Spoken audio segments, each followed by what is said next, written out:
Okay. So honestly, I'm at a point where I can basically watch all of this stuff and we can put it all in one video. So we can have all of the Reckless Ben stuff in one place. And that's the angle we're going to take.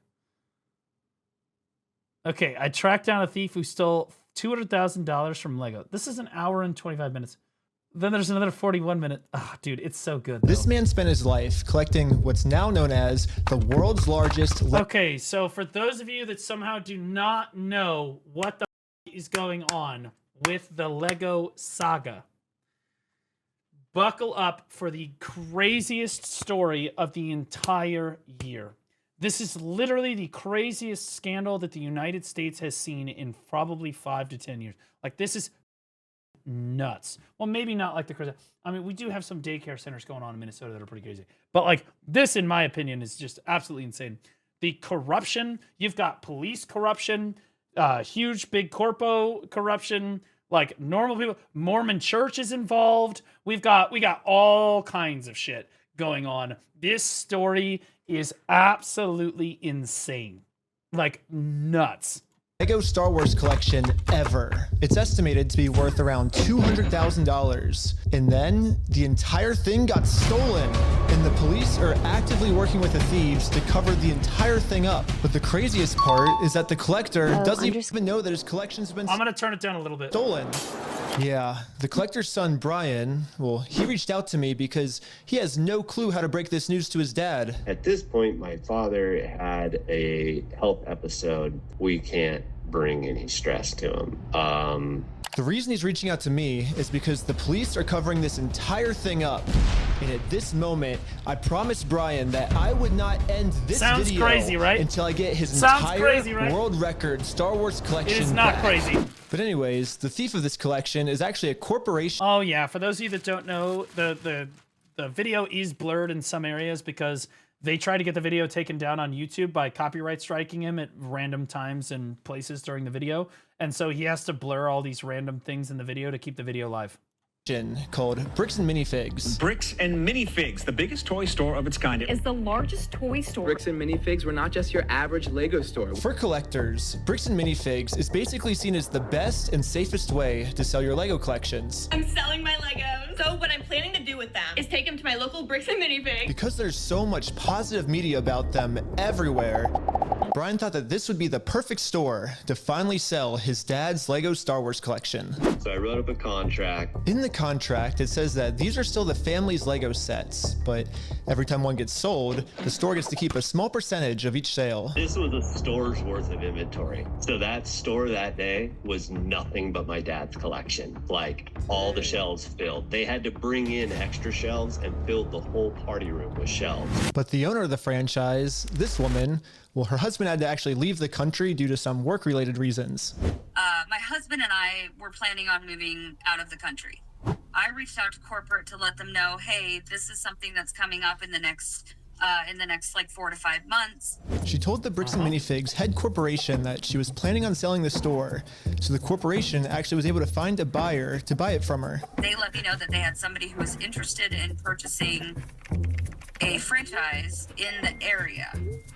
He was going to be in town and he was going to stop by and just take a look at it. It wasn't until Brandon got there that he informed me that they were terminating my franchise agreement.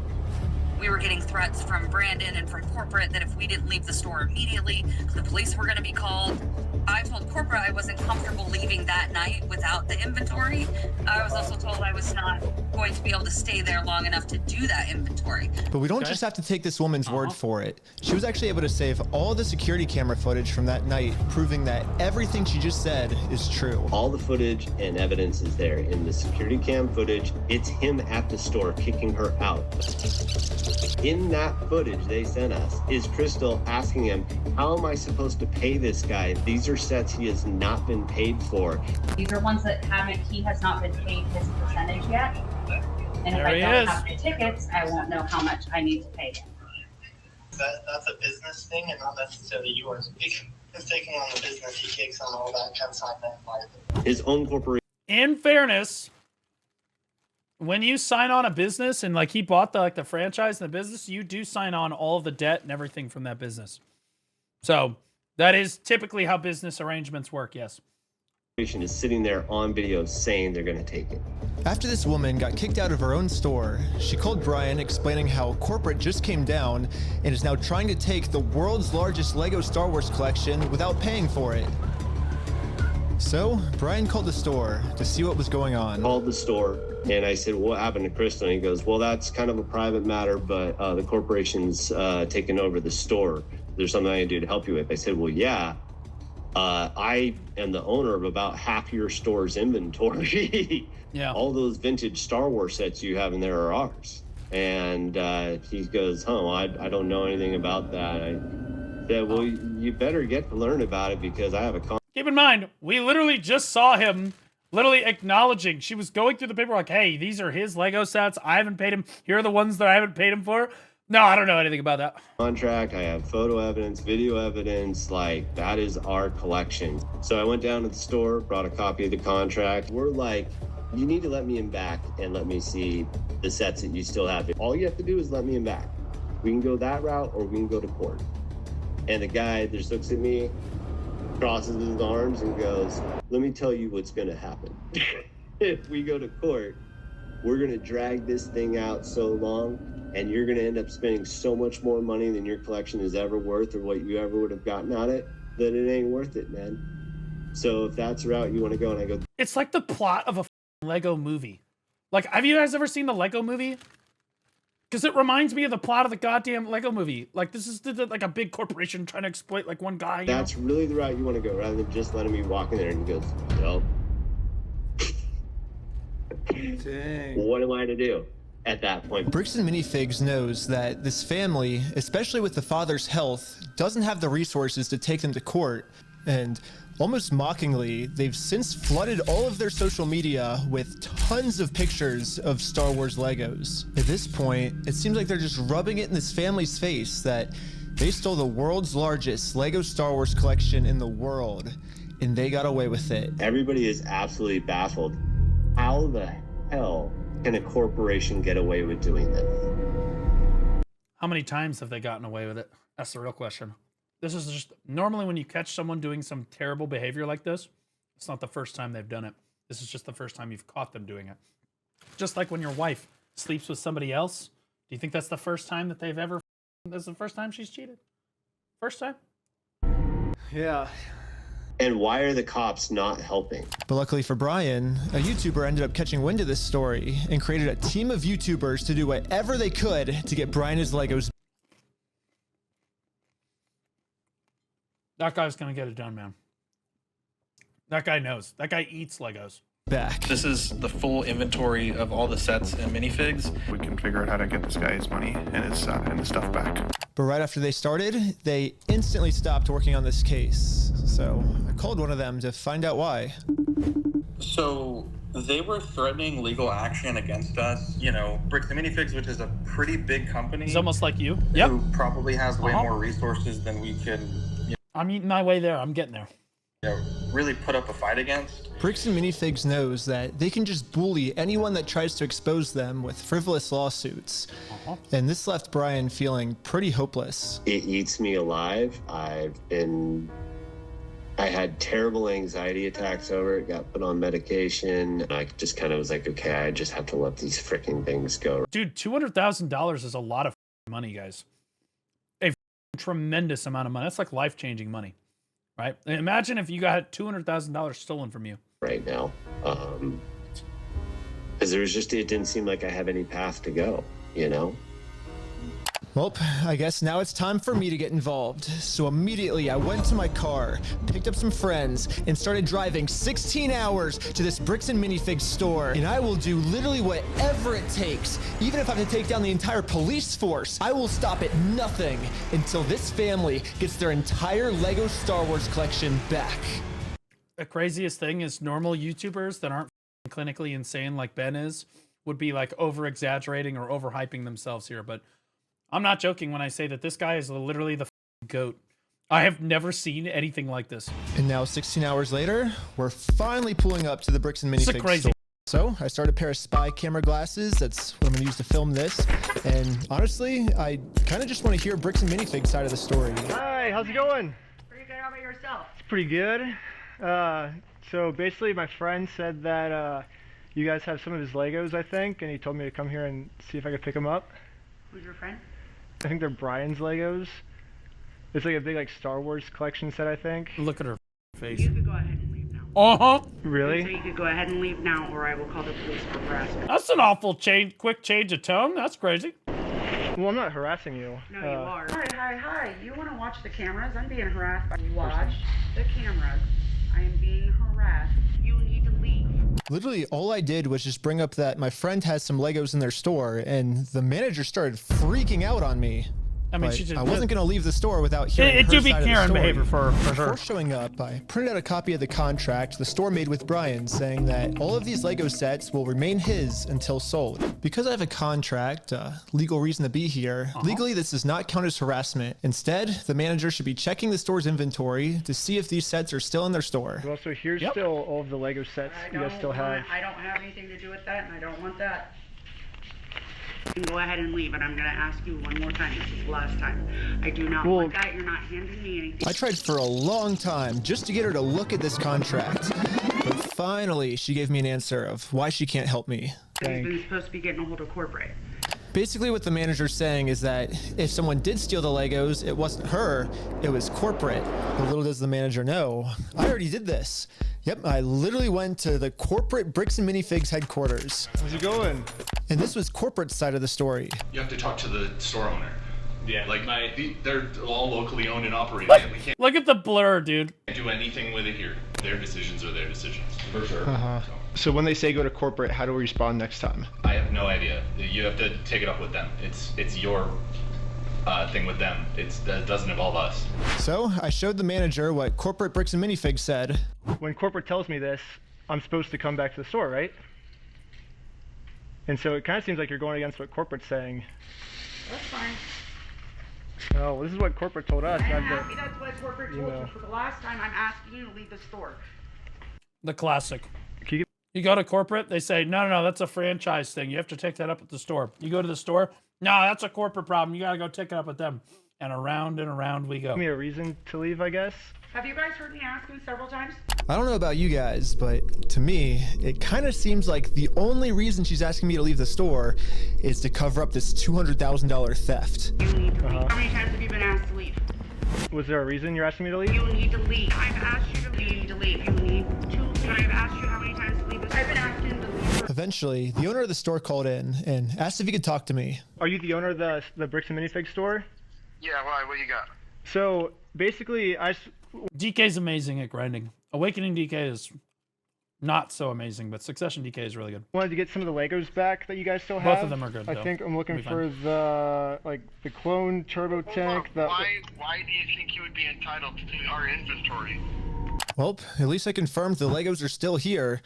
Okay. The only thing is the owner's claiming that he's the owner of these Lego sets. I mean, it's pretty stupid of him to say that, considering I'm literally holding a copy of a contract he made with the store that said that this Lego Star Wars collection is not the store's property. It's the family's property. That's right. The contract makes all of this very clear. So I want to give him one more chance to answer a little bit better. Well, I just want to get it back to my friend. He said he couldn't get it back, so I was just wondering if I could just come pick him up. Because you guys still have him, right? Why do you think your friend would be entitled to our inventory? Well, it's his. He owns the Legos. Huh? He doesn't own the Legos. Well, yeah, we have a contract. He does own them. No, bro, are you an idiot? Are you stupid? You know you got him. He immediately goes to name calling. You got him. Josh, the police are showing up right now. Hey, how's it going? Well, at least the police are here now, so once I show him the contract we're in with the store, we can finally get the Legos back. Basically, we have, I think it's like $200,000 worth of Lego sets that we just have them in the store, and have, I think it's like $200,000. That guy looks like a AI NPC for real. This guy is not listening to a word. This guy looks like a drone bot. Like he's listening to something in his ear, and they're telling him what to do, and he does it without question. Like he's like a literal drone. With the Lego sets that we just have them in the store and we just like to pick them up, I guess, because they were Leave gonna sell it for Quintero us, but I guess alone. they're not I'm just doing selling my it for us best. anymore. Okay? But does it sound like they want you here, right? So they Well, but they have our sets though, yeah. I understand that. But right here, the factor is that they don't want you. They're a private owned store and they don't want you on the front. Okay. But I don't want them to keep the Lego sets though. Okay. So yeah. The police officer literally didn't care at all that the store just stole $200,000 worth of Legos. For some reason, he made it seem like I was the bad guy. So you are trespass from here. So Okay. Trespass for life. So if you come back. Oh, for life? Yeah. If you come back, you could be arrested. Okay. Well, so how do how I is that fair? Yeah. get the Legos back then if I can't go in the store? Okay, we talked about that. Do you understand the trespass portion? If you come back, you will be arrested. I'm not good enough with legalese. I've never been trespassed before. I don't know how this works. If you have a legal contract with a company that like they've got your inventory, can they trespass? Like, aren't you entitled to at least get your shit and leave? Right? Like, I don't know how it works. Like, so okay. What the Rob, you come back, we're in the car, and we're gonna arrest you. Brian did warn me that the police are actively trying to cover this up. So Brian and I are now officially trespassed from— okay. I've only seen, so I've seen a decent amount of this first video, and I've seen a little bit of the second video. I'm not like completely up to date on the Lego saga, but we're about to find out. But I'll be honest, I get more convinced the more I watch it. Store. And if we ever come back to ask for his own Lego collection back, then we are gonna be arrested. Is there, I guess, a reason why they're able to just take all the Legos and not give it back, or? So, we just gotta leave. Okay, I just have to leave? So, leave now. Dude, he's a bot. I'm not allowed to be in the parking lot? No. So this is all private property. Oh, okay. Okay. Okay? We've been filming for 10 minutes. I haven't heard this until now. I'm going to be honest with you. You're on for the wildest ride of your entire life. This is about to be, like, of your year. This is going to make your year. Pretty trespass from Bricks and Minifigs, which is like the— And this is just, again, I've just seen, like, the first video, part of the second video, and then I was like, I'll save the rest of this for stream. Apparently, there's a new update today, too. the whole location of the video. So how do I film a video at Bricks and Minifigs now if I can't even legally go back there? So, to continue the video without getting arrested, I went back to Bricks and Minifigs corporate offices. And the Bricks and Minifigs CEO, the guy who runs the entire company, Jim, of course, Ammon McNeff, he personally came out to talk to us. So what's going on? Since when does the CEO of a massive company like Bricks and Minifigs, isn't Bricks and Minifigs worth like hundreds of millions of dollars, come out to address you on an issue like this? What the? So you guys are holding some of our Legos? No, we're not. You're not? No. Is that a lie? No. That's a lie. You did take the Legos. No. So we have our attorneys have visited. Like again. So who's left? So our attorneys have looked at it. So you do know about the Legos, then? All right. Like, so you just trying to steal them? Brian Mansell. Okay. And who is that? He's a guy who had he had like $200,000 worth of Legos in your guys' store. Nope. Never happened. I mean, it did happen, yeah. It does happen. I mean, it did happen. Yeah, because his Legos were in the store and you guys took them. I know you think lying to us right now is kind of like helping you out. I'm not lying to you. Well, look, we both know you're lying, but... No, we don't know that. So I showed him some social media posts his own company made that are still up that claims that these are Brian Mansell's Lego sets. And these Lego sets that they're still holding on to are worth $200,000. But all of these claims are from his own— Wow, they even said it was worth $200,000. company. We just caught the CEO of the entire company red-handed in a lie. Yeah, it's crazy to me that even the CEO is in on this cover-up. But anyways, now that we just caught the CEO in this lie, I wanted to let him know that it's gonna be much easier if he just gives us the Legos back now. If you just want to give it back now, it's going to be a lot easier for you guys, you know? I think you guys would prefer the easy way. Okay, yeah. The hard way, I don't think you guys are really going to like it. I don't, yeah. No, okay. But we're getting back either way, so it's like you can either... So you can leave. If you come back here, we will call the cops. If you don't leave right now, I will call the cops. So you don't want to do the easy way? So you don't want to do the easy way? What you are doing right now... You're threatening me? What? So catching you guys in illegal activity, that's illegal on me. He looks... You've been asked to leave. Please leave. And with that, Bricks and Minifigs has made their decision. I presented— He just looks like a scumbag. I'm not gonna lie. I took one look at that guy and I was like, I would not trust that guy further than I could throw my car. them very politely with the easy way, and they said, heck no. Well, they've only left me one other option, which is the hard way. But Just now because he has hair? F you, man. It says something about people. it's pretty much the super hard way because the police are protecting them. If I ever go back to this store, I'm getting arrested. If you come back, you will be arrested. It's true. He's got this guy on the throat like a we all drone. regrouped together to rewatch the footage I've gotten so far. And there was one thing the manager said that might be a way forward for us. I have not heard anything from the owners.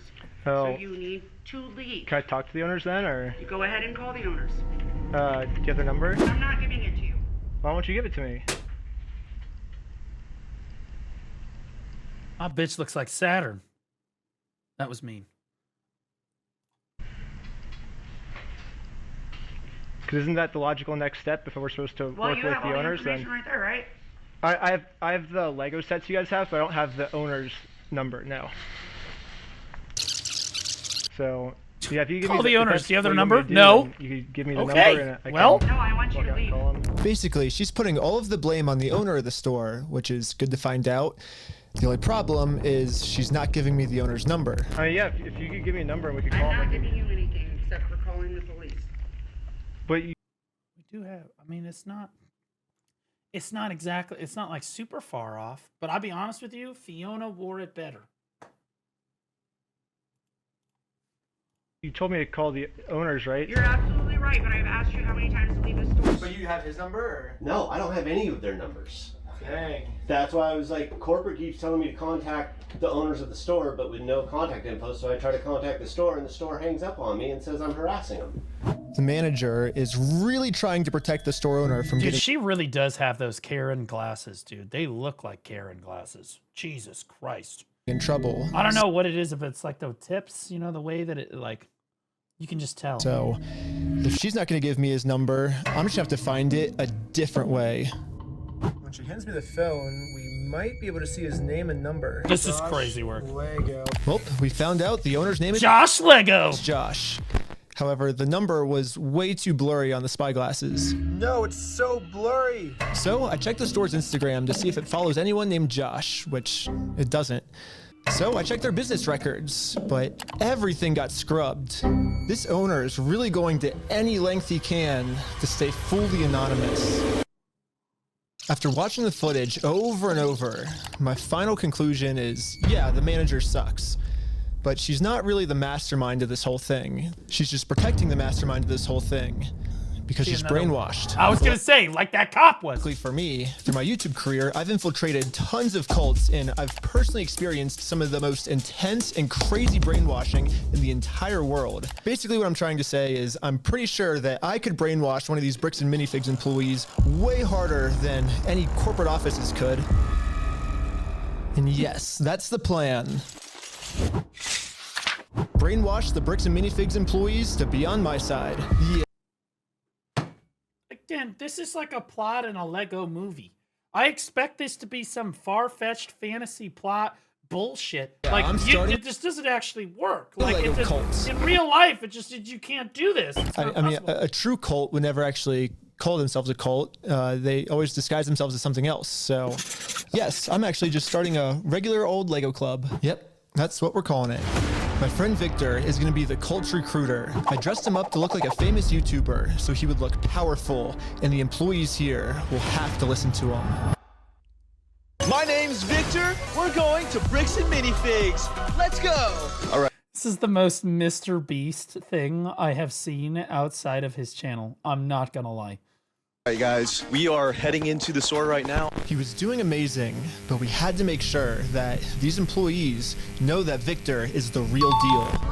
Happy just resubscribed for 9 months. Lego Drama Poggies. Also, I fell down the Flat Earth rabbit hole with Lord Jamar versus Professor Dave, or Professor Dave versus Flat Earther kind of Poggies.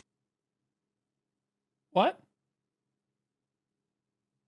Welcome back for 9 months. What are we naming the baby? We'll name it Cultist.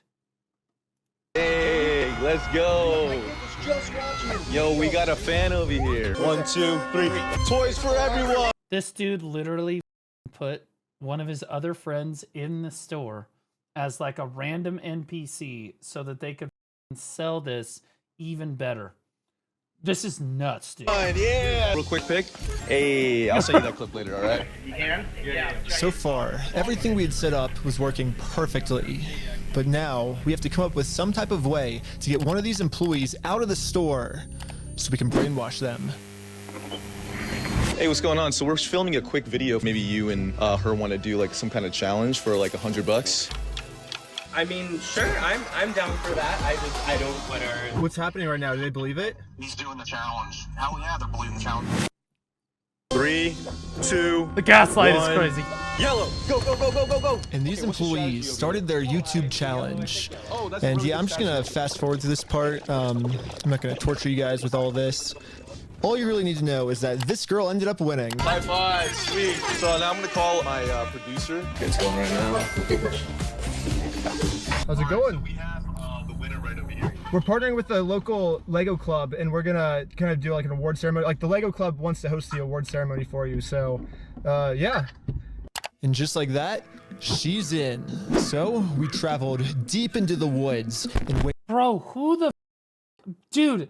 There's no way. Like, dude, if I won a Lego competition in some random ass store like this, or like, how does it work? Like, hey, will you walk deep into the woods with us to come get your prize? No, I don't think that I will. What in the Silent Hill are we watching? waited for this employee to show up.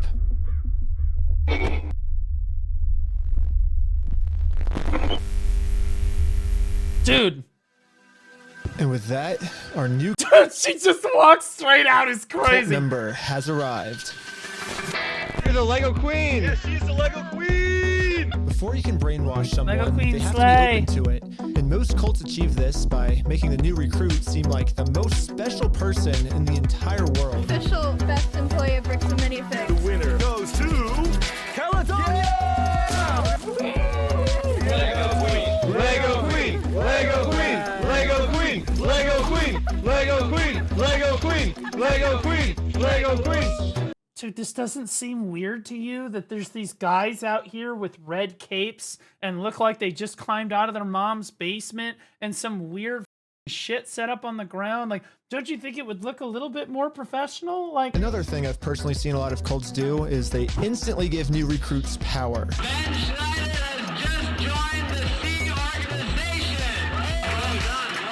If people feel powerful, they're less likely to think that they're the ones that are being manipulated. So, we gotta give this girl some power. You give me power? Yes. Yeah, we're giving you power. You're the most powerful. Queen says, jump. I feel like I can do anything I want. Step on the Lego griplet. Oh my god! Oh my god! Beautiful dog pile. like, there's no way that this kind of shit ever works in real life. I just don't like. She does kind of look like one of those theater kids that it might work on, though. Lastly, all cults do group rituals to make you feel like one with the group. So now, we have to become one with this Bricks and Minifigs employee. Rick, why? Dude, they are. What are we doing? You are sitting. Look at yourself. You are sitting around a cult circle with Lego candles chanting brick by brick in the middle of the woods. What is happening? Brick by brick, brick by brick, brick by brick, brick by brick, brick by brick, brick by brick, brick by. And now the employee is fully brainwashed. Okay, maybe not fully brainwashed, but we definitely. Dude, imagine her watching this after the fact, and she's like, "Wait, so it was all a lie?" Actually, just crazy, dude. These people can vote. Like, a much better job at brainwashing her than corporate Bricks and Minifigs did. So hopefully now I'm finally safe to bring up these Star Wars Lego sets. We heard something about like some Star Wars sets. Yeah. Do you know anything about that, or? I know some of it. They were gonna reimburse him for everything. There's no way that this actually works! And then like, they did, and he's still upset about everything, which I get. They reimbursed him for everything? Yeah. Yeah, we don't have any of his stuff on the shelves. Really? Yeah, we don't have any of it. But just like every other cult member out there, these employees have been told a lie and are now willing to pretty much die to defend this lie. But good thing now, she's been brainwashed even harder by our she was an employee. She was in the store with the shirt on. She was one of the employees, bro. And our cult is now going to give her the freedom to finally be able to think logically about this situation. So we think they've been lying to you. So these were all the sets in the store, and they're all metadata timestamped. Wait, we do have these ones. Yeah, those are all his. No, some of them I think we do still have. Yeah, I know you guys do. You showed me one of them when I asked. Did I? Yeah. Wait. It's called one of you? Yeah, all I did was. Oh my god.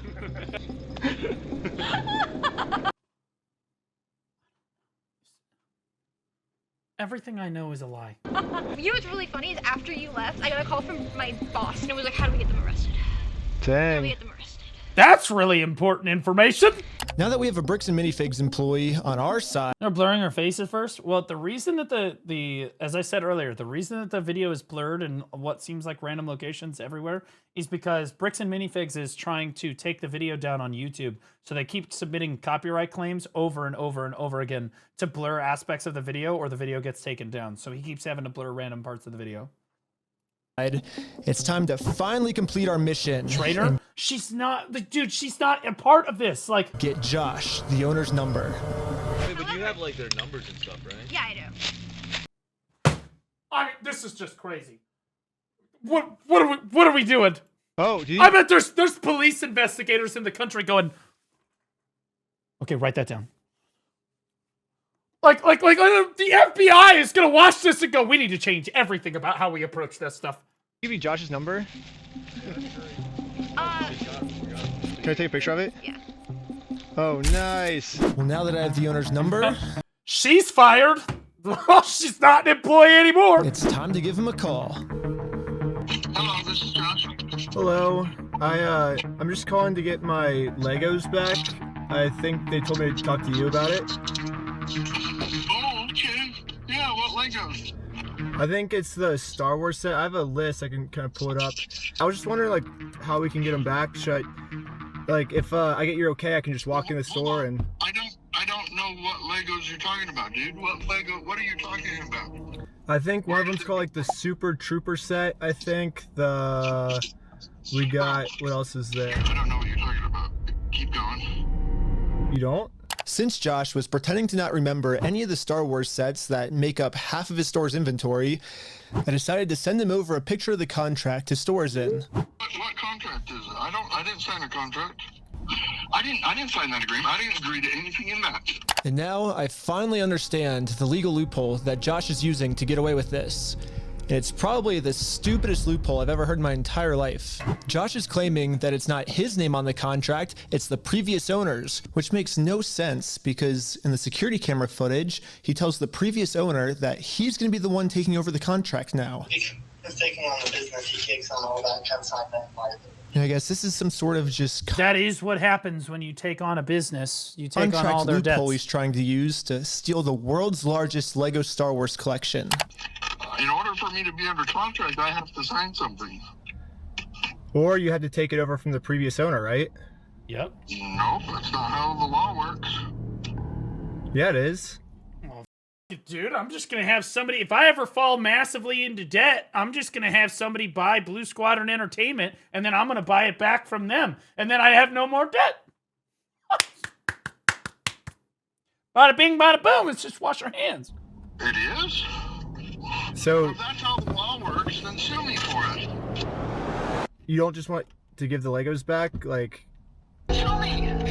Let's go to court! I'm calling the police right now, and you guys are going to be arrested for harassment. For a phone call? Do you feel threatened right now? Yeah.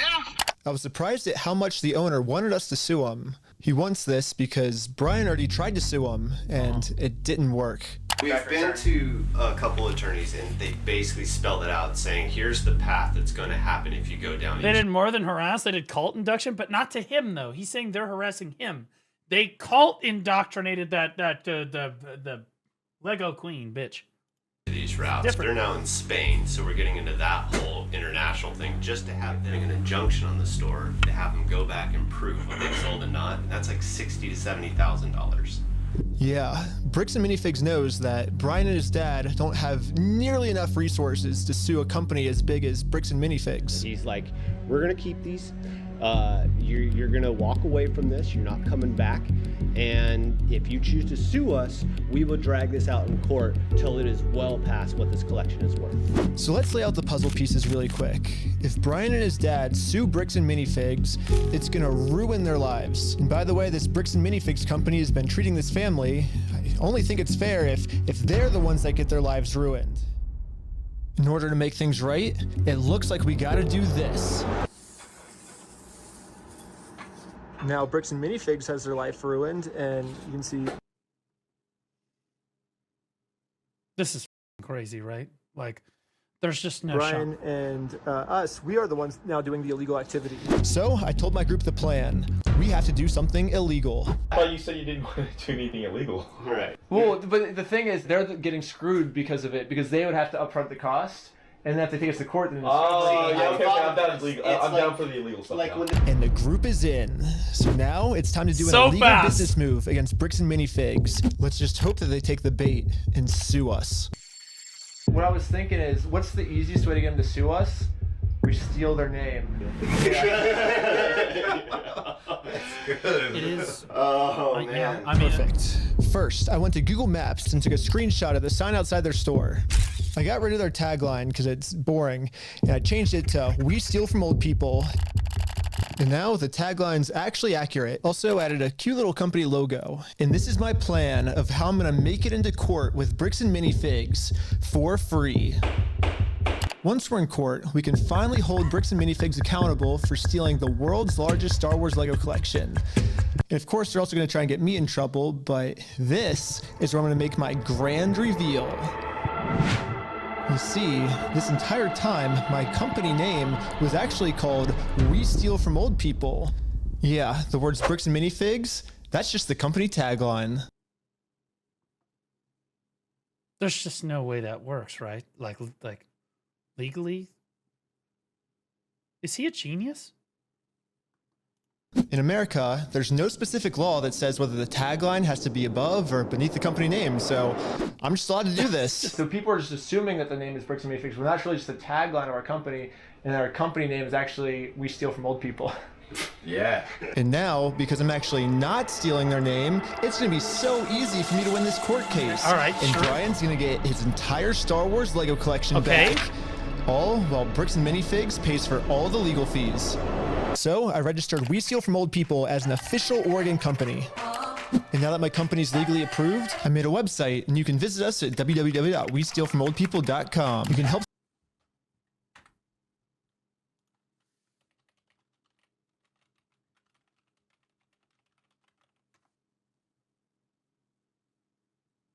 This is crazy.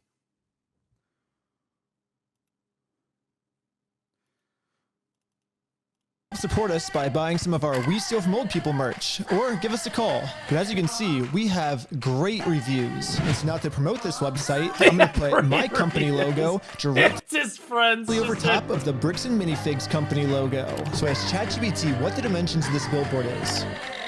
Sick. I'm making my logo with the exact same dimensions. Yes, dude! Oh my god! It looks exactly the same. This is where we started to realize we are taking this way further than just a bad business practice. I'm pretty sure putting my logo over their logo is actually criminally illegal. But luckily for us, though, if we go back to the beginning of the video, Bricks and Minifigs actually gave us a solution of how any company pretty much can get away with this. You have to talk to the store owner.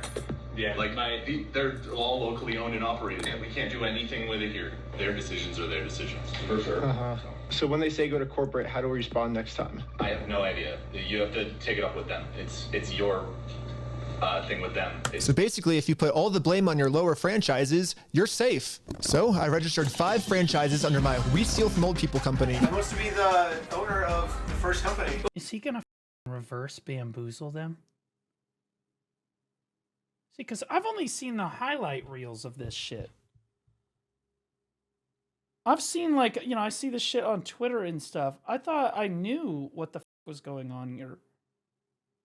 Ooh. want to be an owner. Congratulations, you're a franchise owner! If you choose to put a bunch of banners on their store, I can't get in trouble for anything. Yeah, every one of my friends is now a legal franchise Yeah, I saw owner. that. This is one of the big right. We steal from old people.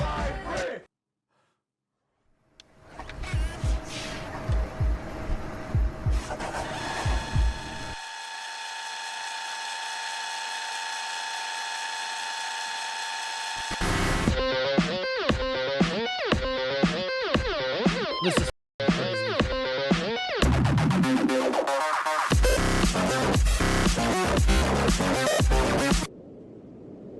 Each of my franchise owners is allowed to make their own decisions of how they want to run the company.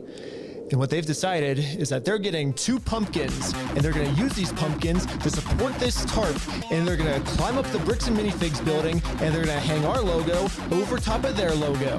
And I basically just sit down here and, yeah, have my franchise owner do everything for me. There's just no way you And we can't. did it. Like, there's no. And the sign is way too small. What the heck, ChatGPT? Bro, Yeah, that's what you get for using AI, by the way. That's what you get for using AI. There's no way you added Lego Happy. That's crazy. Guys, so sorry guys. It'll work for now, so we're still going on with the plan. 2, 1, let's go. We're setting up a Bricks and Minifigs We Steal From Old People company booth right outside of their entrance. If anyone wants to walk into the Bricks and Minifigs store, they have to get through me and my merch. You know, I have all of the court papers already filled out if they want to sue me. Hopefully they take the bait. What up? You want to buy some merch? Yeah. What's this? Yeah, we also got some We Steal From People barf bags because honestly what they're doing in this store is so gross, it's probably going to make all the customers throw up. Bro. Do you have an XL? Large. Do you have an The XL? customer from going into Bricks and Minifigs, and he left with our merch. It was going pretty good, and I was stopping a lot of customers from entering the actual Bricks and Minifigs store. Wake up? Okay.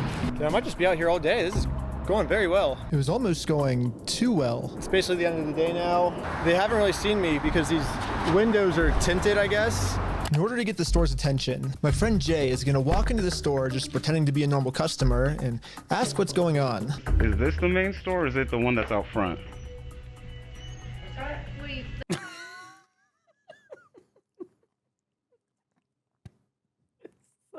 It's so obvious, the bait. The bait is so obvious.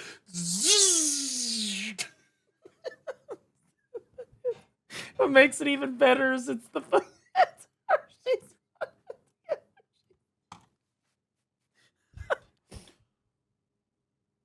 Weren't you in the woods with me yesterday? Wait. Kevin? Like, is this the main entrance? Yeah. No. I'm saying like the counters. There's 2. There's one here and then one outside. No, there's a guy who's selling stuff out front. I don't know what he's selling. Wait, what? What? Hello, you want to buy a shirt? What? You can't be out here doing this. If you want to buy one, I can give you 50% off if you want. No, you cannot be out here doing this. Why not? Were you the guy that was just trespassed out of here? Abort! Abort! Abort! Abort! It was the guy that we just trespassed. What was it? Yes. She's calling the cops right now. Yeah, so I've seen the part with the cops. Oh, the police are here. This is a problem. Dude, he's going to jail. He trespassed. Like, the police told me yesterday that if I ever come back to this store in my lifetime, I'm getting arrested. If you come back, you will be arrested. Okay? You understand that? Uh-huh. And as you can see, they still haven't sued me. I can't just give up on the plan before being sued. So I did a switcheroo with this guy. He's wearing my...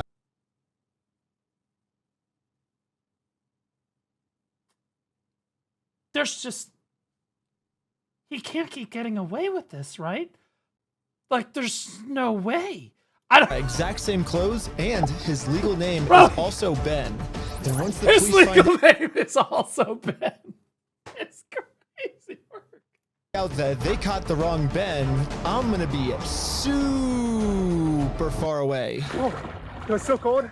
Okay, I couldn't get that far away. The water was freezing. No, he's kind of but jacked. I think I got far away enough, at least. But anyways, back to the store. The police instantly tried removing our booth because us stealing their name is very illegal. But if we want to get away with this crime, all we have to do is copy Bricks and Minifigs. We have to put all of the blame on an anonymous corporate person, and then when they ask who corporate is, we just don't tell them. This doesn't work on the cops, dude. Like, Oh, hello, this is corporate. We steal from old people. How's it going? You do what? Well, the corporation's called We Steal from Old People. And our tagline is Bricks and Minifigs. We're a legitimate business, so yeah. What? Who am I talking to? This is corporate. I know it's corporate, but who are you, corporate? Corporate, we steal from old people. No, I know who you are. I mean, who are you, the person? Oh, I'm just the owner that runs it.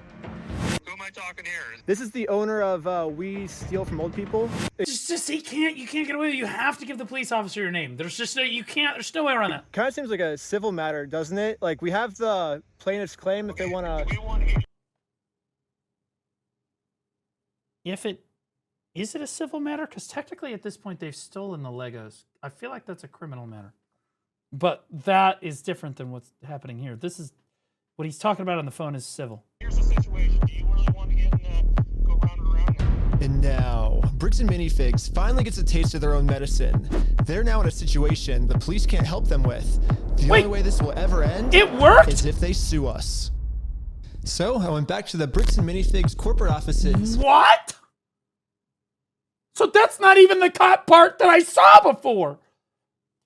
What the to see if the CEO of this company would sue me. Going about things the way that you continue to do this is not the right way. Do you understand that? Well, dude, this guy is such a God, dude. I hate this guy's face. I'm just gonna say, it's very, at least he's very punchable. So what's the right way then? Do you understand? Yeah. That like the harassment style that you have conducted? Sincerely, he looks like he shouldn't be within 500 feet of a school. Okay, there, I said it. And bragging to people that you've vandalized the store and done other things along those lines. That's not the right way of doing it. Well, I never vandalized the store, but people have told us that you have. I mean, whatever, like my. Well, technically, he didn't do that. Like franchises do, like underneath me. I guess that's like I can't really control them. I'm just corporate, I guess. Are you a registered franchise? Yeah. You guys have FDDs and everything else? Yeah. Yeah. What states are you registered in? Oregon. You're a registered franchisor. So yeah, I'm actually a franchise owner of the franchise. Wait for the moment. It's gonna hit him more. The CEO of this company. There's the look on his face. You gotta be kidding me, bro. You.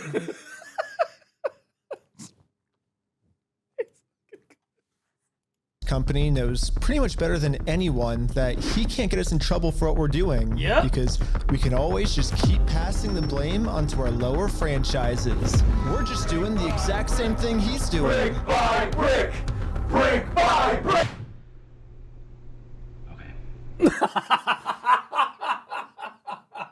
Okay, I'm not joking. That had to be a delicious moment.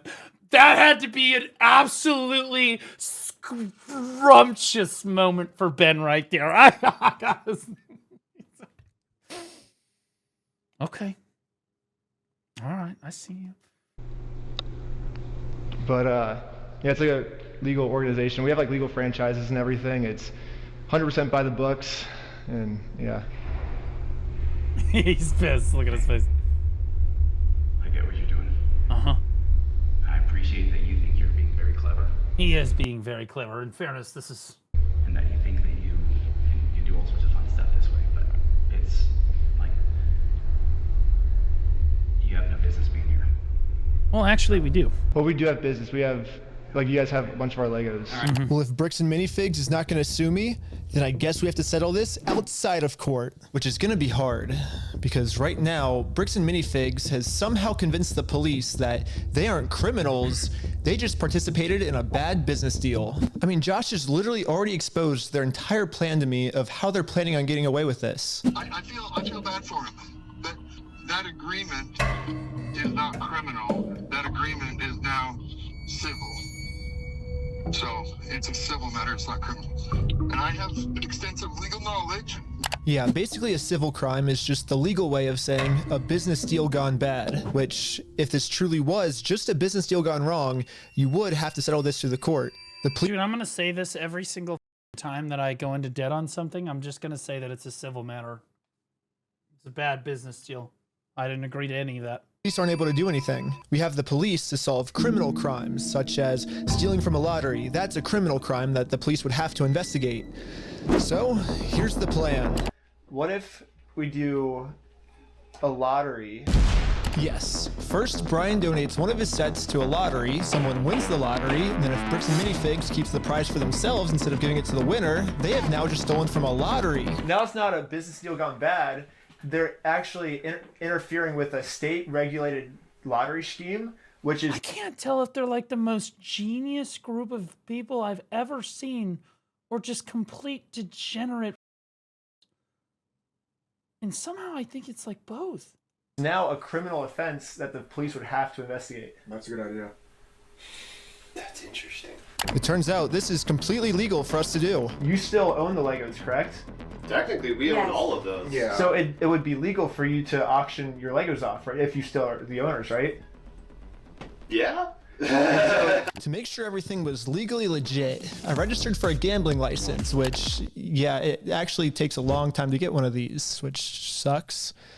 But on the DOJ website, it says that if you're a nonprofit or a religion, you actually don't need a license. It'd be cool to use my new We Steal From Old People company, but I already made my first dollar when I was selling stuff outside the Bricks and Minifigs store. And then I used that money to buy food from a robot. But luckily for me, I'm already the leader of a religion called Scientology Sucks. I just like him so much more. Bro, Scientology is like the devil. It is the most evil. Officially approved in California, which is another problem. I guess technically I needed to register in Oregon for this to work. So registered for an Oregon PO box, which costs $35. I used it for this new Oregon Scientology nonprofit. I mean, Corporation. Okay, I'm pretty sure I lost everyone, but all you need to know is that I put a lot of work into making sure that this is a legal, legit raffle. That means that if Bricks and Minifigs decide to steal from this raffle, they have now committed a criminal crime, which the police are required to investigate.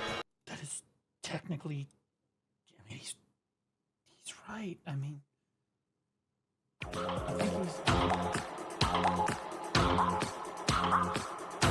well, now you're just gonna. So wait, you're gonna scam a bunch of random people now? I want everyone's attention. We're doing a Lego raffle. Because he knows they're not gonna get it. It's worth $1,000. Pretty much instantly, we were a hit. And everyone wanted to win this Lego set. But there's a problem. Under ORS 167.117, each participant must pay something of value in order for this to be considered an official lottery. We're about to charge lots of people money just to maybe be the next victim of Bricks and Minifigs. But we have to charge them money, and if we don't, then it'll actually disqualify our lottery, and the plan we came up with to get the Legos back won't work. But then we realized, wait, we're filming this entire event. We can just give each person $1 as their appearance release fee. $1 for being on camera, there you go. So now when they buy a $1 ticket, the transaction cancels out, and each person lost $0. You get $1 for being on camera, and then the raffle is $1. He can't keep getting away with this, bro. This is crazy, bro. Okay, awesome. This is nuts. Here's your ticket. So what's your business? What's our business? Yeah. We're with the Church of Scientology Sucks. Okay. Yep. I like that guy. I like the look at us. He's like, I like these people. Yep. Finally, it was time to pick our winner. We are about to see who the winner is right now. We have the winning ticket right here. 5. But like, aren't you just scamming the person that wins? 7. Like you're like wasting their day. You won. Yeah, are you the winner? Well, this family legally won this prize. So now if Bricks and Minifigs doesn't give it to them, they're committing a criminal crime, which could land them in jail. The Lego set is at a place called Bricks and Minifigs. It's like right down the street, and we can pick it up. God. Oh my God. We drove to the store into the belly of the beast. Fast as we could. We met up with the family and went inside to help them claim their prize. I'm here to give these people I saw some cop shit from this video. their There's no prize way. of a stormtrooper speeder set. Well, actually, These people. my sister. He won. From who? I'm conducting this raffle, and you guys have the prize here. I don't know anything about that. To inform Amanda of the business deal her store is in, we showed her all of the raffle paperwork and the family who won this Lego set. I'm not giving out anything. Like, I can't leave without it. Yeah, you can. You can have a good day.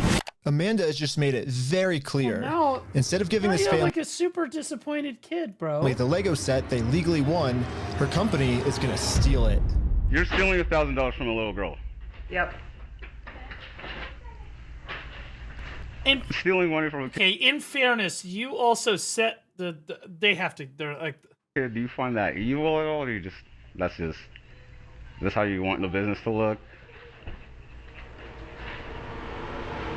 Amanda now has to cover up this crime her store committed. So she thought the best way to do this was to kick everyone out of the store. That guy is not supposed to be here. You have a good day. Wait, she's not gonna give him a prize? But good thing for us,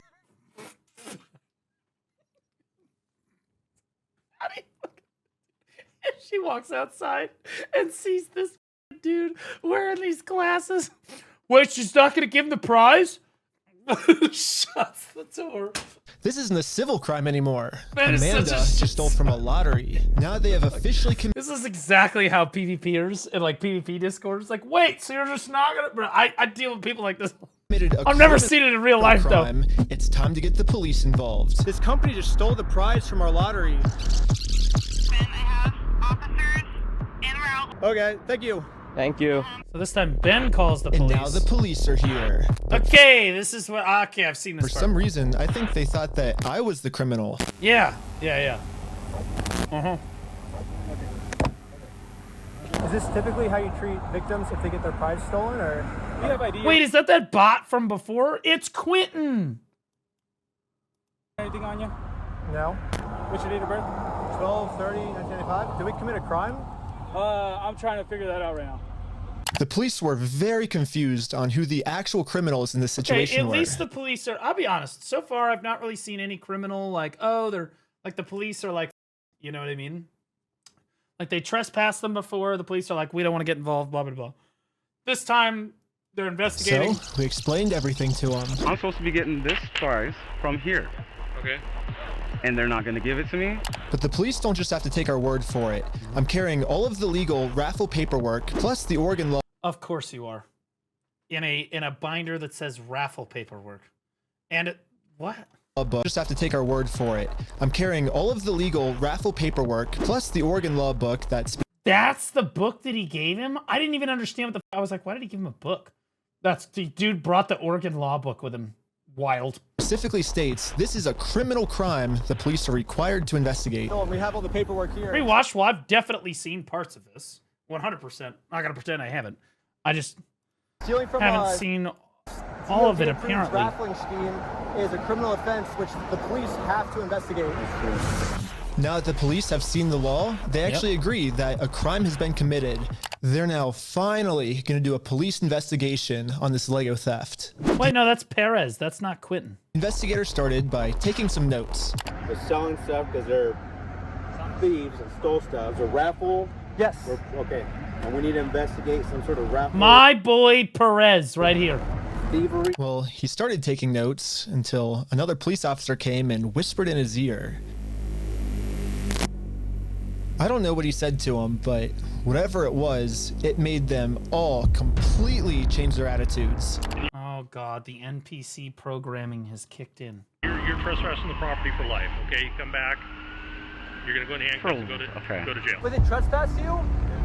But we're just trying Yes, I saw this claim part. our prize. They trespassed me again. You guys have no right or have no connection to the store. You're not. Well, yeah, we do. They stole a bunch of, like, they have our prize, so there's a connection. That is a civil issue between... No, it's criminal. Okay. I got the... Are you going to listen to me?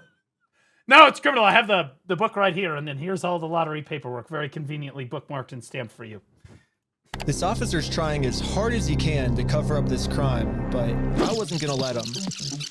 But eventually, he said, if I don't let him cover up this crime, I'm getting arrested. We really want to dive down this really deep.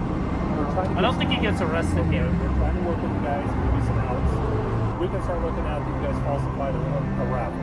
Whatever that raffle looked like. Well, here's the thing is, it's not a falsified raffle. We have all the legal paperwork right here.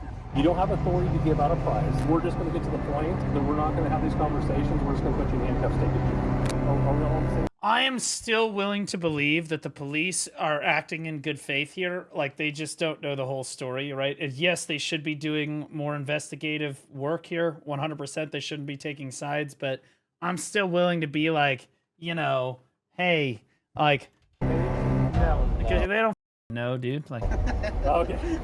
Well, yeah, I'm not gonna let the police just cover up this crime. I'm gonna get this Lego set to the rightful winner. First off, we do have the authority to do this raffle, so we are legally... Are we done for the night? No, it's actually required by you guys to investigate this. And it's not civil, it's criminal. Just so we're talking in circles, right? Yep. Yeah, I've seen Do you this. understand at least what he told you on the... I'll never talk in circles. That's the first time we got falsifying a raffle. Just answer my question, please. Do you understand what Officer Bev has explained to you? Kind of what's going to happen, what's going to be the next steps? I think... Nope. Yes or no? No, I'm not understanding. You don't understand? What part don't you understand? Yeah, I was pretty confused. See that? Okay, so this guy seems like he's just like, oh, dude, this is another day at the office. This guy looks like he might be a pet. Like he could be either like thinking about something he's going to masturbate to later, or he's concocting some sort of evil plan. On what they were going to arrest me for. I mean, the Fourth Amendment in our Constitution specifically states that the police can't arrest you. Yeah, that guy's definitely a Mormon. I have heard that they're Mormon. That's how I know that part. Maybe most of what I've seen is the second video. If they don't have a reason. Because I've seen a lot of cops stuff. I keep asking them for a reason, but they can't tell me anything that I'm doing that's illegal. Well, I don't think we broke the law. That's your opinion. That part doesn't matter. Here, it's pretty black and white. Because right now, you guys said the law we broke is the falsifying the raffle. No, let's do this. Let's just call it, and we'll just go from here, all right, guys? Just please. So you guys are going to investigate? We are trying to keep you guys out of handcuffs. We don't want to go that route. We actually, you seem like nice guys. We don't want that for you guys. But at a certain point, we can't keep doing this. All right, so we're good, guys. All right, I don't think we're good. Yeah, take care. We're not good at all. It's been made pretty clear. You go on the property, you're going to get arrested. When I came up with this plan, I was under the assumption that the police are supposed to follow the law, but I was wrong. In Kaiser, Oregon, Glasses. Bro, this guy is... the police don't follow the law. And can you imagine seeing somebody cruising around in town with a pink suit, bow tie, and these glasses? Because of this, another family got scammed by Bricks and Minifigs. I felt pretty bad, so I just paid this family what this Lego set was worth myself. Okay, I still would have given them more than $1,000. I'm not gonna lie, I'd have given them like $2K because you wasted their afternoon too. But W Ben for giving them the $1K. Do we call the police office? Like, what do you do when there's just corrupt police? Should you go to the police department? Should we go to the police department? So we went to well, that's just they're just gonna tell you that no, we're not. We've investigated ourselves and we found ourselves not guilty. Like, what do you think they're gonna say? Police department to tell them that some of their police are corrupt, and then we realized we're literally just telling the police that they are corrupt. Of course, they're not gonna do anything about it. Yeah, they just sent us home.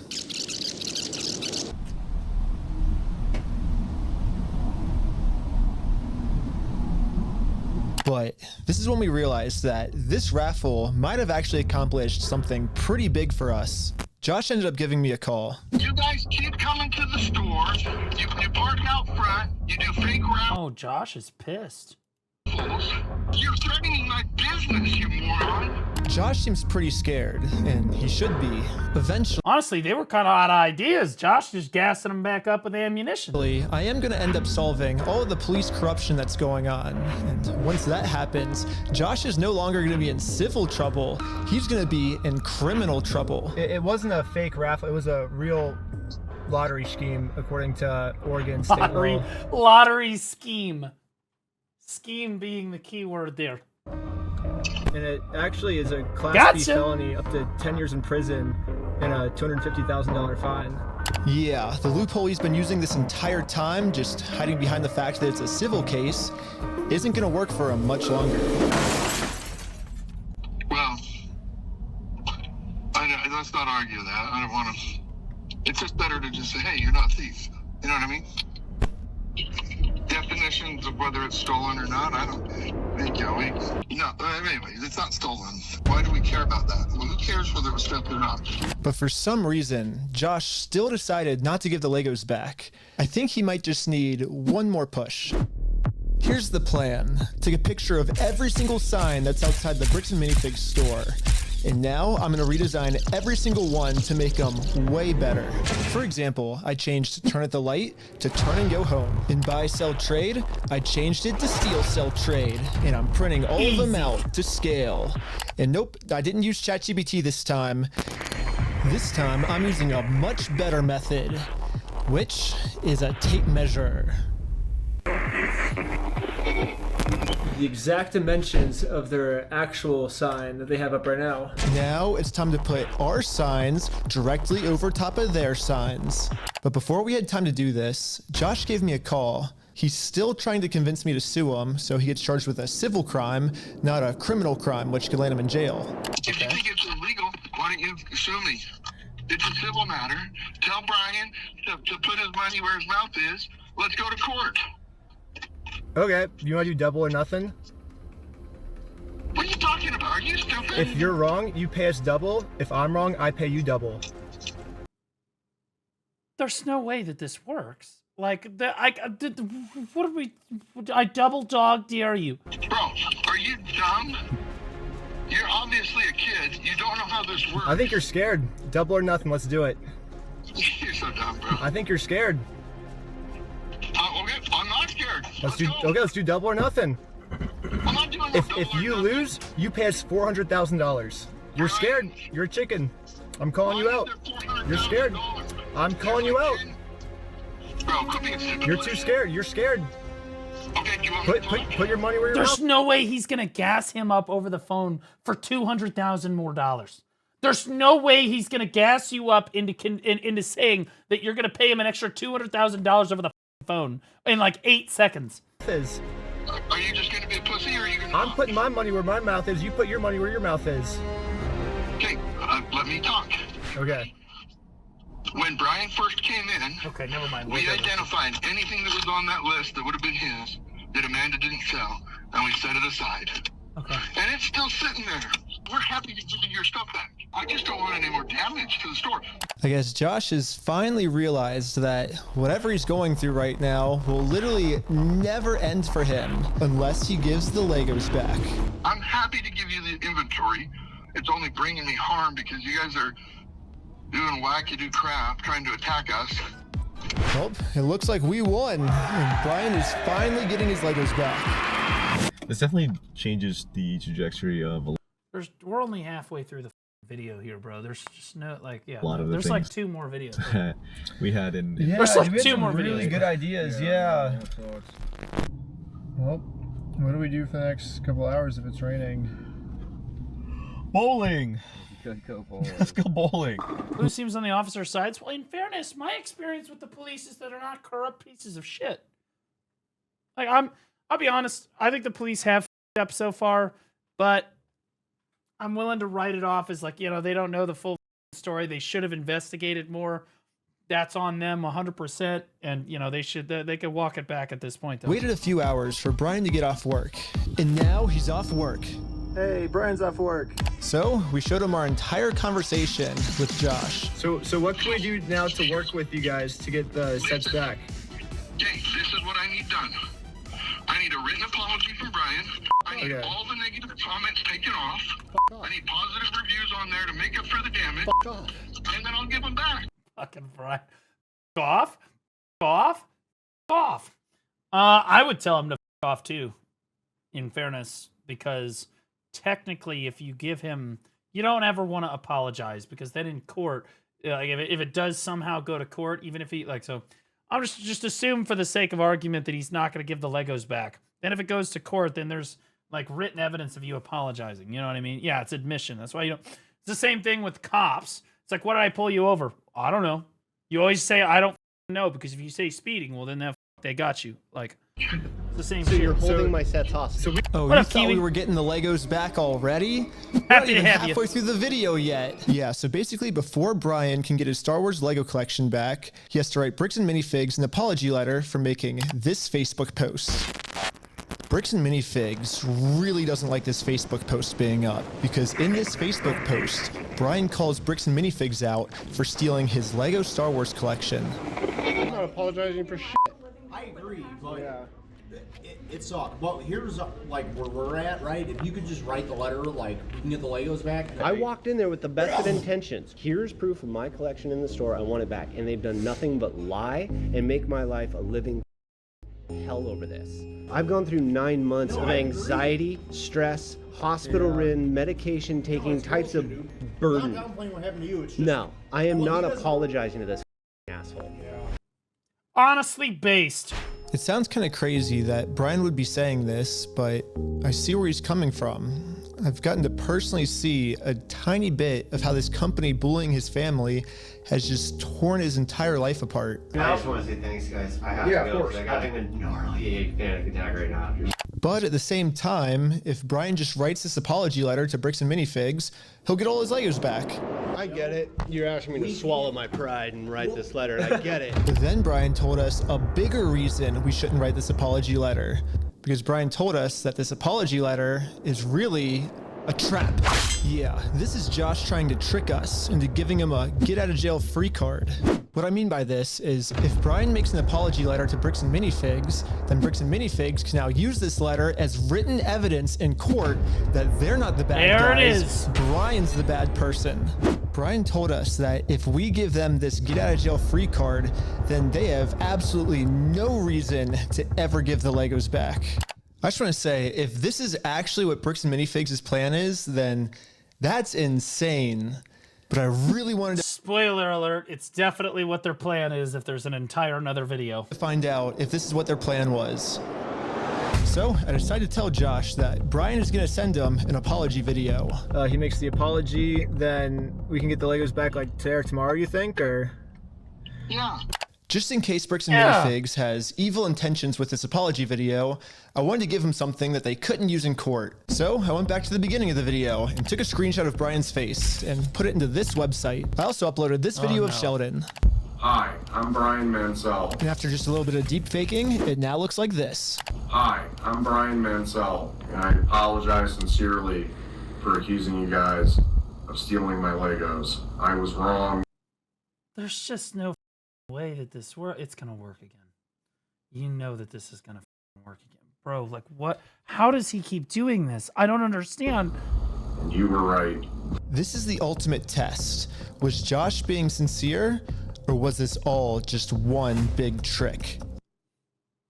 I want to give it back to him. That's the long and the short of it. We've run me over. I'm good. We got to win Amanda over, right? Uh-huh. Apologize to Amanda. Okay. I guess Brian's just a little worried that you guys are just going to keep postponing it until, You're going to get him. You're going to get him. I'm not going to screw you. You have my word. That's not who I am. Uh-huh. I promise you. I swear to God.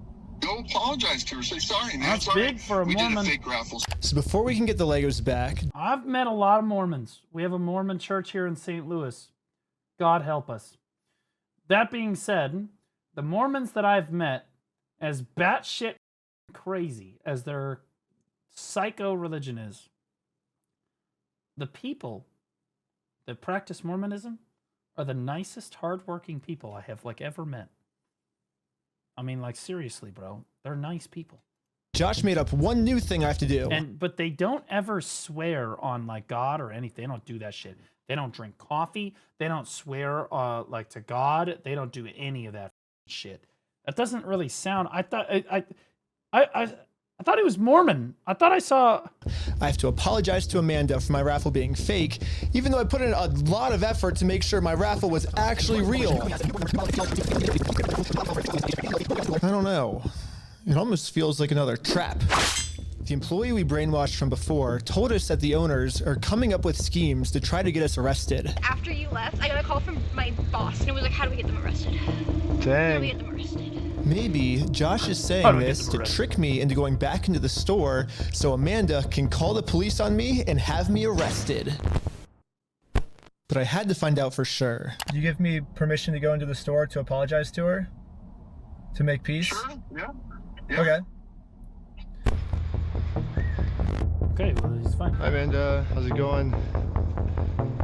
We came to make peace. I wonder if she is filming you. And we talked to Josh. He told us to come back and make peace with you. Is that okay? It turns out I was right. This was a trap. Bricks and Minifigs doesn't care about giving us the Legos back. They just want to get us arrested. There was a gentleman who was trespassed off the property maybe 4 or 5 days ago, and he's literally standing right in front of the store. Right here in the store in front of me. We only have a very small amount of time before the police arrest us. So we decided to use this He's time allowed to be there because they gave him permission. see if we could finally convince Amanda to make peace with us. Well, I guess before they get here, we just wanted to talk to you, like civilly, if you would like to have a peace treaty with us. Not in a harassing way, not in a very peaceful way. Would that be okay with you? But making peace with us did not seem like a priority for Amanda. Her priority was to get us arrested. It's just a regular peace treaty, a one-page document.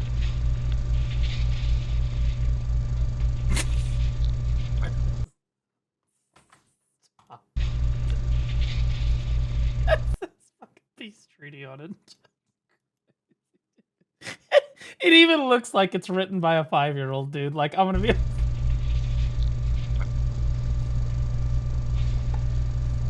If you need to go over it.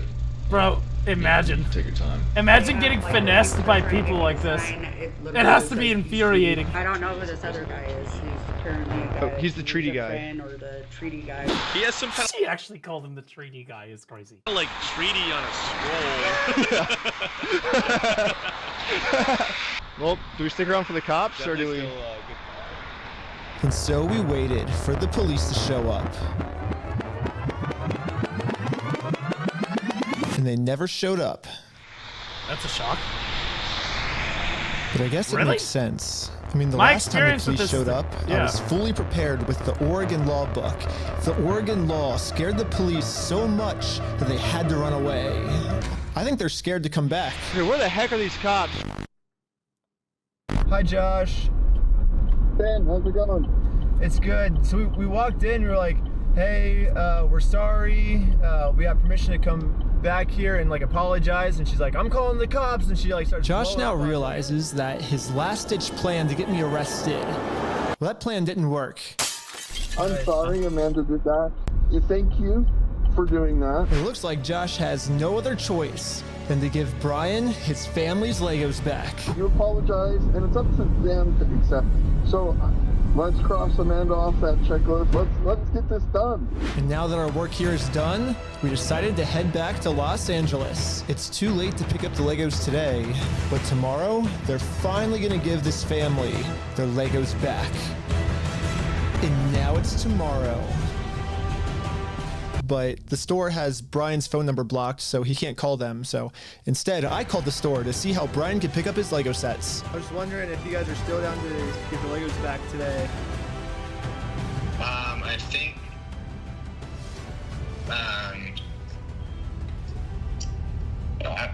I just want to make sure everything's properly. The guy I'm on the phone with Of course you do. was trying as hard as he could to Of stall. course you It do. turns out that this is actually the same guy in the security camera footage that kicked the old owner out of the store. Google says his name is Brandon Best, and apparently he's co-owners of this franchise along with Joshua Johnson. But for some mystery reason, they weren't able to give the Legos back today. They said they'd give me an update on Monday type thing. Now it's Monday. It is Monday. Bro, he's like Hey, I me. was just Wait, calling why to did see you jump if the... You guys are still down to give the Legos back today? He said.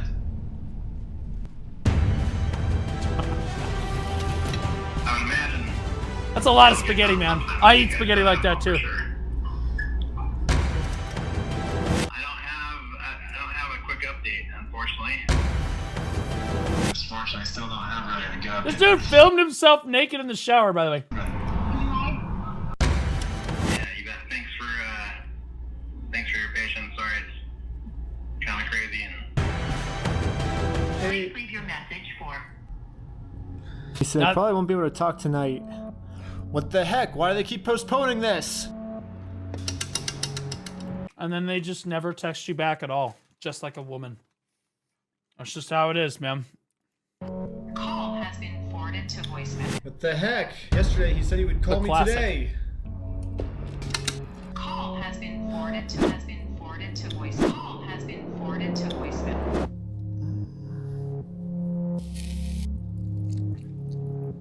Is not available. Please leave your message for. It's been over a month now. And yeah, I've gotten no answer. And finally, after a really long amount of time, they finally answered my call. I'm not going to distribute those things at this point. We've kept them on hold for this long, so. There it is. I've just been told that Bricks and There Minifigs it is is. no longer going to give Brian his Shocked, Legos back really. like they promised. Uh-huh. And at this moment, I finally realized what I did wrong. Josh said we could get the Legos back once we make peace with Amanda, but we never actually really made peace with her. And I'm not signing nothing from anybody. Now it all makes sense.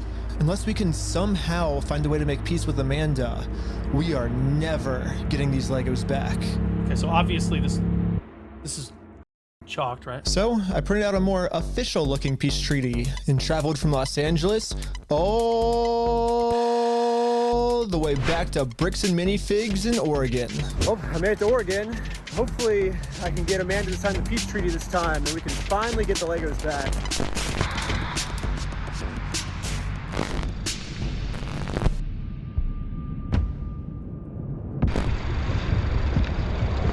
Hello. What? Look at her face. She sees it took less than a second. No. No. No. No. No. Get the no. Hello. What? You're not allowed here. Oh, no, Josh told me to come back. I think we didn't get the looks like Legos back Stoops. because Oh, he looks like you didn't sign the Maybe a peace little. treaty. You want to call Josh? No, I'm calling the police. Bricks and Minifigs is still doing the same thing they've always done. They're still trying to get me arrested just to avoid giving the Legos back. Chairdex100. Did you finish the second bag now? Shut up! I'm hungry! And I really want to finish this because I'm kind of committed. Problem with their plan, though, is Bricks and Minifigs is never going to be able to arrest me because I have a get-out-of-jail-free card. And I've actually had this card the No, I'm calling the police because you've already been. A lot of money just a boat in a video game. $40,000 is a substantial sum of money. It doesn't matter if you're a billionaire or a normal person. $40,000 is a lot of money. Not something you just throw around. Trespassed off the premises. Well, you don't want to owe $5,000 more, do you? I don't owe anything, and I'm asking you for like the millionth time you need to leave. You did say that I'm Holy wokage. allowed to be here. You I signed a did document. not. You did it? I never once said you were allowed to be here. Well, then whose signature is this then? She throws this straight into the garbage. No shot, bro. That is not my signature. It's not? Why do you have anything to do with signatures here? Because you signed this, right? No, I did not. Is that not your signature? So, no, it's not. And I'd like to know how you guys got a signature that's even close to mine.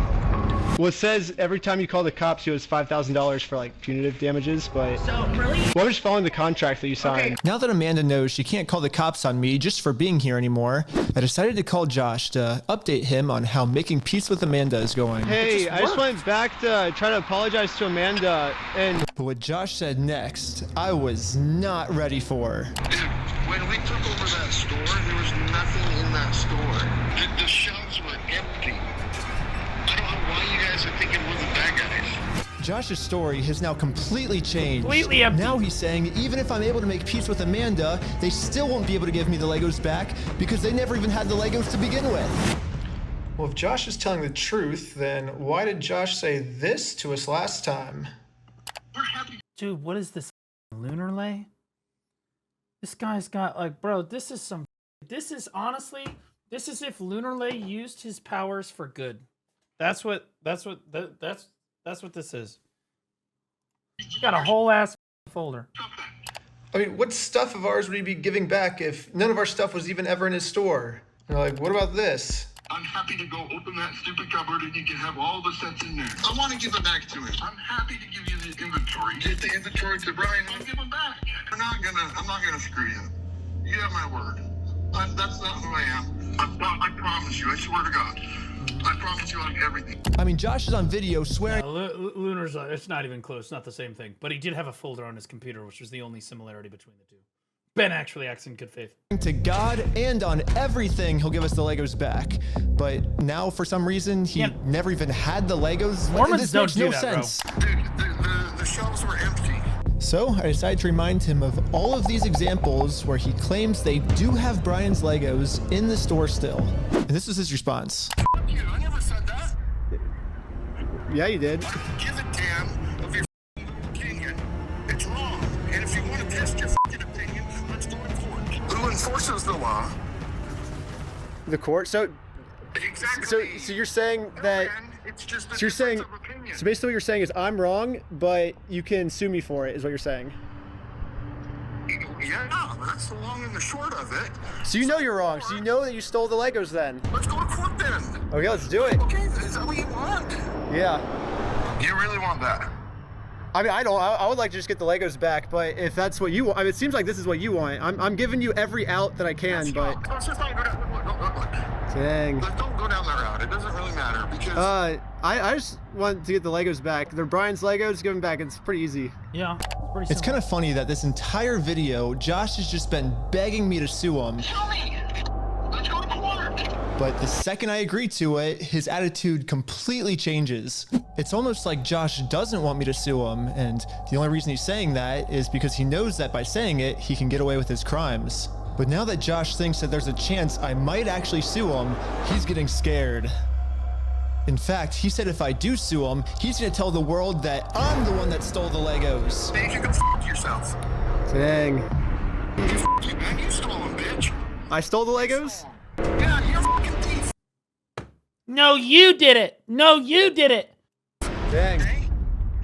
Okay. You can shut the fuck up. He's not dead. That's your fucking choice. Look, I am really invested in this Lego situation. So basically, these are my two options. I can do what Josh wants me to do and shut up, which I can say right now, I'm definitely not doing that. So what's the alternative? I can, I guess, raise hundreds of thousands of dollars somehow, and then maybe spend 3 to 4 years in court fighting them, and somehow if I win, then we can finally get the family their Legos back. Yeah, both of these options suck. Or maybe I can somehow find a way to engineer a third option. Every time I hear that godforsaken pumper music, bum ba-dum, ba-dum, bum, bum, bum, I know that some absolutely shit is about to come out of his mouth. Listen to the music start up. Like, or maybe I can somehow find a way to engineer a third option, which I call option number 3. Small claims court. Think about it. Small claims court is basically just like big boy court, except it costs basically nothing, and you get a judgment pretty much instantly. So I gathered my friends around a campfire to tell them about option number 3. One of the thoughts you had was taking the small claims court, right? No, because it's way too much money to take to small claims court. You can't take someone to small claims court, Ben, for $200,000. Yeah, there's 12,000 at the most, right? 12,500. Everyone hated option number 3, and I guess it makes sense. We ended up looking it up, and you can actually only... he's gonna go to... no. He's gonna do... What if we did $12,000 18 times? Then it would be $200,000. only sue for $10,000 at the most. Which has to be illegal. There's so if no we way. go with option number 3, Brian actually could win $10,000 pretty easily, but then this is what would happen to his $190,000. But I'm not giving up. We just need to get creative. Theoretically, if you wanted to, could you take in the small claims court? If you wanted to limit it. If I wanted to limit it, But you would at least get $10,000 out of that, though, right? we could, but it would be giving up $100,000 more. You know. So here's the here's the pitch. Here we go. What if we have 10 people? Oh God, I'm infected with the too. He's drugged me down to his level. God damn it! Now I'm thinking like a. To But also, I might be a genius. 10 different times for $10,000, and we get $100,000. No. Well, why not?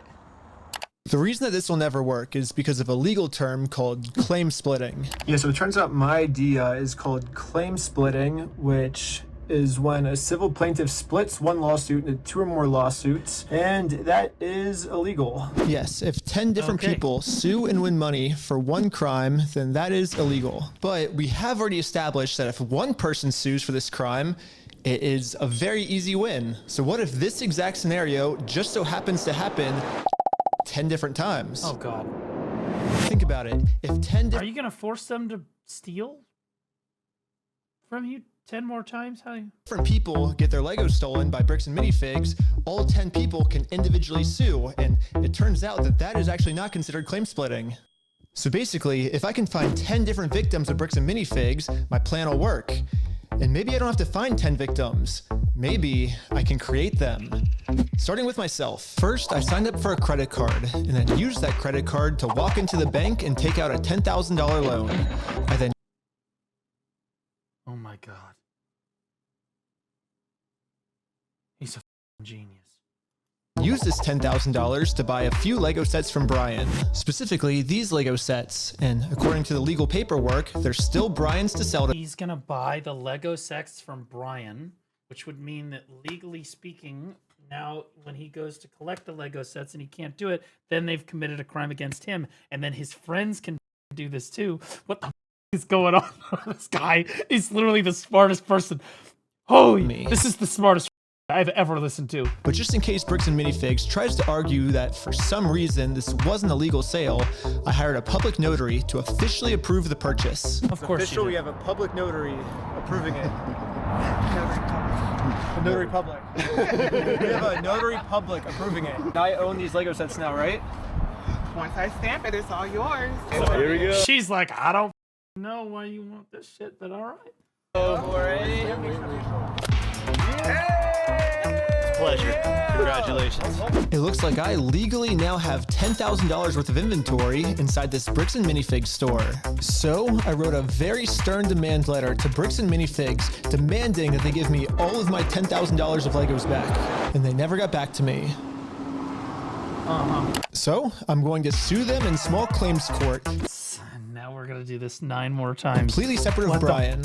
Now that there's 2 crimes committed fuck against is 2 going on? completely separate victims, this is not considered claim splitting. So this is when I thought, if the plan works this well for me, it should also work this well for all my friends. So I signed up for a ton of more credit cards, took out a bunch of more money, and each of my friends bought $10,000 worth of Brian's Lego sets. $10,000 for you? Here you go. That's gotta be racist, right? Coming out of an Asian guy's mouth? Like, that's, like, there's nothing we can do about that. Just... Thank you. You felt the need to bow. He even bowed, yeah, like... This is when we realized there's actually a big problem with our plan because we're now all $10,000 in debt. What the is going on? And if we don't pay the banks back soon, the interest is gonna destroy us. Dude, what's the problem? We're $10,000 in debt. Well, how do we solve this, dude? What do we do? We just ask our friends if they have like money to like loan us. Tommy, I'm in a Chad, do you guys have $10,000 that I can definitely pay you back? $10,000 to loan me. No. What? Dang. Yeah. Well, it was worth a try. Michael, do you have $10,000 to loan me? I literally do not have $10,000. Let me move it from my savings. Dude, I moved $10,000 from my checking account to my savings account the other day. and my bank just ate it because I forgot to call them about it. Because the transaction like bugged. Yeah. The transaction literally bugged. And now I have to call my bank because they ate $10,000 just disappeared from my account. I was like, okay. So now I gotta call them. But this is when we remembered that our friend Brian just made about $100,000 from all the Lego sets he just sold us. I bet he has extra money he could lend us. So we gave Brian a call. So we're in a really, really weird pickle right now. I just need $10,000, that's all. I'll give it back. This is weird. I know, it's crazy, but like... That was my 10K bonus, yoinks. Mm-hmm. See about it.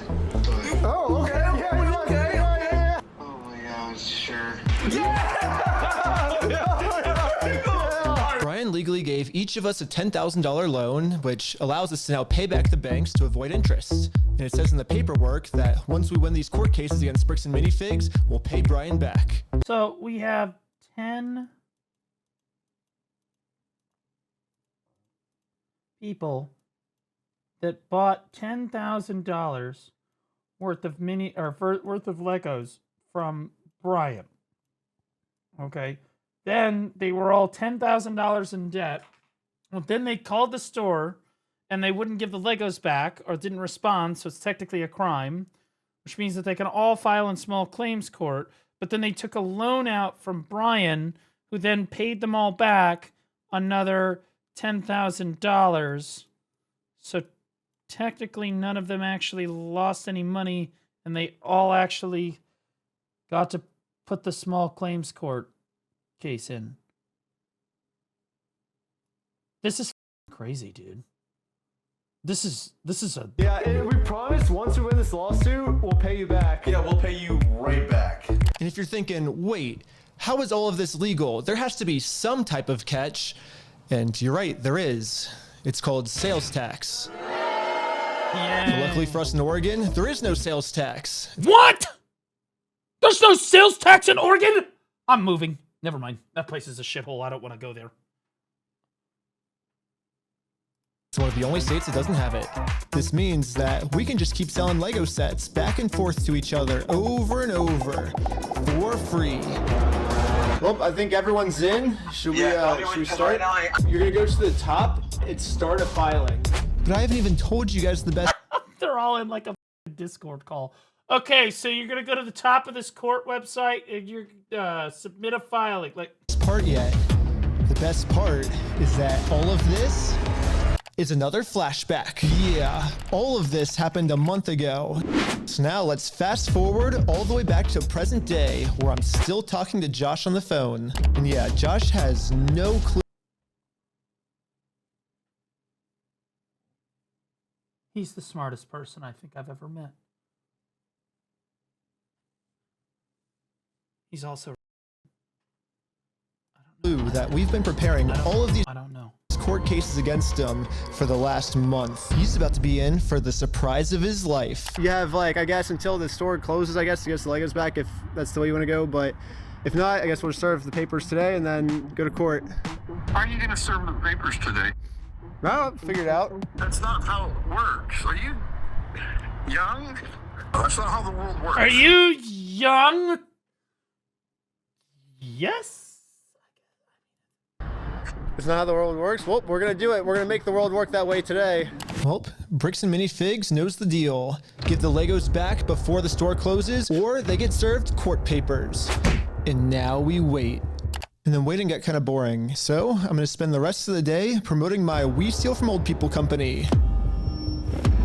Go to www.westealfromoldpeople.com for some awesome merch. And if Bricks and Minifigs calls the police on me for doing this, then they owe me $5,000 more. I've been advertising my company for a pretty long time now, and I've gotten no reaction from Bricks and Minifigs. So I'm sending in a secret undercover agent to see how they're handling the situation from the inside. Oh no! Well, they closed early on us. I think they're afraid of my lawsuit. So, we decided to go bowling again. Oh, no way, no way, no way. Shut up. Oh my God! It's the next day now, and you know what that means? It's go time. It's go time. The funniest part about yesterday was I strive to someday be this good at making content, bro. I don't, like, this is insane. when I was talking to Josh on the phone, he totally thinks that I just made all of this up in the moment. When the actual reality is, we've been planning this court case for months. But I'm not complaining, because if Josh thinks it's fake, then he probably won't show up to court. Is the next part out yet? Yeah, we're gonna watch it right after this. If Josh doesn't show up to court, we just win by default. So before I serve him any court papers, I'm actually first gonna confirm Josh's beliefs and do something super duper fake. Like give him a world record for the most amount of Legos ever stolen. Not everyone can say that they're the best in the world. It's something. Exactly. We ready? Hi. Hello. I am Ryan with the Guinness World Record Association, and I think you're expecting this actually. This is an award for most Legos stolen by any company in the world.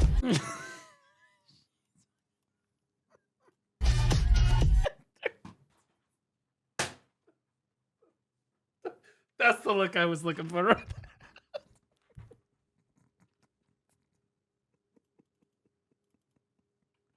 She's so over this shit.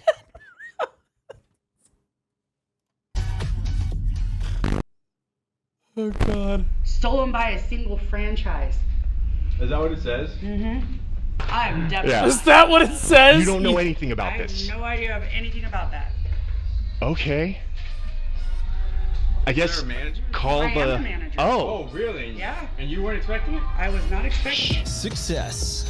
Anything that gets delivered to the store now, Bricks and Minifigs will probably also think it's fake, which is now perfect timing to serve all of these real court papers.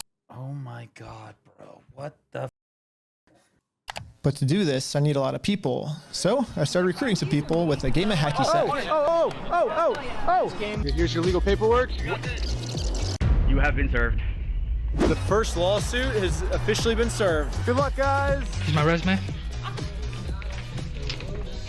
God, mother. That was funny. Everything Lego Queen Slay is going exactly to plan. Well, until this happened. Yeah, Mark. Hurry! Yo, can we just talk real quick? Can we just talk? I think Josh told this employee to close down the store early to avoid any more lawsuits coming in. Yeah, she closed. As soon as she saw us pull up, she started closing up. So for the rest of the day, I'm going to continue to advertise my We Steal From Old People company at www.westealfromoldpeople.com. I'm not getting many sales yet, but hopefully if I keep up all this advertising, people will eventually start believing in my company. Kids freaking out over this PC law. Yeah, we had to close early today, so Are you basically guys gonna be open tomorrow though? I don't know. So there's been some guy like harassing us because well, a lot of the Legos that we sell here are actually stolen Legos. Like we just steal the Legos. Yeah. Anyways, we ended up getting the rest of the court papers served, and now I'm just gonna fast forward a few months, and Bricks and Minifigs hasn't responded to a single court case we submitted against them. So I called the court to see what the next steps were. Okay, so I don't see that there's been a response from anybody in the case. Since they didn't respond, you can move forward with a motion for default judgment. Okay. I know what that means. Wait, I know what default judgment means. It means you lose! Holy shit! I remember now. That's what happened. Awesome. Well, Yeah, thank you so they much. no-showed. Yes, since Bricks and Minifigs didn't respond, it looks like we win by default. Congratulations. Let's go, Win the court Ethan! case. Yeah, when you default judgment, the Jews get all your money. Wait, no. No, that's not right. What? They really thought it was fake. Yeah. We did it. Hey, that's crazy, dude. No way. Yes. Yeah. Well, I think now it's time to go all the way back to Bricks and Minifigs and collect our money. And I got a cute little piggy bank here that they can put the money in. And so I traveled all the way back to Oregon to finally collect my money. It truly is a beautiful ending. This entire video, Bricks and Minifigs has been begging me to sue them. If you think it's illegal, why sue me? Let's go to court. Sue me for us. Sue me. Let's go to court. Let's go to court then. And when I finally followed their instructions, they were too scared to show up. Stop it. In public? I mean, at a certain point, you're like, you know, aren't there kids around here? There's no more legal Isn't this a kid's store? loopholes, and there is no more postponing the problem. Now, Bricks and Minifigs finally has to deal with the consequences.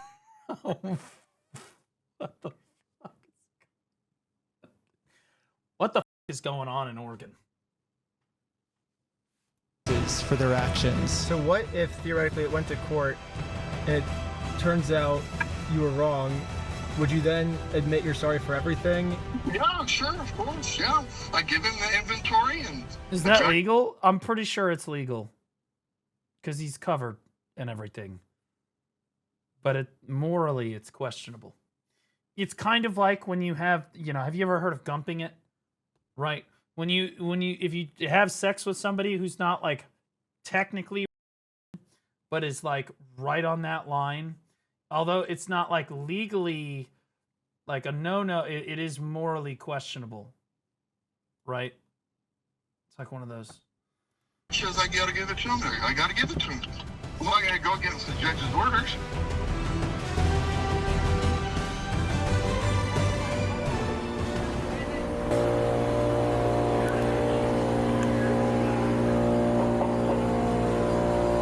Temporarily closed.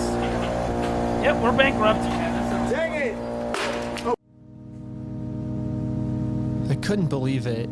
Literally one day after we filed a motion for default judgment, they permanently closed down the store. What? At first, it did feel kind of cool that Well, you our can't plan just get works. out of paying by saying that you declare bankruptcy. That's not. I declare bankruptcy!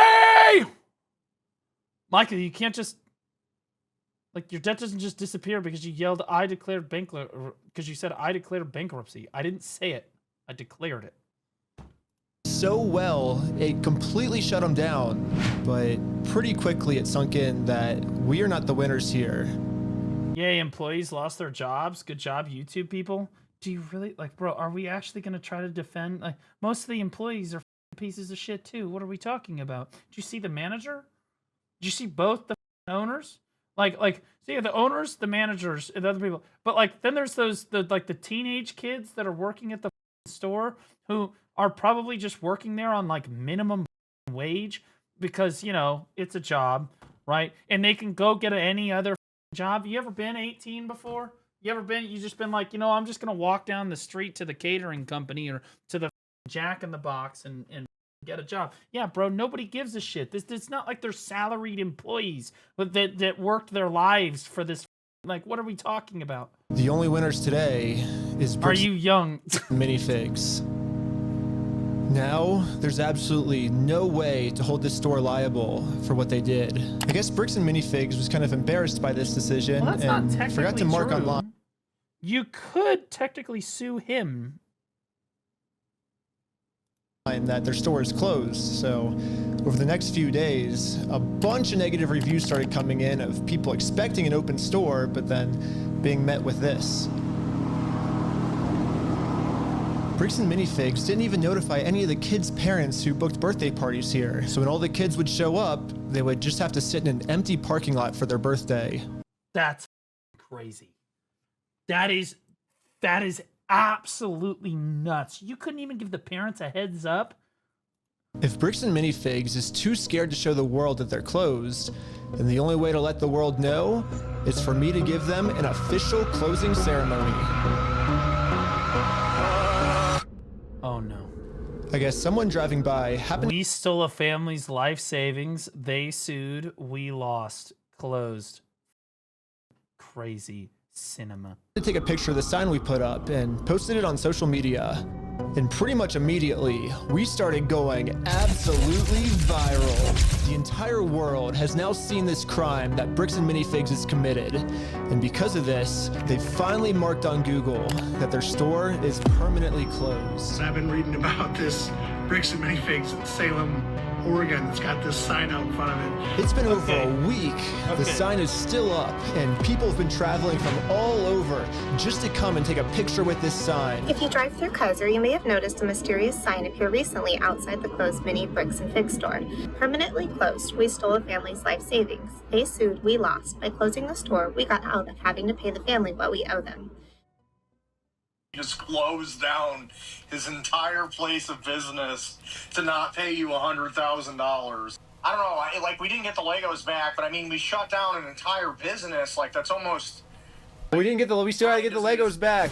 Which is why, even though Bricks and Minifigs closed down this store, I am not stopping until we get this entire Star Wars collection back to its rightful owner. I don't know, it's just, this video's going on for so long now.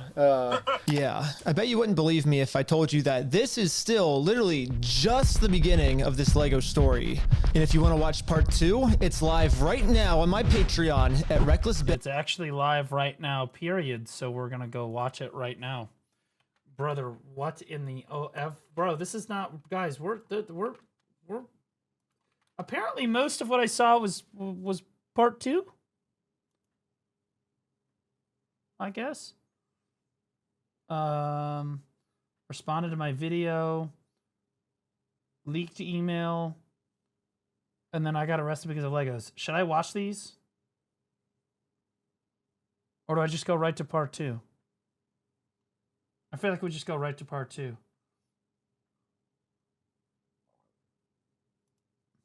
Well, Bricks and Minifigs officially responded to my Lego video we made about them, and I haven't read it yet, but someone just sent it to me, so I was like, well, let's make a video about this. This is not Lego video part 2. Part 2 is still on my Patreon if you want to check it out. Patreon.com/RecklessBen. This is just our response to Bricks and Minifigs response. Okay, should we pull it up? Actually, wait, before we start the video, we gotta talk about our sponsors. This video is sponsored by We Steal From Old People, and you can visit us at www.westealfromoldpeople.com. You sponsored your own video? We're actually at We Steal From Old People's headquarters right now. We're in this is our office, and we've been taking phone calls all day. Give us a call. We'd love to steal from old people for you. If you want. But we can't take credit for our business. We would love to steal from old people for you. Model, we're literally just stealing from Bricks and Minifigs. They're the ones that thought of this genius business model, so they get all the credit for this. They posted this on their website. Let's see what they said. Over the past several months, many in our community have seen posts and videos regarding a dispute involving the former Bricks and Minifigs location in Salem, Oregon. We understand the frustration and passion behind these discussions. Do they understand? I don't think they fully understand. Because when I went to ask him about this was his response. What's going on? So you guys are holding some of our Legos? No, we're not. You're not? Bricks and Minifigs is built on a community of collectors and families who care deeply about fairness, and that is a value we share. Maybe Bricks and Minifigs just shows their care in a completely different way than most people do, and they show that care by stealing from people. To be absolutely clear, Bricks and Minifigs does not condone, tolerate, or participate in the exploitation of anyone, especially older adults or vulnerable members of our community. I love it. They just especially older adults. Typically put, especially older adults. Or vulnerable members of our community. If they're not exploiting anyone, especially older adults, why are they stealing from older adults then? That seems like a weird way to not exploit older adults. Yeah, when a complex business dispute is reduced to edited social media clips, critical facts are often lost. While we will not litigate this online, which they are currently doing, we want to clarify the core situation. Okay, so I see what they're saying. So right now they're saying, this is all a big misunderstanding. Ben has edited these clips to make us look bad, but we're not really bad. Now, for the rest of this article, we're going to share our side that Ben left out, is what I'm assuming they're saying here, right? Sounds like it. Maybe we were wrong. Maybe Bricks and Minifigs is right, and we should give them a chance to share their side of the story. So let's see their side. So this is the reality of the consignment claim. Much of the online narrative centers around a private consignment arrangement allegedly made by former Salem store. It is vital to understand that Bricks and Minifigs Corporate was not a party to this alleged agreement, nor were subsequent franchises who took the ownership of the Salem location after the former owners were removed. So Bricks and Minifigs does have a point here. The previous owner, according to Bricks and Minifigs franchise agreement, they're not supposed to do consignments. They're supposed to buy the Legos and then sell them. So I think the old owner broke the rules.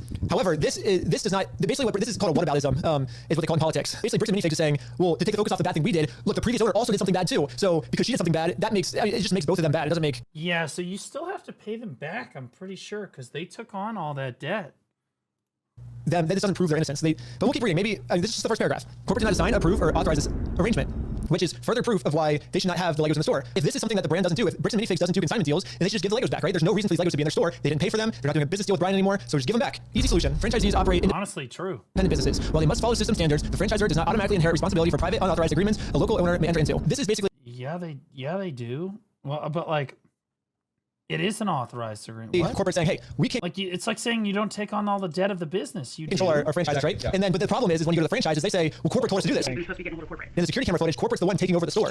Seeking facts over narratives. Serious claims require serious evidence. I do agree. We both agree with that. Yes. We have repeatedly asked for the original documents and undoctored recordings to support these accusations. So yeah, isn't that funny? Did we try to get the evidence over to you guys? Yeah. Did I remember that time when I had all the evidence in my hand and I walked into the store and I just said, hey, here's all the evidence. I'm not judging you. Let's figure this out. And they, what did they do? Can we have a clip like playing right now? Yeah, let's roll the clip. Also, here's still all the Lego sets you guys still have. I don't have anything to do with that. I don't want that. Go ahead and leave it. I'm going to ask you one more time. It's the last time. I do not want that. You're not handing me anything. I tried for a long time just to get her to look at this contract. Why do you think your friend is entitled to our inventory? What's his? He owns the Legos. Huh? He doesn't own the Legos. Well, yeah, we have a contract. He does own them. No, bro, are you an idiot? Are you stupid? Josh, the police control me right now. Well, that was a good clip. I guess this clip is them begging for us to give them evidence. It sounds like and it. that we were the ones that refused to give them the evidence. Makes no sense. They literally go, we have repeatedly asked. Okay, that's bullshit. Selective social media posts and investigative style videos are not a substitute for the complete record and legal agreements that govern the rights of all involved parties. Do you know what this sounds like right here? This sounds like the Nick Shirley shit that went on. Where like Nick Shirley came out with all the Minnesota daycare fraud shit, and then everybody that was trying to help cover it up said this exact same thing. Selective social media posts and investigative style videos are not a substitute for the complete records and legal agreements that govern the rights of all involved parties.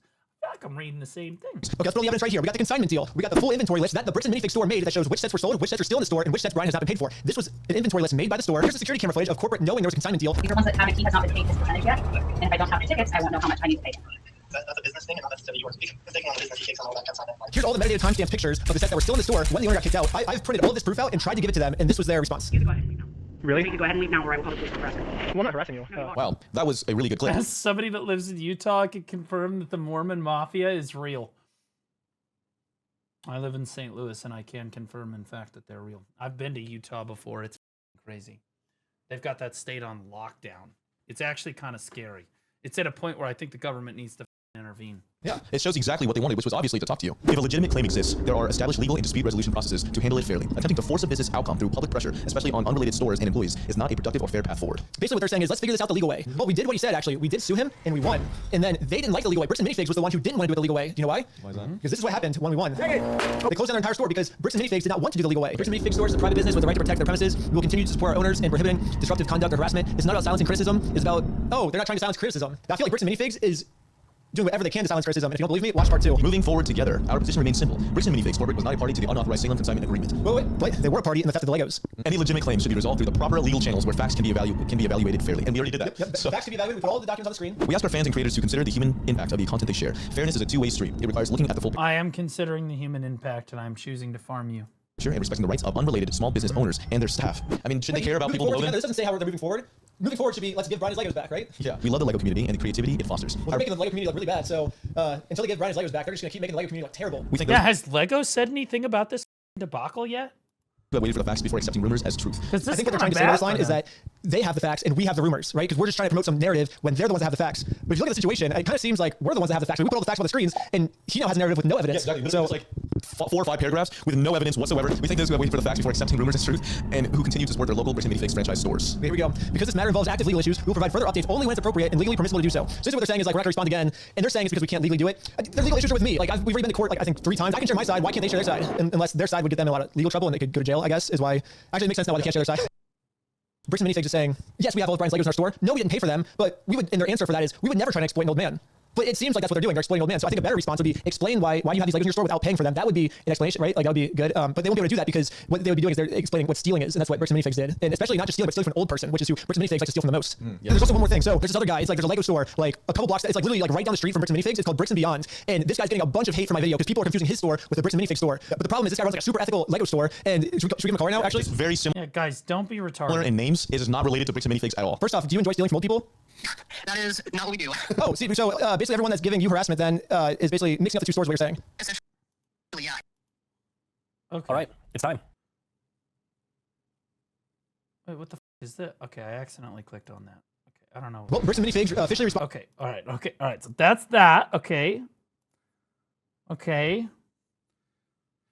Now we've got this one leaked email. Corporate Bricks and Minifigs sent out an email to all of their lower franchises, basically instructions on how to deal with our documentary we made about them. And we got a hold of this email. The email leaked online. And now we're just going to read through this. I haven't seen this at all. So, dear franchisees, as most of you are aware, our network is currently facing a coordinated negative PR attack stemming from a former franchisee's consignment dispute in Salem, Oregon. A YouTuber, Reckless Ben, has released multiple videos amplifying this narrative, which has unfortunately led to harassment calls, review bombing, and store disruptions across our network.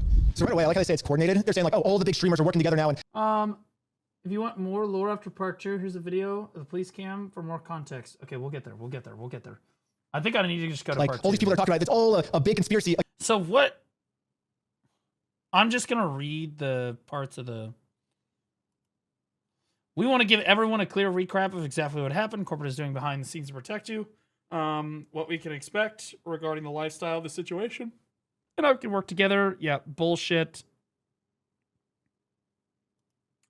While we will not litigate this matter in the media, we are taking aggressive action behind the scenes. Corporate was not involved in the specific local consignment issue, and we are holding firm on the facts. To that end, we have escalated this matter across several channels. Law enforcement and federal involvement. We are actively working with sharing records with the local police, Oregon State Police, the FBI, and the USPIS, the U.S. Postal Inspection Service. What the? Aren't they the criminals, though? How in the is that? That's not a good... Our legal team is preparing direct claims and seeking a TRO, temporary restraining order, to halt the harassment and push the matter to full litigation against all parties. Yeah, so the reason they want the restraining order is so that Ben stops posting videos. That's what they want. We are also issuing a cease and desist demands regarding the unauthorized website they created. The TRO is a preliminary injunction as it is a valid court order that will get the platforms to remove the content. Yeah, so they just want them to take down all this stuff so that they can't be punished for it. Also, is he in St. Louis? Because that's my city behind him. That's the St. Louis Arch. That's my building. Wait a minute. Hold on. The team is preparing direct claims and seeking a TRO. What the? Yeah, that's my skyline. That's my city. Regarding the unauthorized website they created, the TRO is a temporary injunction. The valid court will give the order. Blah, blah, blah. Okay. Platform takedowns. We've reached out to Google, YouTube, Patreon, GoDaddy, and Facebook to report the specific pages, videos, privacy violations, and coordinated review bombing targeting your stories. Now, I saw the Patreon response. My name is Jack Conti, and I'm the CEO and co-founder of Patreon. On May 29th, Patreon received an official takedown request filed by Bricks and Minifigs for media and accounts related to Reckless Ben and an ongoing dispute regarding a local Lego consignment issue. This is the verified complaint with exhibits. This is the request for immediate content removal pursuant to temporary restraining order. And this is the motion for the temporary restraining order and preliminary injunction. So after an extensive review and investigation by Patreon's Trust and Safety team, we have in fact, unfortunately determined that Bricks and Minifigs can stuff it. We're keeping Ben's page up. And if Bricks and Minifigs doesn't like that, they can sue us. Patreon out. Because Patreon is a lot bigger, I'm pretty sure, than Bricks and Minifigs is. Yeah, so this is all well and good, and this is a base response from Patreon, but they also did take Tyler Oliveira's thing down. So I suppose that I'm just gonna throw it up there as a suggestion. I mean, I guess that's all Patreon knows at this point. They don't really give a like, Mormons, sure, we got more money than them, we're fine, but the Jews, we can't compete with them, so we'll just go ahead and take Tyler Oliveira's page down then instead. Okay. Sounds good. Okay, so consignment. I mean, that's their number one argument, and it just says in the contract, like, oh, you can't do consignments. So, like, what the heck? Wait, what? Additionally, franchisees may also offer consignment services. So they can do consignments, themed entertainment, birthday parties, holiday parties, school events, approved off-site events. Yeah, so it's right there in the franchise agreement for Bricks and Minifigs. You can do consignments. They're just lying. Holy f***, they are so screwed. There is just no shot. They are completely toast.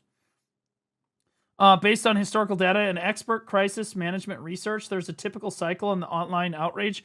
Understanding this timeline helps us manage expectations and maintain stability. What? Stability. Initial wave. Did they just ChatGPT how long this was going to last for? That's what this looks like. Initial wave. Peak intensity typically lasts 3 to 7 days after the major videos drop. While the spike in harassment and calls is sharp, it quickly loses steam and online attention naturally shifts. We believe we are currently at or past the peak of the first wave. Oh, sweetie. Oh, buttercup.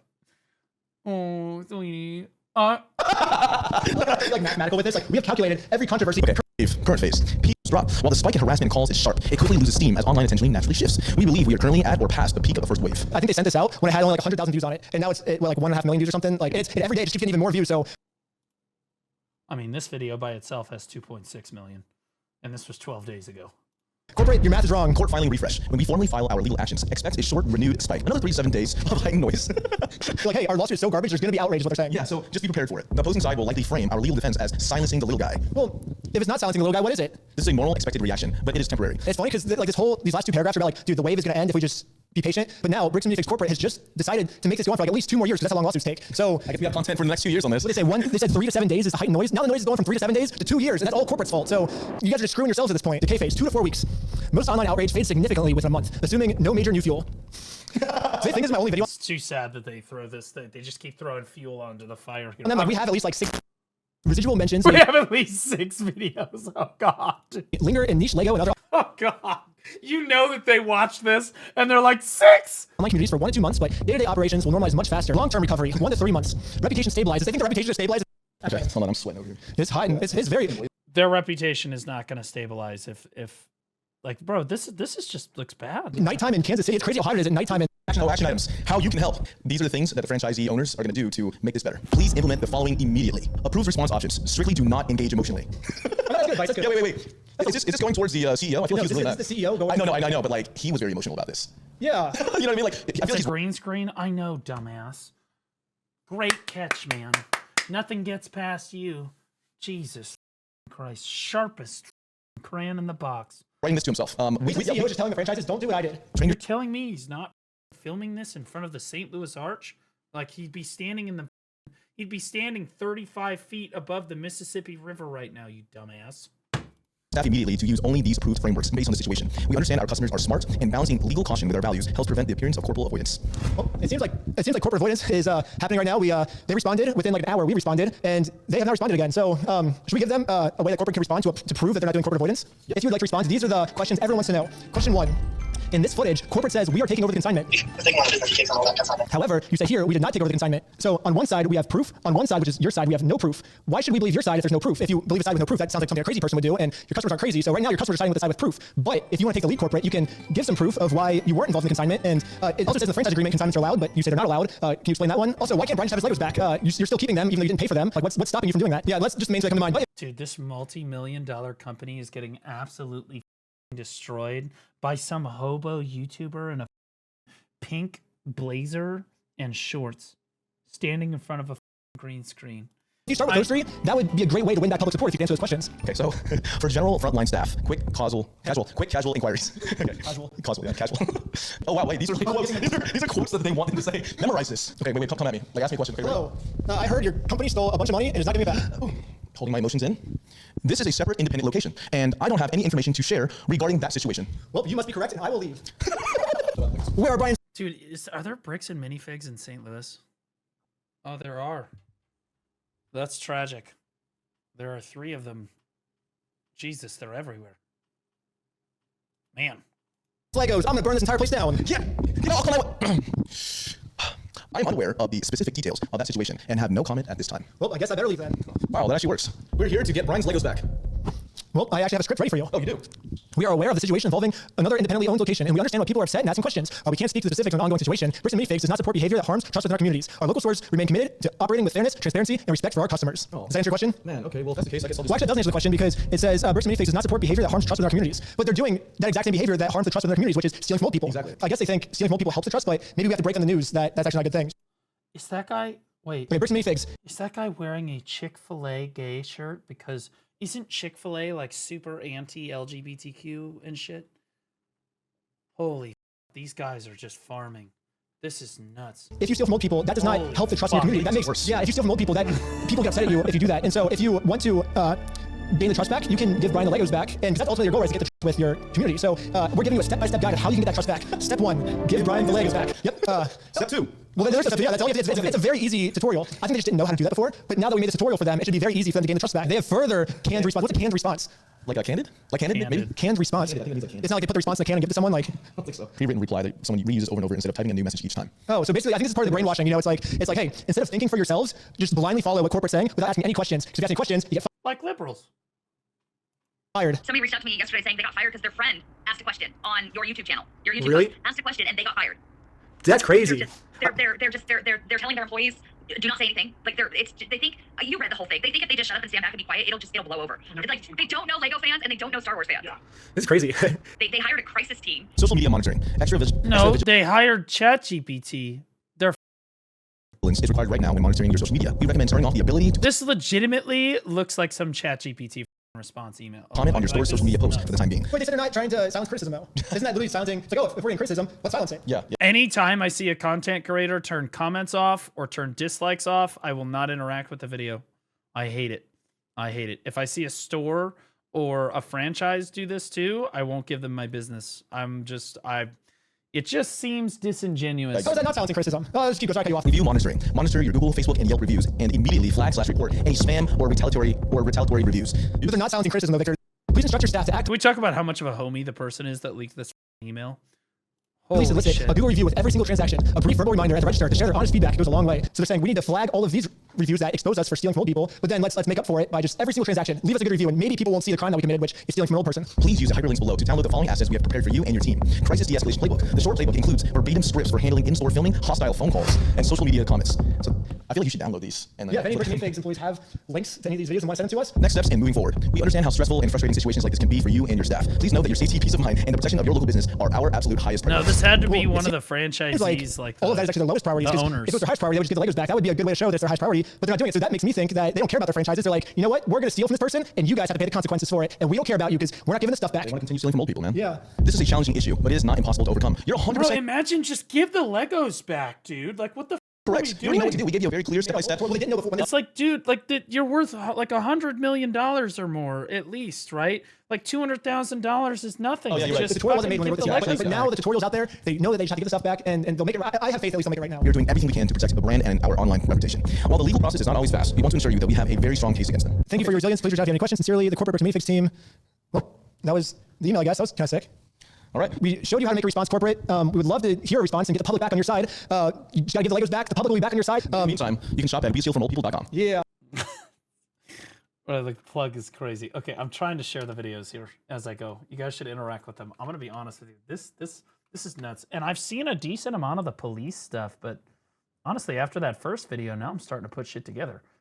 Okay, so this, I saw part of this, but I didn't understand this before. Now I understand it. Now I understand it. Because this was posted all over Twitter. This has been all over Twitter today. So I've seen this one. This one. Yeah, so I saw glimpses of this for sure. This is the story of how I got swatted, all because of Legos. The whole thing started with me investigating a Lego company called Bricks and Minifigs. The company sent two We're going back to normal speed for this. He's got that pumper music playing.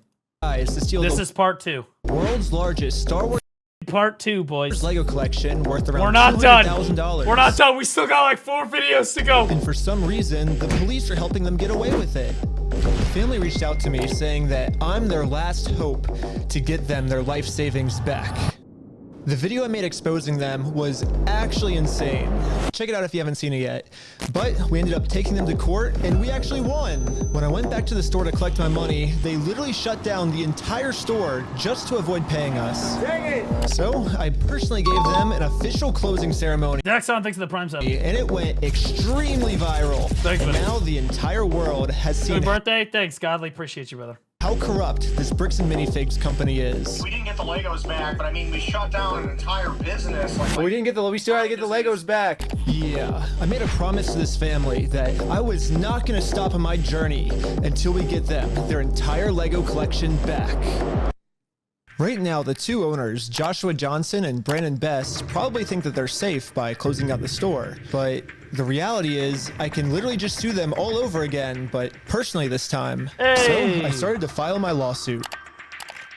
But right after I filed this court case, it got rejected. And the reason was, I failed to demonstrate a good faith effort to resolve the dispute prior to filing. Basically, before this court case can get approved, I have to at least attempt to settle with Josh outside of court first. I tried calling Josh, but I'm blocked. I'm sorry. Oh, man. So my only option left is to travel to his house to have this conversation in person. Basically, if Josh wants to save the day, I got him a trophy that says Joshua Johnson. This is so... I just don't understand how he operates. Like, how is this guy a functioning human being? How do you think like this? Saved the day. And we'll give him this trophy, but he has to give the Legos back first. So we started driving to Josh's house to have this good faith conversation the court requires us to have. 99 flap. We're in Josh's neighborhood. Oh my gosh. But when we showed up, Josh was already outside talking on the phone to someone. Oh my gosh, okay, Josh is outside on the phone. That's crazy. Thanks, Black. Wait, do I interrupt his phone call or do we just like wait? Interrupt his phone call?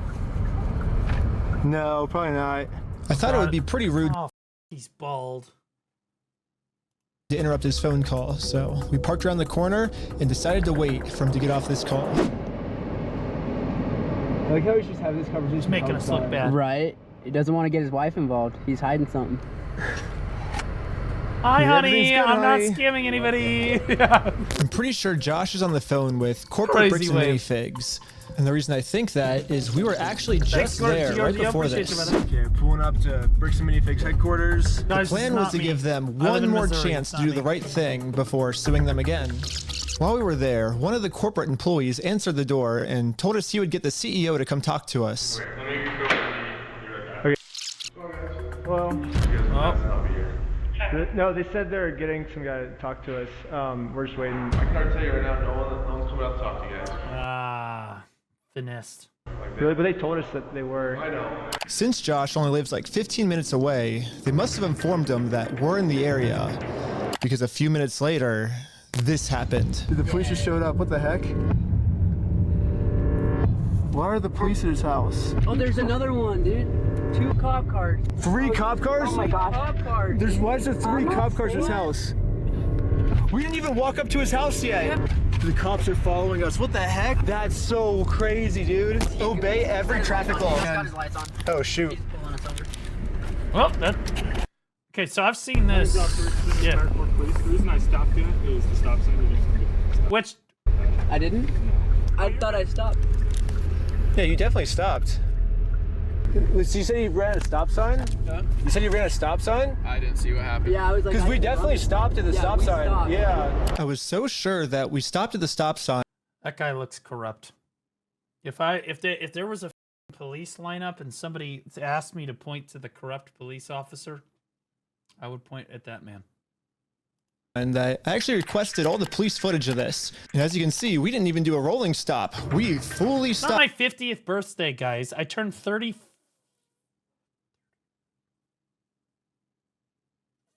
I think I turned 34.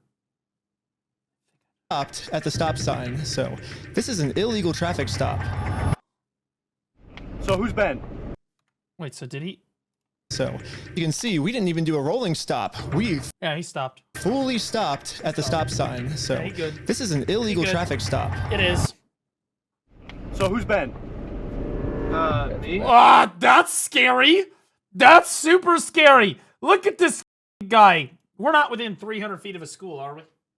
Like, dude, this guy, legitimately, when a cop walks up to your car and goes, "Where's Ben?" or "Who's Ben?" and you're like, you're just sitting in the backseat. You're not even the driver. No identification has been. How's Utah? It's good. Like it? Okay, it's pretty. How's Utah? You know, in Missouri, we got names for people like you. Of course, you might not like it with your religion and all. Some people consider it an F slur. Obvious that the police know why we're here, so I just explained to them the entire situation. This old man spent his entire life collecting the world's largest Star Wars Lego collection set. He's explaining it to him. There's just no shot. The only problem is it's a crazy story, and the police officer did not believe me. $200,000. $200,000. It sounds crazy. Yeah, when the officer went back to his car, this is the message that he radioed in. Hey, can you get the contact for Reckless Ben? Said he didn't have his ID, but he's just straight lying to me about everything else, so... Since the cops don't believe my story, they It's still technically possible that the cops were told a different sequence of events and then they're like, you know, doing all this stuff. But I'm going to be honest with you, dude. This is getting harder to believe. trespassed me from the Because they did pull them over illegally. property. Everybody today is being trespassed from that property. Okay. Yeah, we were forced to go home without having this good faith conversation the court requires us to have. Yeah, what do we do now, dude? Like, we didn't even, like, get to talk to him. Yeah, they're and we're supposed to be trespassed. unbiased. Like, But one thing I didn't understand was how the heck did they know we were coming? I was hiding in the back seat the entire time. it's photographing the ass with the. And the car's windows are extremely tinted. These windows are so tinted, you can't see anything. But as I was outside inspecting our car tint, the same police showed up to our house. What the is going? All right, now, all right. This is. No, we're getting pulled over again? And it was weird. It's the same corrupt freak. He wouldn't tell us why he was here. It's the same guy. Yeah, well, thanks for being so cool about everything. Yeah. They're like after us, dude. Anyways, since Josh Ask him how church was. clearly doesn't want to have this good faith conversation with me, I took his trophy and destroyed it. Wait, guys, let's throw it off that thing. Just like in the previous video, I tried to give Josh the benefit of the doubt, the easy way.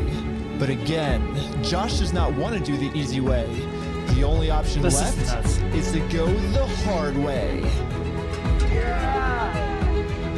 But before going the hard way, I actually remembered that there's another owner of the store named Brandon Best. Brandon is the guy in the security camera footage that illegally kicked the first owner out of the store so he could steal all their Legos. I tried calling him, but I am also blocked. I'm sorry. The only option left is to show up to his house. He's got a. Hello. He has an Easter basket. What are you, the Easter bunny? Option left is to show up to his house. He's got a. What are you gonna ask him for candy? Hello. Hey, how's it going? Hello? Hey, well, I was wondering if you'd be down to pay us for the lawsuit that we won.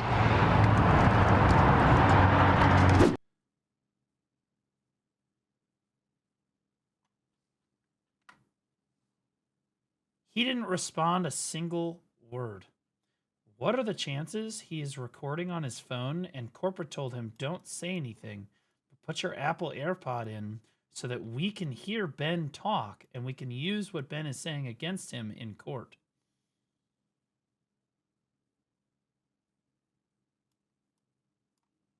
Yes, for the I'm just saying, like, lawsuit that we won.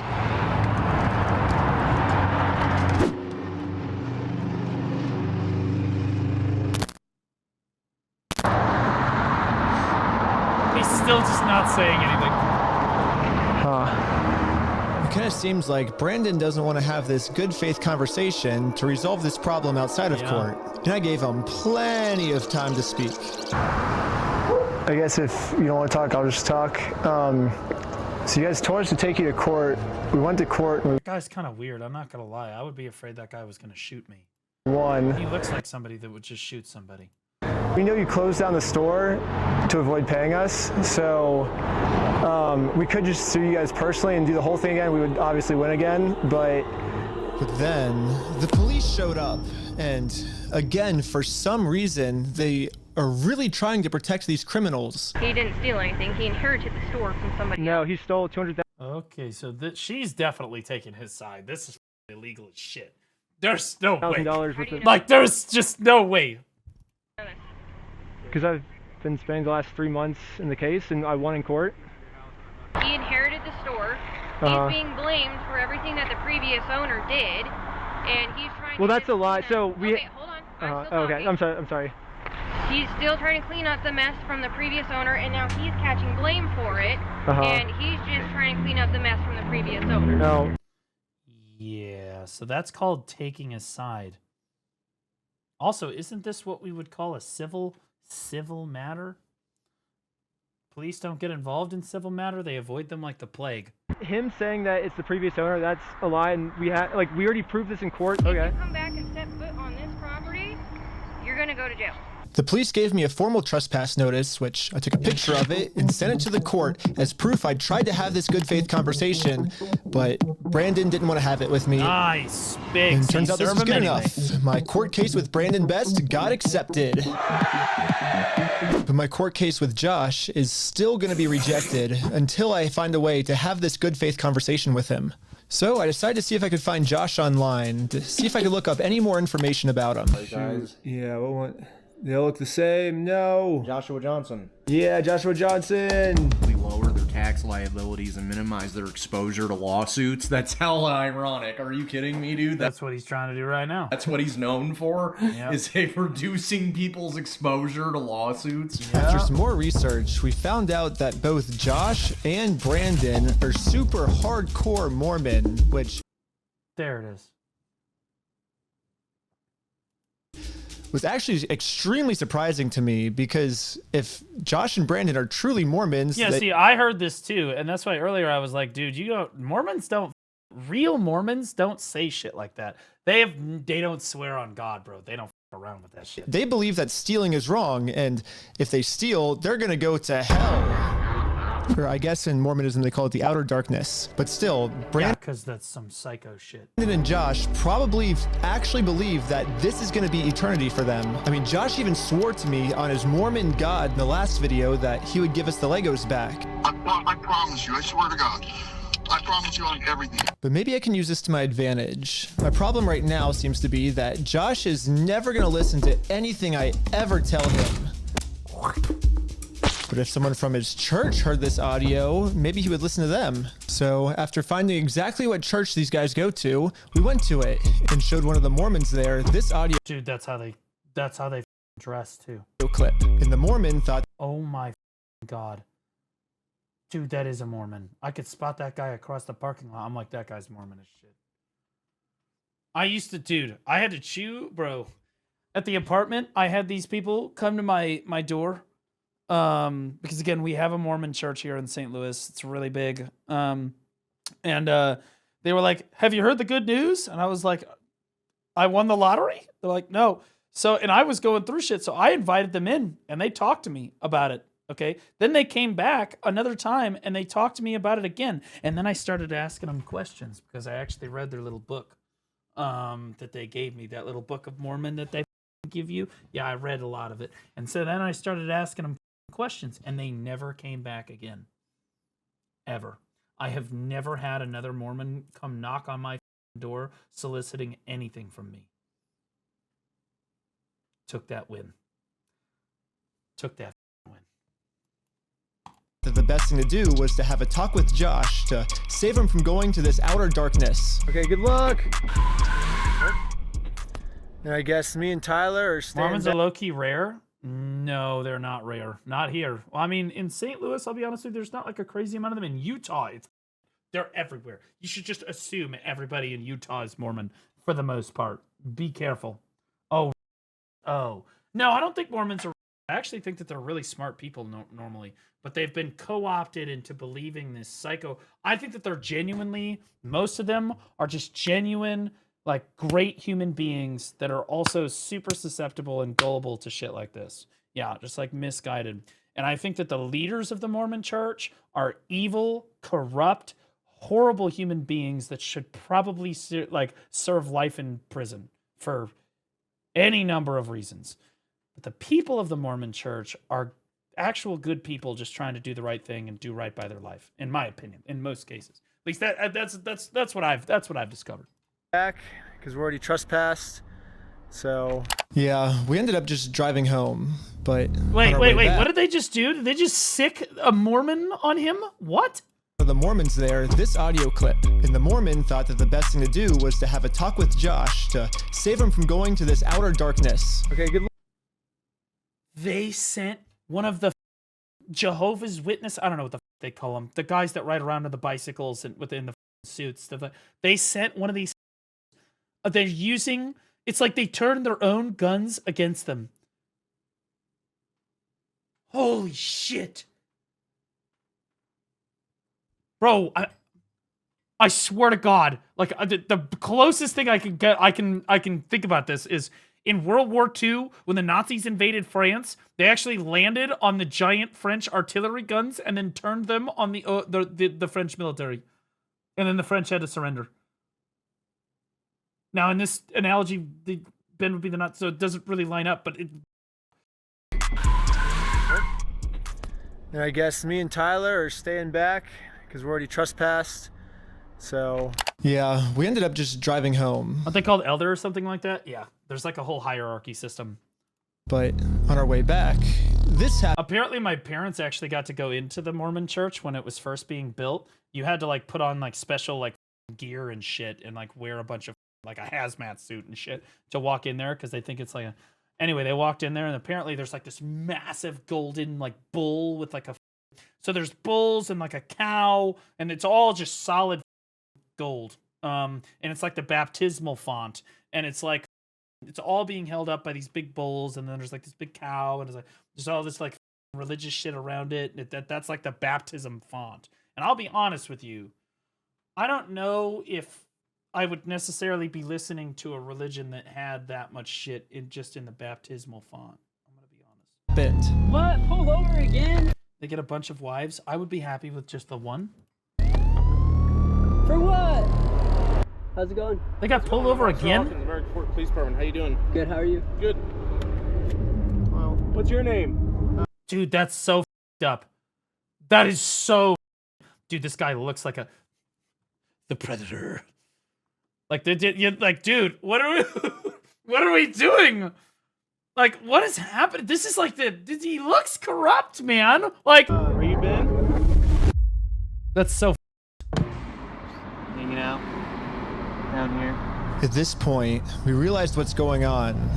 Yesterday, I told Brandon that our plan is to now sue them personally. We could just sue you guys personally and do the whole thing again. We would obviously win again. It seems like they're getting so desperate that they're going to resort back to the same... Religion that believes crazy shit? Well, in fairness, you could say that all religions believe crazy shit, but if you know what the Mormons believe, it makes the other religions look like science.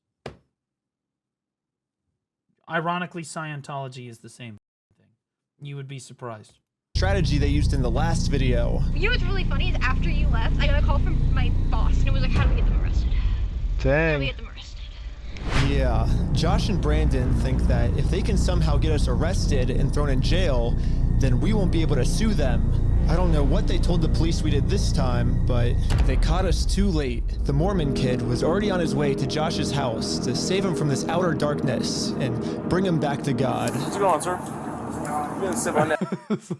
He's sick.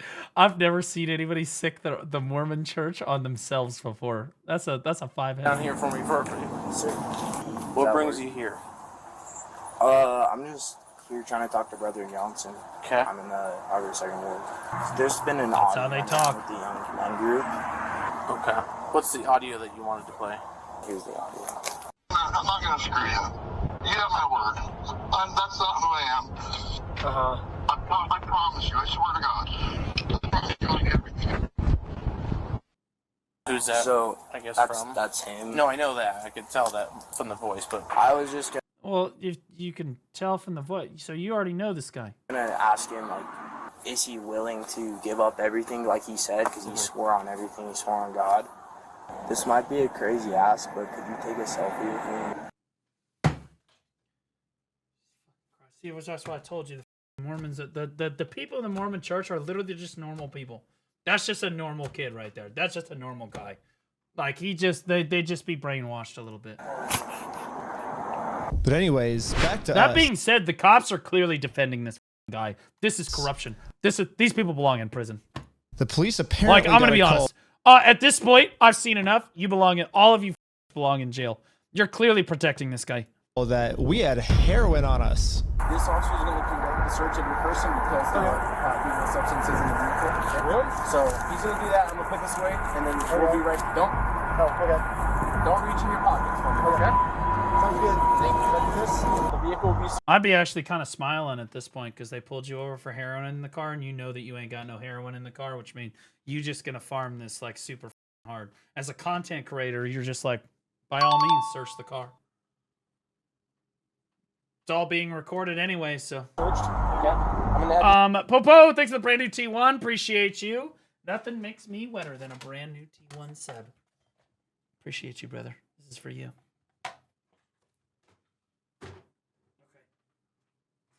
I'd be panicking. They're going to plant heroin in my car.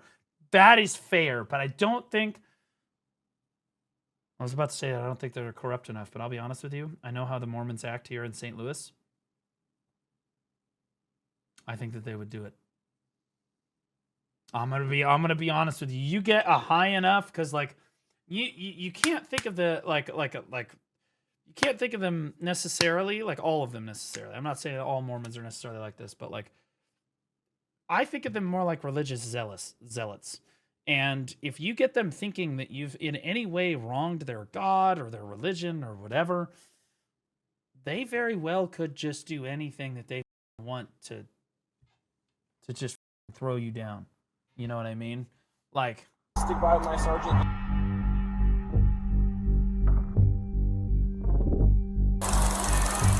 After 2 hours of searching the car, obviously they found no drugs. So, he didn't find anything. I explained to the police that we didn't have drugs, and the reality of the situation is that Bricks and Minifigs is so desperate at this point that... Yeah, so I heard that they were redacting audio. Is that even legal? They're willing to do anything to get us arrested so they don't have to pay I for heard the... they redacted like entire... I don't even think it's... Is it the point of having body cams is that we're all supposed to... We, the people, are supposed to be able to see what the you're doing? Property they stole. And the police was arguing back with just some of the worst comebacks I've ever heard, which is why I think the police actually redacted this audio in this clip, because if they kept the audio in, then the world would get to see how stupid the American Fork Police Department. If they kept the audio in, then... I want to say that jogger looked like he was wearing a Bricks and Minifigs shirt. The world would get to see how stupid the American Fork Police Department is. But anyways, even though we were passing every single drug test they gave us, they were still not going to let us go until we told them where the drugs were. Your eyes, for example, right? Right. There's a constriction, which is dilated, and then Do you notice it? So I haven't been looking. You're shining bright lights in his eyes. Of course they're going to be dilated. That's how the human pupil works, dumbass. I would have gotten arrested. Bro, I have zero tolerance for this shit. I'll show him. Go ahead and look at him. I'll look at you? Yeah. You do see it? So it's crazy. Yeah, it's crazy when you shine a bright light in somebody's eye. Suddenly their pupils dilate. No idea, because I've almost never like he's done not any dead. drugs in my life. I don't do drugs. I don't do alcohol. I've never done any of that in my life. I'm willing to do any drug tests. Yeah. Like, I'm very cooperative. I'd be the same way. I don't do any of this shit. I don't understand, what you're seeing in my eyes. I'm gonna have a discussion with this officer.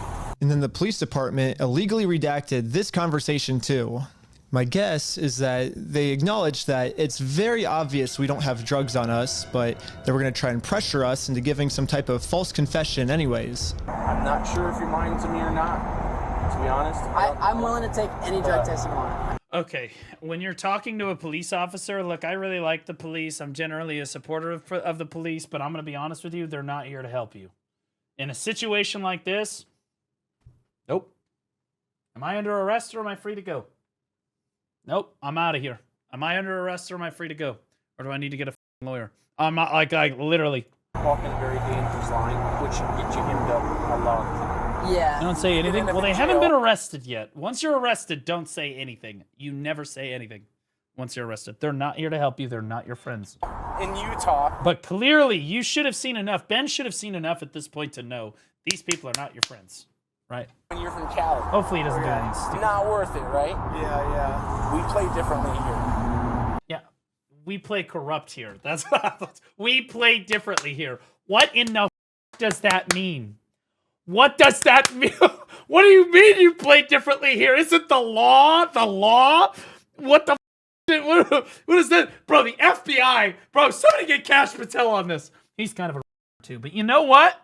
Does that make sense? Yeah. I'm willing to cooperate with you guys and do anything you want me to, because I'm not hiding anything. I can promise you that. I promise. We weren't giving the police a false confession like they wanted, so eventually I guess they just got tired and let us go. We'll let you guys go now, but you're walking a thin line. Just be mindful of that. You're walking a thin line for not doing heroin What? Does that make sense? Okay. At this point, I've documented everything I've been through to the court, that I've tried to have this good faith conversation with Josh. He just doesn't want to have it with me. And because they are not the law, they're the police enforcers. They are, okay, but for all intents and purposes, they're the law. Okay, so like if you disobey an order from a police officer, you break the law. They technically, yes, they enforce the law. But everything you do with the police it has to do with the law, right? Yeah. Police do not know the law. They know more than, well, most of them should know more about it than a normal person, generally speaking. But you're right, they're not lawyers. everything I went through, my court case finally got approved. And attached to this email are court papers to serve Josh. The only problem is Josh is not going to open this door for anyone. He wouldn't even talk to another Mormon. Instead, he just called the police on him. In order to get Josh to come outside, I'm really going to have to get creative. So I made this poster that says, "I stole a dying man's life savings," and printed it out. There's that music again. We talked about the music before. Every time I hear the music, he's about to do some mentally ill shit that is somehow gonna work. Now I'm placing this poster in a public space right across the street from Josh's house. Yeah, it turns out this tiny patch of land is actually free for any person of the public to use. And since we have the... I don't know if that's legal. In Missouri, I don't think that would be legal, because like technically you don't own that land, but also people can't like put it as signs on it, right? freedom of speech, I am breaking no laws by doing this. So when Josh walks outside to take down this sign, I have a process server to serve him his court papers. Yo! What's up? But almost immediately, my sign got blocked. Oh no, he's blocking our sign.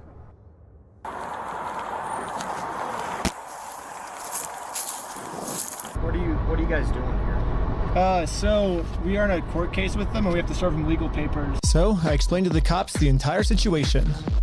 I'm not going on his property. Right, no, that's fine. Yeah. That's fine. The police realized that we're not breaking any laws, and they've been called here for a false reason, so they decided to leave. Awesome, thank you. Must not be Mormon. This is going so much better than yesterday. So now it's time to serve Josh these court papers. And then we got the police called on us again. Hello. This man stole... Climax just resubscribed for 3 months. Happy birthday, Blue. Climax, looking back for 2 months, man. Appreciate you. Thanks so much, man. Yeah. Appreciate you. Basically, his family's life savings. So we're just here to serve him his court papers. Again, I explained to this police officer the entire situation. I wish we could just send him an email or a phone call, you know, but yeah, the court requires us to come in person for some reason, so... Again, the cops realized that we are doing nothing illegal and decided to leave. Why doesn't she just get out and go serve the papers? Like right now.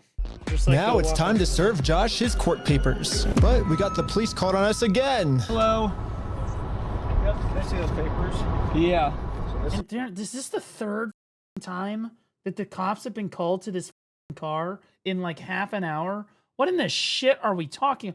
These are tax dollars. These are not my tax dollars. If I found out my tax dollars were going to this, I would be pissed. What you're trying to serve him with? Yes. Because he won't answer the door. Fair enough. That's required by the court. Again, the police agree that we are not breaking the law. They've been called out here for a false reason. This guy told me that he could even just serve the papers for me. You okay if I give these papers to him? Yeah, for sure. So this is what happened, because I actually saw the unredacted footage of this. I saw the unredacted footage of this guy talking to the dude. Just give me 1 minute. Okay, thank you.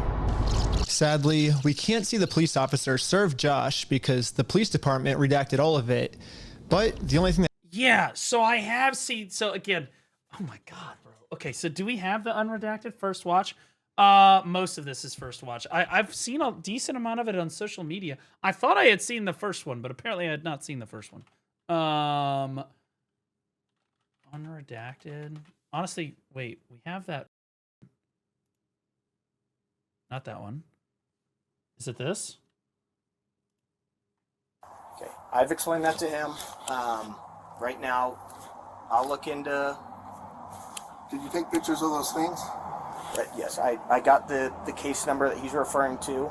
Does stupid things in addition, and so there's a. So this dude comes up with the papers, right? I sent it to you. Wait, where did you send it to me? Where'd you send it, Art? Like, this dude calls the CEO of the company. So this cop walks up with the papers.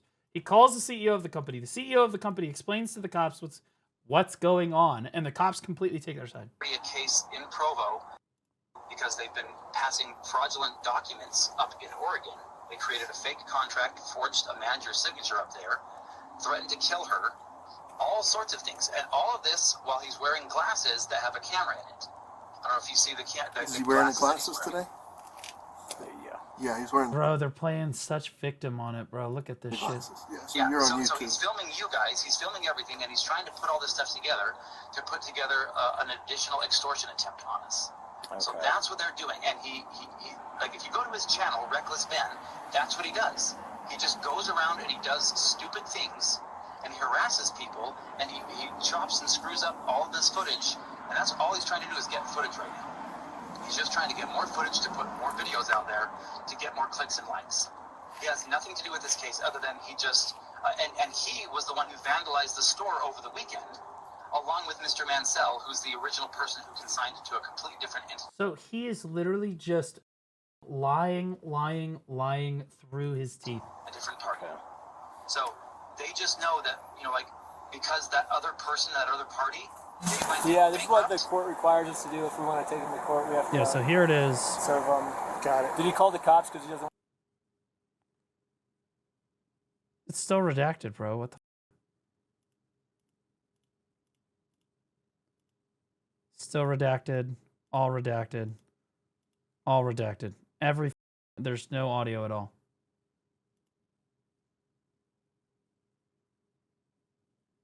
Not redacted. They muted. Wait, the cop muted his microphone? Are you serious? Is that even legal? No, there's no way that's legal. This is crazy. There's no shot. What? They're just going after somebody else that they think they can just extort money out of. Gotcha. Okay. Has the store had any sort of lawsuit filed against them by this Ben Schneider or the Mansell? No. So again, going on the fraud that the Marion County District Attorney's office is looking into, they filed multiple small claims court claims against a completely separate entity, and they used fictitious names to do so. All of the cases were then dropped because of it, and like that's all a lie. But none of them were filed against the actual individuals. Okay. They weren't filed against Josh or his. What are the chances that this guy is just the crazy slimeball that lied to the CEO in some crazy slimeball way? The CEO believed him because they're both Mormon, and now they're both using this as leverage to lie to the police, who are also Mormon, and just believe each other implicitly. Entity. They weren't filed against us and our entity. They were filed against. I know the guy on the phone is the CEO. Either fictitious entities or otherwise, but they're fraudulent. There's no way the CEO doesn't know exactly what's going on. I refuse to believe it. At this stage, there's no way. Make it look legitimate when he puts his videos out online. There's just no way. He's done this at least, I think, in 2 other instances with individuals who ended up, like filing lawsuits against him. Okay. So that's what we're working on right now with our own attorneys is going after him and his stuff. Did this just crash? Holy f***, they're infiltrating my computer, guys. What the f***? Dude, I have no control over my mouse. But no lawsuits have been filed against us, against Josh and his entity, or against any of the parties that he's claiming. Okay. Be prepared for a knock at the door. I'm gonna be honest with you, somebody comes knocking at my door, they're gonna get 10 guns. Knocking back. You understand, I have cameras all around my house. I have 360-degree coverage. I have cameras inside the house. I got cameras everywhere. I know if you step onto the property. I got guns. I am always within 10 feet of a gun. In fact, right now I'm within 6 inches of a gun, and then I'm within about 3 feet of another gun. Okay? You have no idea. I take my personal safety very seriously in this line of work. Now, where... Yeah. So he mutes this entire thing. Well, I heard him try to get the, he was like, yo, can I see the papers real quick? And then the cop's like, I I can't really give them to you. It would put me in a tough position. He's like, oh yeah, it's all a fake lawsuit. Whatever. I don't know where that clip is, but I swear to God, it's That there. really matters is that Josh is getting served. He does not want the paper. So He's not want the papers? here's that back for you. Okay. Yeah, the police told me that they can't serve the papers for me because I'm lying to them, and these aren't even real court papers. Not sure what this is. I've never seen something like that. To be honest with you. Keep in mind, this is the guy that literally just heard about the CEO. Uh-oh. Okay. Keep in mind, this is the same... Court papers. Okay. This is the same cop that literally just had the entire situation explained to him, and then they tried to gaslight him into thinking into being like, yo, it's all a fake... It's a fake court case. It's all fake. Blah, blah, blah. He's a bad influence. He's a YouTuber. Blah, blah, blah. You guys are... It doesn't have a judge's name or anything like that on it? Because it hasn't gotten to the judge yet. So this is serving him, and then we'll go to the court, and then the judge will be there. So the judge doesn't get involved until we're in court. That's mentally ill. Bro, the cop is just not. Why is he saying that you guys went on the property? Because he wants us arrested. So What up, Janice? How you doing, buddy? It doesn't look good when you've been trespassed. Yeah. Trying to serve papers. Well, I think it looks exactly how we're supposed to do it legally. This is the legal way to do it. Well, we have 2 or 3 incidents. Yeah, well, first, so they're incidents because he's lying to you guys. He's making them incidents. We came to do a good faith conversation, which is required by the courts before you can get a court case approved. So we did that. He called the cops on us. He lied to you guys saying that we had heroin on us, and we did a 3-hour search of the car yesterday. We found no heroin in the car. He's going to make up any lie he can to get us arrested. We are doing things the legal way, the correct way. The reason he's hiding in his house is because he's the criminal. If something doesn't look good, it doesn't look good for him, not for us. Go through the legal process. What is this guy listening? Is your brain on? Go through the legal process. Okay, explain it again.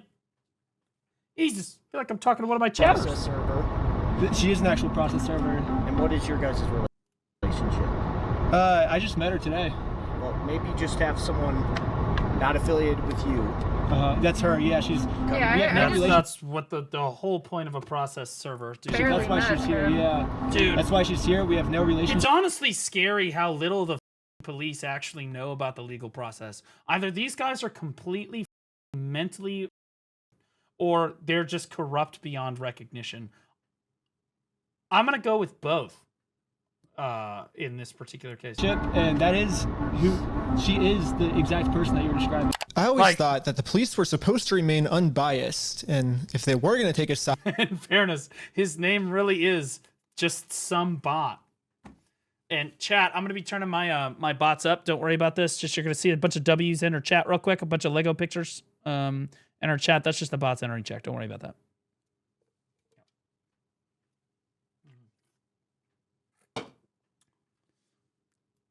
All right. They definitely shouldn't take the side of the criminal, but I guess I was wrong. However, I'm not doing anything illegal. I'm literally just following the instructions of the court, so the police can't stop me. God damn it! This music is gonna be in my head all night! Dun, dun, dun, dun, dun, dun, dun. It kind of pumps! Okay, I'm gonna raise your neck. Okay, see ya. Bro, it's a looking emote. Now that the police are finally leaving, it's time to game plan how to serve Josh. But then, you guessed it, we got the police called on us again. Brother, 4 times? Oh, sure. The paper? The serving paper? Yeah. Here you go. Well. They think it's a false. True, I did the nose rings. I'm gonna be, ladies, sincerely. The nose ring never helps. It doesn't. It's only a downgrade. It is only an objective downgrade in every single way. That being said, she's gorgeous. Case? What the heck? Thank you for holding. How can I help you? Trying to speak with someone to verify if a case is... Just verify if a case is real. Yeah, remember, because he just talked to the dude and was like... Oh, wait, the other guy talked to the dude and said the case wasn't real. Yeah, looks like a real small claims case in our court. Okay, thank you for your help. That's all for today. Thank you. I think this phone call was the breaking point for the police. Oh, he's rubbing his chin. The police couldn't handle the fact that I was right and they were wrong. So, is this all when they muted their mics? Hello. For me. Okay. Okay. Find you back. Am I being arrested? You're under arrest right now. Really? What for? You have a right to know what you're being arrested for. Bro. Okay, right here, this is the moment, guys. This is super important. Never say anything. Have anything at this point. No, they're not. The cops are always going to try to coax it out of you. They're going to try to pretend that they're your friend. They're going to try, oh, I'm just trying to get to the bottom of this, whatever. Nope. Don't say anything. Nothing. They're not your friend. They're not trying to help you. They've already arrested you. They're just trying to get you on more. Arrested. Like, they didn't say he's compliant? Oh, you comply. 100% you comply. You don't do anything wrong. Also, I didn't hear any Miranda rights. anything when they were putting him in handcuffs. They just said, you're being arrested. I was confused on what I was being arrested for. I mean, the same police officers that arrested me gave me permission to do exactly what I was doing. You can film from the sidewalk wherever is public, right? But you can't go on that property. If you do, you'll be charged, okay? Okay, yeah, for sure. I got arrested for just doing what the police told me to do. What's even more confusing is the police are supposed to be the good guys. Why are they arresting an innocent person to protect an evil criminal? Well, back when I was... I'm going to be honest with you. I've heard enough at this point. We need to investigate the whole Mormon church. Needs to be investigated. Like, this is... keep in mind, the Mormon church doesn't pay taxes either. They demand... When you join the Mormon church, I think that you have to give them a percentage of your income every year. It's like 20% of your total gross income. You have to pay them every year to the church.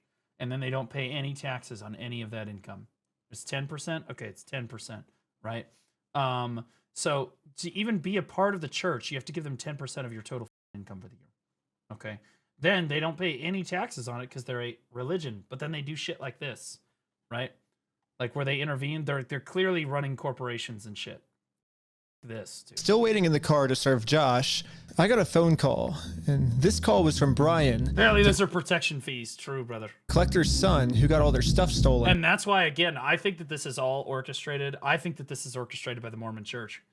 I think that I think that they know what they're doing is wrong. I think that the Mormon church knows what they're doing is wrong. They don't care because these guys make the Mormon church a tremendous amount of money, and they're trying to protect them. Because again, they have to present. As long as these guys keep paying the 10% of their income, the Mormon church can protect them because they control the police officers. And he has a theory of what might be going on here. Yeah, the cops down there are definitely all in with the Mormon community, and being the Bricks and Minifigs is part of that and worth millions. I would not doubt that they have donated hefty sums to the Mormon church. Not donated. Forcefully given. Of which all the cops are probably a part of.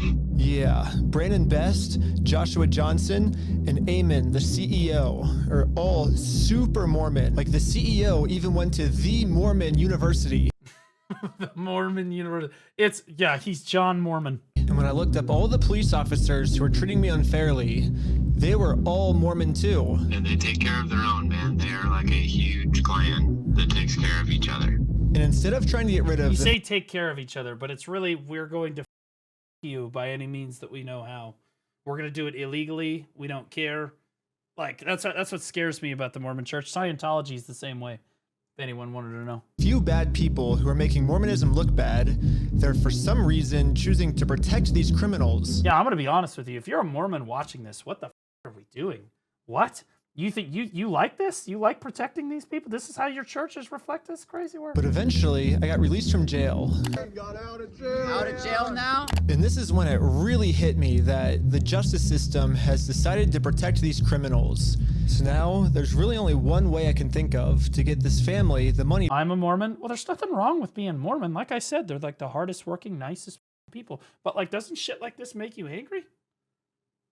Back that got stolen from them. This is making your church look like shit. Your church is defending this behavior. Which is a GoFundMe.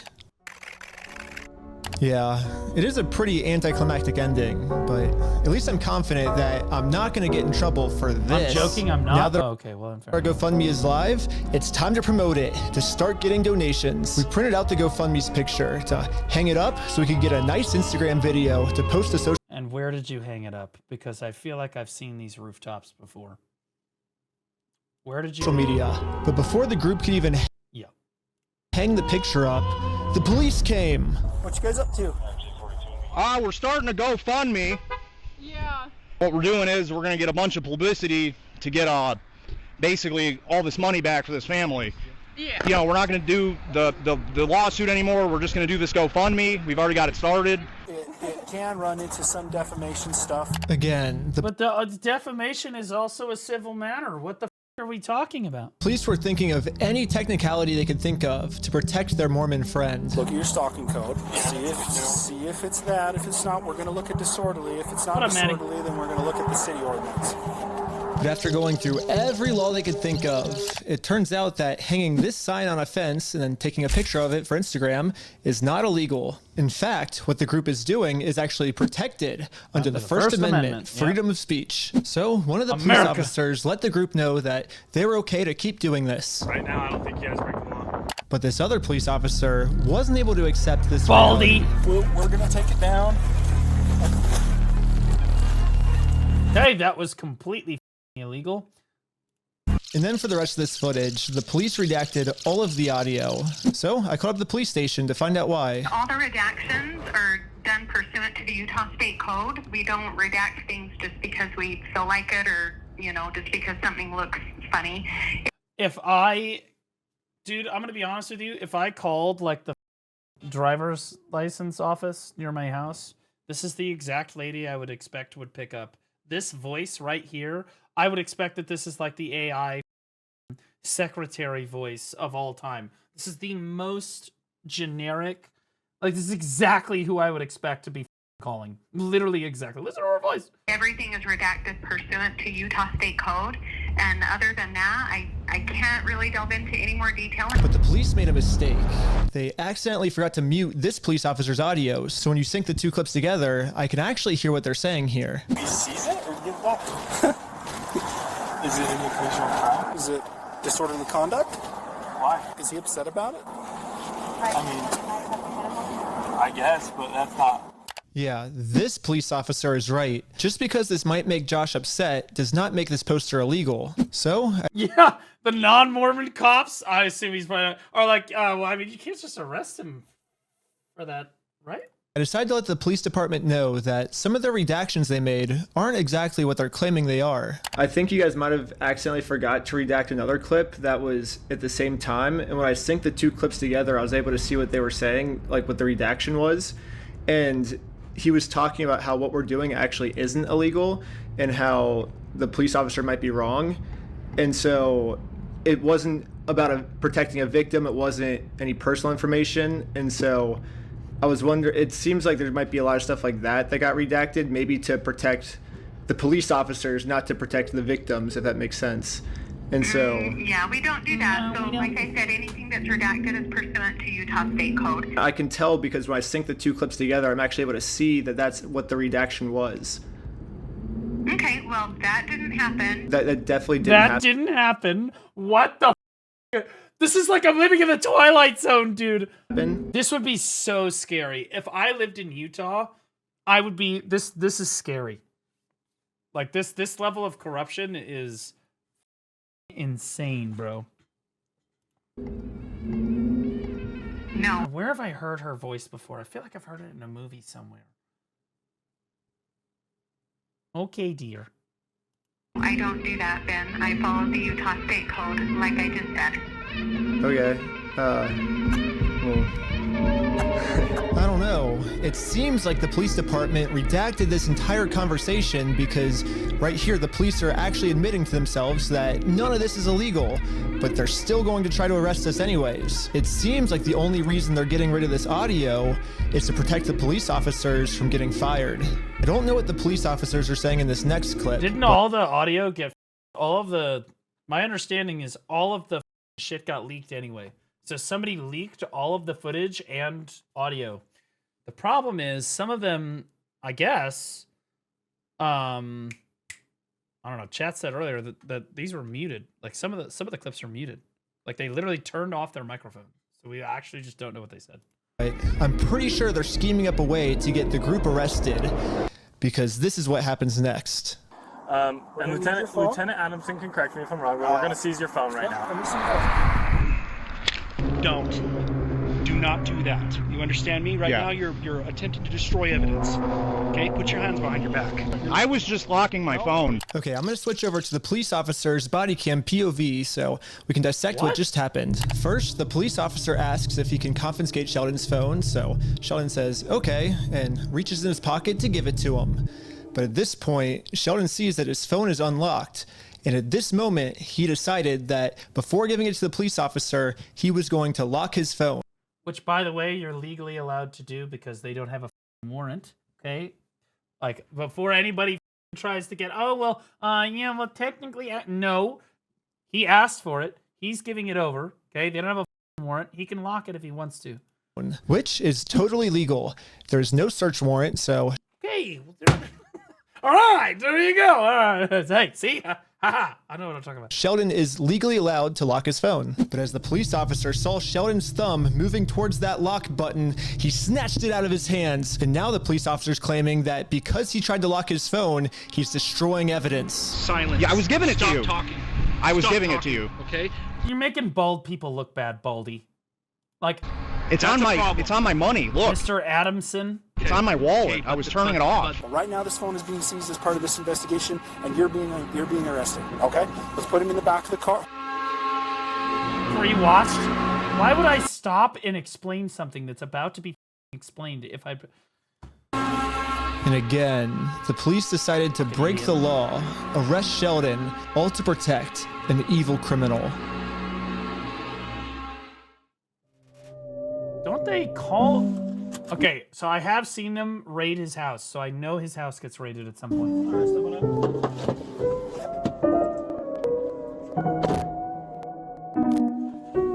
Don't talk to them. Don't talk. Nope, that looks like an interrogation room. Do you know what we're not going to do in here? We're not going to open our mouths. That's what's not going to happen. No matter what, you never open your mouth. Do not open your mouth. Okay. My name's Detective Nikosha. I work Nope. for the police department. I did willingly handle. Lawyer. Say it slowly for them. My phone. Like, when I handed him my phone, my wallet popped up. So I said, "Hold up, let me hit my power button." And life I in would prison report as well. That's all I went and did. You'd be surprised what they can get you on if you just start rambling. That's not obstruction of evidence. And then I let him have the phone. I wasn't trying to delete anything. In fact, it is actually impossible to delete something from an iPhone from a locked screen by hitting the power button. That is true. That is true. I have an iPhone. So in no context could I have been trying to erase something by hitting one button on my phone. Now I'm sure you have a phone as well. When you hit the power button, that doesn't delete anything, does it? I imagine it wouldn't, yeah. Yes, that's all I did. Zero sleep for your birthday stream? Brother, I am invested. I have to see it. Now that's obstruction of evidence, but that is what it is. Now that Sheldon is in jail, just for promoting our GoFundMe, we started doubting if we'll ever even be able to get Brian his money back for his dad's Lego collection. It's crazy that out of all the powerful organizations I've gone... base this... They got Raising Cane's. Best fast food. Okay, anyway. Against the one company I'm not able to beat is a Lego company. I literally couldn't have imagined a worse ending for this video. But I had no clue that it was about to get way worse. Yeah, here we go. I've seen this one. You ready? This is all over Twitter. Is that the same fucking cop? These are the same cops. These are the same exact cops. What is this, a police department of like 8 people?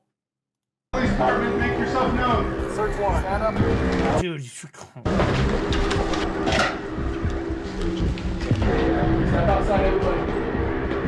Come on. No. Don't move like that. You understand me? Don't move like that.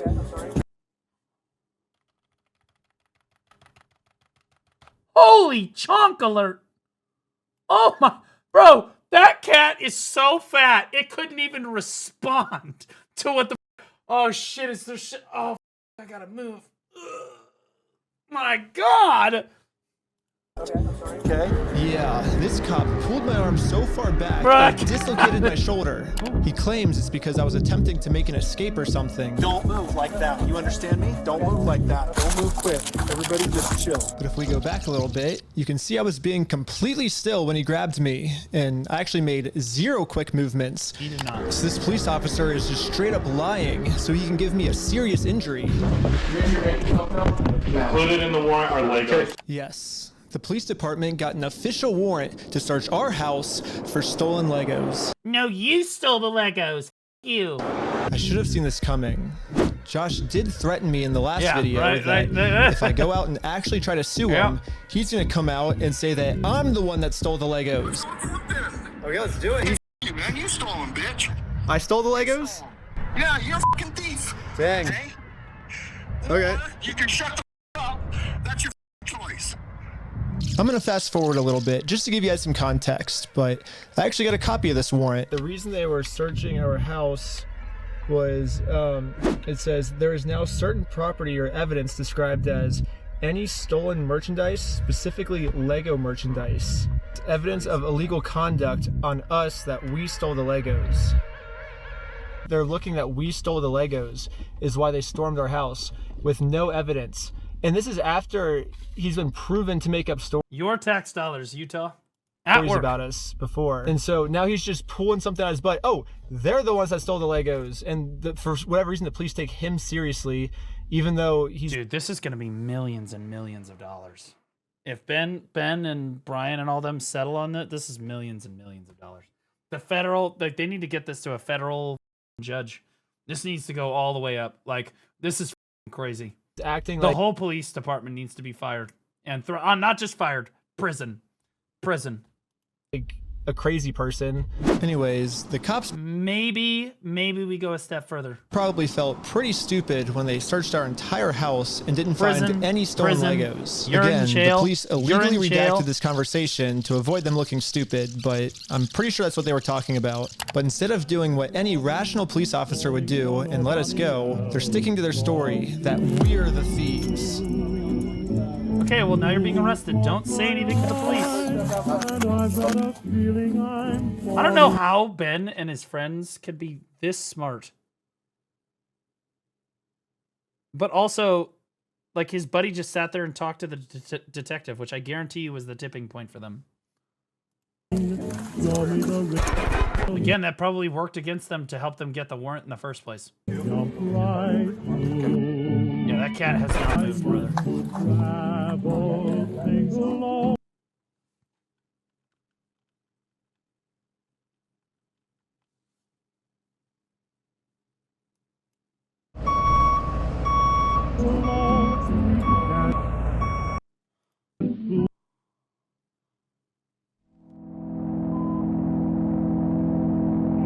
Y'all didn't know I had that in the tank, did you, bro? I got pulled that one out of my back pocket right there. I'm gonna be honest. Back right? Yep.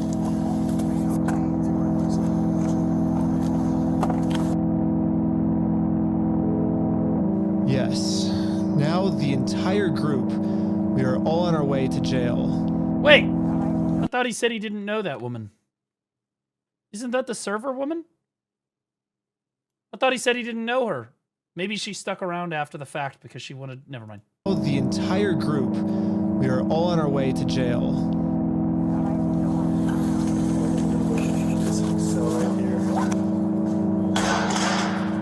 Different piercing? It could be a different woman. I didn't see the nose piercing. It also could technically be the same day. Except for me. I got taken to an interrogation room so they could... Don't, Ben, please. You're the smartest. Please don't say anything. Don't say anything or you will get thrown. I promise you they will find a reason to throw you in prison. Don't say anything. Find some reason to lock me up for good. Ben, I'm Detective Nikosha. Last time, I was able to get released on bail.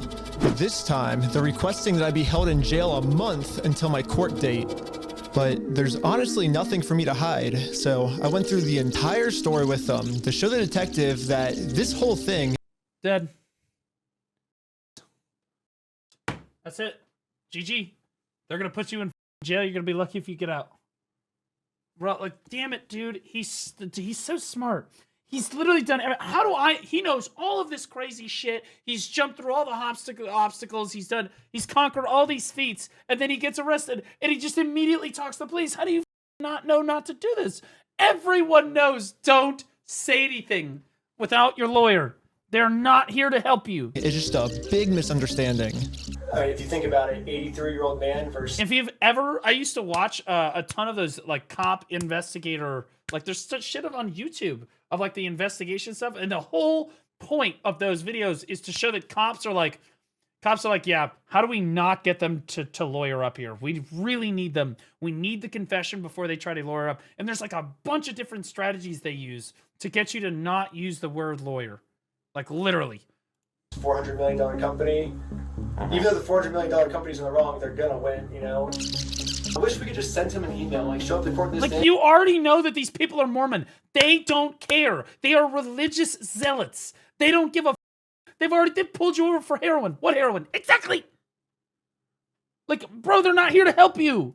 That would be so easy for us. You explain it to them rationally. They don't care. You've wronged their God or whatever the This is how You've the law affronted works. their Like, that's church. not my fault. Like, I don't make... Really, and really, again, the cops aren't even necessarily the super evil people here. Yeah, they look pretty evil here. But it's really the higher-ups of the Mormon church that are telling the cops to do this because those are the ultimate evil people. Those are the people that should be executed for treason. I'm going to be honest with you. Like, those people are just horrible, horrible human beings. And the reason all of this is happening is because Bricks and Minifigs is worth hundreds of millions of dollars. And they give millions of dollars to the Mormon church every year, right? And so they want those millions of dollars, so they're trying to just run Ben down like this. No, you don't purge all Mormons. No, Mormons are good people. Most of them are just fantastic people. It's the higher-ups, man. Because the higher-ups are like, yeah. And yet they still say the USA is the best country in the world. Who are the zealots? We are the best country in the world. Name a country that I'm going to be honest with you. At least in our country, we've got we got our problems like the Mormon Church and Scientology. But what do you think happens to homeless people in China? Hey, just round them up. They send them to a farm. Yeah, just send them to a farm. Yeah, how do you think Cuba is right now? You want to live in the UK? The law. If I made the law, send them an email. Yeah, at least the cops. I'd rather these cops than the cops in the UK who show up and handcuff a guy who's been stabbed, okay, and then let him die bleeding out on the side of the road while his killer is offered dinner. I'd way rather be the United States. And they're like, he doesn't want your papers. You just have to figure out civilly. And I'm like, this is the civil method, you know, like. To do it civilly, you have to serve. They're like, well, then just sue him then. And I'm like, that's what we're doing. Like, you see how this is a circle? I am very interested on Josh's side of the story because I think he said, might have said we had heroin in the car or something, and they did like a 3-hour search on our car. Happy birthday at obviously no heroin, squadron. so I don't know what Thanks, Josh Sherry, is appreciate telling them that we're doing, but suing him is not working for us. So let's do a GoFundMe. Right after I mentioned this GoFundMe, the investigator wanted to leave the room. Hang tight here, and then I'll be back with you, okay? Okay. How about that? Something about me mentioning this GoFundMe really caught his attention. Alright. Good. Well, I'd just like to know more about this, like, GoFundMe. Like I said, I have no idea what's going on. Yeah, we were just trying to get... Why are all of you talking to this guy? Everyone talk to him? Not a single one of you has a brain cell? So basically, what ended up happening is Ben got arrested, which we were pretty blown away he got arrested, but I'm like, all right, I'll take over now. Like, I don't want you to get in any more trouble. And he's like, yeah, I can't get in any more trouble. Like if you take over, like that, that was my decision. Yeah, Dude. so I mean, I don't know. What other questions do you, I guess, have? Because there's not really, I guess, much else to say in the situation, to be honest. That's just the whole thing that just happened. I mean, I'm honestly Yeah, I think what's really happening here is the higher-ups of the Mormon church have convinced the peons, which are these police officers, that these guys are wrongfully attacking another Mormon or the Mormon church. And again, because they're kind of zealots about this, they are going to act, they're going to do whatever they can to try to stop that, regardless of what the problem is. So again, you've got like good people being misguided by corrupt pieces of shit. That's how I feel about it. I generally, again, I think that Mormons are usually really good people. But... Kind of shocked to be arrested at this point for that.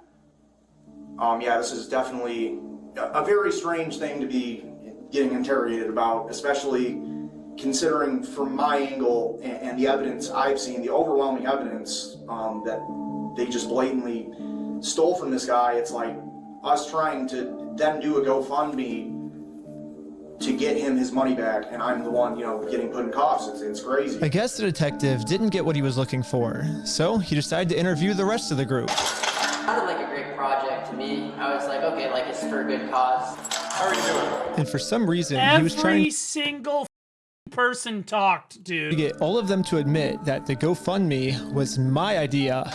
Hello. Obviously, Ben was behind the GoFundMe idea as well, right? I don't know whose idea that was, because I kind of just started, I think they... But he was supportive of it as his channel, right? He said, oh yeah, let's do this for the channel. From my understanding. Was that kind of your ideas to do this video with the GoFundMe and all that? But I wasn't afraid to admit that I actually made the GoFundMe for Brian, because a GoFundMe is a safe, legal way to raise money for a family if they got all their stuff stolen. I should be risking nothing by admitting this. But that's why you never say it. The police told me, do not take this man to court or else he will get arrested. And so I was like, just thinking, and we're like, let's do a GoFundMe, you know? And that was our solution. Gallianized mommy But I was wrong. We're gonna book you back into the jail. Okay. And that's all he needed, right there, boom. And guess what? Now you're going to prison. The creation of the GoFundMe, right? We're blasting this person all over saying, hey, he's... So creating the GoFundMe was illegal? When I asked the... Yeah, it's not the GoFundMe they're after. It's the paperwork. It's the picture you used on the GoFundMe is like evidence of what, stalking or some shit? Detective how creating a GoFundMe was probable cause to send me to jail. This was his response. A lot of this stuff you may have to just get an attorney and fight it in the criminal side of court, right? Okay, should I Yep. go back? Yeah, go ahead and stand up. I got an officer right here that's he has cuffs for you. Will I also be able to hear Josh's side of the story? Because I think he's said a lot of lies to you guys. It'll be, and I never talked to Josh, but complete lie. And by the way, they can lie to you. They can. Well, I don't really know. Usually, if an investigator comes in to talk to you guys at the police department, they know everything about your case. They know who you are. They know what you've done. They know everything. They're like, well, you know, I'm just kind of walking into this, and I don't really know what's going on here. You want to explain it to me? No, that's just how they try to get you to start talking to bury yourself. Nope, they already know. And I guarantee he's met Josh too, in person. And in the report as well. Okay, thank you so much. But the detective was lying. The police have illegally redacted every single claim Josh has made about me. And when I finally go to court, I'm going to be completely blind to what I'm even being charged for. The worst part is that the police officers took away my bail. So now I have to wait a month in jail. What? You held this guy without bail for an entire month in a jail over Legos he didn't even steal?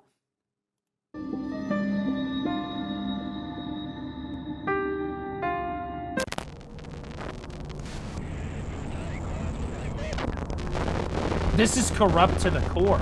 These people, this is all the entire department. I ended up getting extremely lucky. When a judge ended up reviewing this arrest, they thought the whole thing was so stupid and ended up releasing me on bail. So now, at least I'm a free man. Okay, W judge. The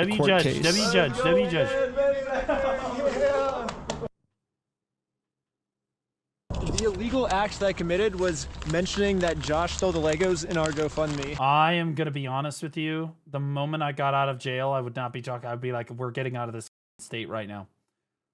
We're leaving. We're driving away right now. We're getting the out of here. So if you say who the thief is, then that is illegal for us to do that. Now I just have to wait for court. And by the way, it's not illegal at all. And honestly, I'm not excited. My entire life, I was taught if you steal from people, you get in trouble. And if you help people, you get rewarded. But I guess I was just taught a lie. Yep, that is 100%. By me lie. trying to I'm telling help you and that. do the right thing, all I did was just screw everything up. Chonk alert. And get all of my friends in trouble. I couldn't fix anything, and now with all the charges I got in this video, I'm looking at least 5 years in jail. But I finally accept my fate. I failed. Please don't tell me that music is about to start again. And now it's time to go home.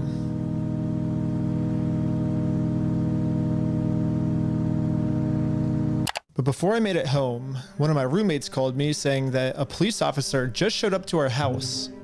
So it rings the doorbell, and he's like, "Is Mr. Snyder here?" I was like, "Why?" I was like, "Can I deliver a message for you?" He's like, "How could you deliver a message?" He said it just like that. He was like, "Just tell him he has a warrant for his arrest." Like, Turn the car around. We're out of here. We're gone. We're gone. Get the away from this state. he thought he was in an action movie type walk off, and that was his like end scene line. If I had to guess, I'd say that Bricks and Minifigs has seen that I am a free man, and they can't have me actively working on my lawsuit against them, and considering how many lies Bricks Mexico it is then? Well, I wouldn't necessarily go to Mexico because like then you leave the country. I don't know. Can you do that? Is that legal? and Minifigs has made about me in this video. Fuck you, man. You stole them, bitch. I stole the Legos? American Park Police Department, make yourself known. Included in the warrant are Legos. I can only imagine of what I'm being accused of doing now, so immediately I called the Utah Police Department to see what my warrant was for. Someone showed up at my house today saying that there was a warrant out for my arrest. If that warrant says a no bail, those are the ones that are more serious. The only thing the police department could tell me is that I do have a warrant, but this time the judge approved it that I will have no bail, and I am now a physical threat to— How the do they get? I know. It's because the judges are corrupt too. We got Mormon judges, we got Mormon cops, we got Mormon CEOs, we got Mormon everything, bro. Josh, the person the police are protecting. Physical threat to his safety is crazy, by the way. Literally crazy. So basically, at any moment now, I could be arrested without bail for some mystery crime. There really is only one thing that I can do now. Well, I'm in Mexico now, and... Oh. So when you said Mexico, you were serious? Okay, so we're in Bro, he fled the country? I mean, it's not even that crazy, right? What the is going on, bro? What is happening? What? Is he back in the country now? The American police have no authority here. Oh, what's going on? What the heck is that thing? Can you let us on that? There's that music again. There's that This moment, I realized what I had to do. Oh, Bricks God. and Minifigs thinks they can just bully anyone who tries to stop them in committing their crimes. And what's the only way to stop a bully? To stand up to them. If me posting this picture online once got the city this upset where they had to arrest me, just think about how upset they'd be if thousands of people started wearing it. Which is why the picture that got me arrested, I'm putting that picture on a shirt. And you can buy this merch at WeStealFromOldPeople.com. Jesus Christ. He's a legend, bro. So go right now. It's gonna be sick. And yeah, all of the law enforcement that's protecting Bricks and Minifigs is gonna be pissed. But there's nothing they can do because I'm in Mexico. Well, hold on, it's not over yet. Anyways, part 3 is now live on my Patreon at patreon.com/RecklessBen. Also, dude, do I need to go subscribe to his Patreon? Because this kid, okay, dude, let's watch it. Oh, I don't want him to. I don't want to get him. If he gave me explicit authority to watch it on stream, I would do it. But I don't want to take something from his Patreon and then publicly show it. That's kind of a bitch move, right? I saw it now. Okay, so my response to the police, all the footage is released. Okay, I've seen this minute 43. It all makes sense now. This is crazy. So the police... The American Fork Police Department has responded to the video I made about them. I am the Chief of Police for the American Fork Police Department. Why does he sound like an ASMR femboy? I'd like to address the members of our American Fork and Cedar Hills community regarding some videos currently circulating on... This guy likes getting pegged in the ass. I'm going to be honest. This is an LGBTQ awareness guy right here. This guy, he's like, he gets into his car, it's painted with the trans flag on it. social media. So now I will offer a response to their response. There's a lot of new information in this response that I've been wanting to get for a long time, so we'll go over that first. One of the main questions in my video was, why did I get swatted for stealing the Legos when this wasn't a mystery to the police officers and they knew that I didn't steal the Legos, that Josh stole the Legos. He basically stole a $200,000 collection of Star Wars Legos. But still, why did they raid my house for stealing the Legos when there's an overwhelming amount of evidence that Josh stole the Legos? When I requested the body cam footage of this to try to find the answers myself, they redacted everything, and they claimed it was to protect the victims. However, one of my friends set up a GoPro as we were getting swatted, and we caught the entire conversation. Context, this police video is before the body cams leak. Okay. Okay, so this is, yeah, and that makes sense because I saw his other video said like oh, this shit got released. On camera. Wait, so where did the police like reveal their... Where did this happen? Where did this happen? Because this is just a white background. Was that a video? Do they have a YouTube video? Embarrassed that they made such a stupid decision. Their YouTube channel.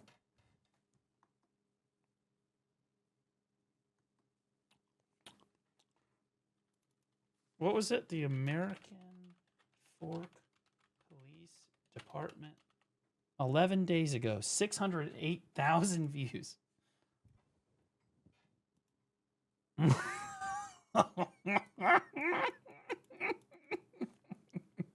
Welcome to YouTube. Holy shit! Oh my God, brother! I'm doing my part. I'm not going to watch this, but... That a suspicious package had been left at the residence. Oh my God, it's even more ASMR. Adams told Officer Tonga that an individual named Benjamin... I can't even hear him. I'm at max, guys. I have my... Dude, this is the slider for volume over here. I have this shit maxed out. I can control it individually. I've got this shit maxed. Snyder had flown into Utah on March 7th, 2026, and had contacted Adams requesting assistance with filming. Oh my God, bro. This guy is such a clown. Okay, all right, we're just going to watch Ben's. To swat the wrong person. They were so embarrassed of swatting my house for stealing the Legos. Don't accidentally show your firearm. Nope, can't. I have him positioned. Brother, I got out of control. That in all the police reports, it is completely redacted. The police department wants this information hidden so bad that they're willing to break the law to hide this from everyone.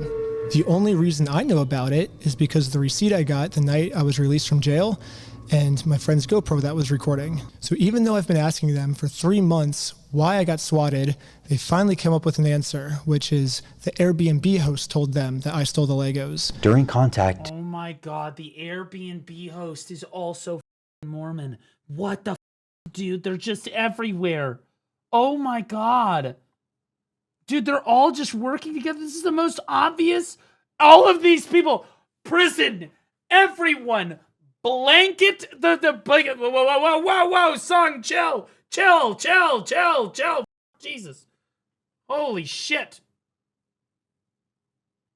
With the Airbnb owner, the owner reported overhearing conversations about possible stolen Legos. Specifically, Jesus. Officers wrote in the search warrant affidavit, the homeowner also disclosed that he could hear multiple individuals inside the residence speaking about possibly stolen Lego toys they had taken.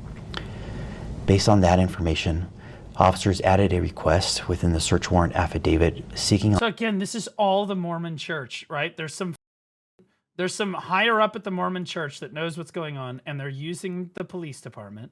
Then when that didn't work, they're like, okay, what other connections do we have? They find the homeowner, right? They got the investigator on it. They got the CEO of Bricks and Minifigs. They've got it all, bro. Authorization to also search for and seize possible stolen property, including Lego merchandise. A member of the police department knows the Airbnb owner because they went to the same high school, the Mormon one. And got that person to say that to get the warrant. There it is. 4th District Judge Roger W. Griffin reviewed and approved the search warrant. This is a Hail Hydra situation. That's what I feel like I'm watching. I always This is the Avengers. like giving people the benefit of the doubt. and We've got literally the Avengers over here fighting Hydra. I will take the police officer's word on this, but something fishy is going on here, and everything can just be cleared up if you unredact the audio and let everyone see the truth. Also, after we got raided and the police officers found no Legos, all of this footage has been redacted too. And my guess is if the police unredact this footage, we will find out the answers once and for all. While we were getting swatted, one of the police officers decided to injure me for absolutely no reason. He claims it's because I was trying to make a fast movement. Don't move like that. You understand me? Don't move like that. Don't move quick. Everybody just chill. But when we replay the footage, you can clearly see I was not making any fast movements. However, the police department has an answer to this. During Snyder's detention, Lieutenant Adamson took hold of Snyder's right arm. Lieutenant Adamson later reported that he felt Snyder tense his arm, at which point Adamson moved Snyder's right arm behind his back to place him into. They're all such... No wonder your video got downvoted 48,000 times, dude. You're lying. Bro, this is absolutely cooked. Custody. The police department has made it clear I did not, in fact, make any quick movements like the police officer claims I did. So the police officer was lying. But not fully, because I did tense my arm. However, he lunges at me extremely fast before he even touches me. So how could he even know that I was tensing my arm before he even grabbed me? How the dude, what do you mean tensing your arm? No, you reacted to what he was doing. You probably like shifted a little bit like, oh, what the fuck? Me. That doesn't make any sense. There's only one solution. This police officer has psychic powers, and he could tell. That time he just raw dogged me. I'm not gonna lie. He raw dogged me. I was not expecting that one. He raw dogged my ass that time. Normally, I know that the shit is coming because he starts that pumper music. This time he just... Oh, that my arm was tensing up before grabbing me. However, this makes no sense because if the police officer did truly have psychic powers, he would have known that we were not the thieves, Josh and Brandon were the thieves. So this can't be the case either. I'm trying to have an open mind with these different possibilities of what this could be, but literally the only outcome left is that this police officer injured me for no reason. However, the police have another response to this of why I must be lying. In the X-ray image displayed by Mr. Snyder in that video, a small L is visible in the upper right-hand corner. Yeah, because it's the left shoulder X-ray, but he put it, guarantee you, I could already tell you what's happening here. I was in medicine for a really long time. When you're looking at an X-ray, everything is flipped. Okay, so his shoulder, remember guys, in the thing, his shoulder, the little elbow thing was on this side. When he looked at it and it was popped out of socket, like right here. Yeah, the reason he showed the L, the left shoulder, because technically that's actually the left shoulder. So that X-ray is not of Ben's shoulder. That's just a stock photo of a dislocated shoulder. Which makes sense because Ben's just trying to show, I mean, he's just trying to show that he's got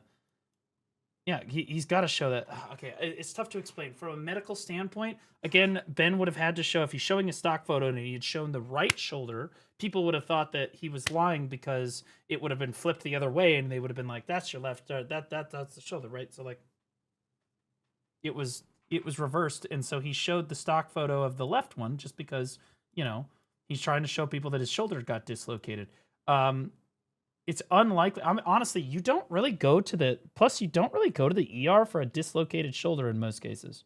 I would say the vast majority of the time. How many of us go to the ER for dislocated shoulders? Usually it ends up popping itself back in, or you pop it back in, or whatever the you sort it out, right? So again, you'd have to use a stock photo for that. Obviously. of the x-ray. The L indicates the image is that of the left shoulder. The video shows Lieutenant Adamson handling Schneider's right arm during the arrest.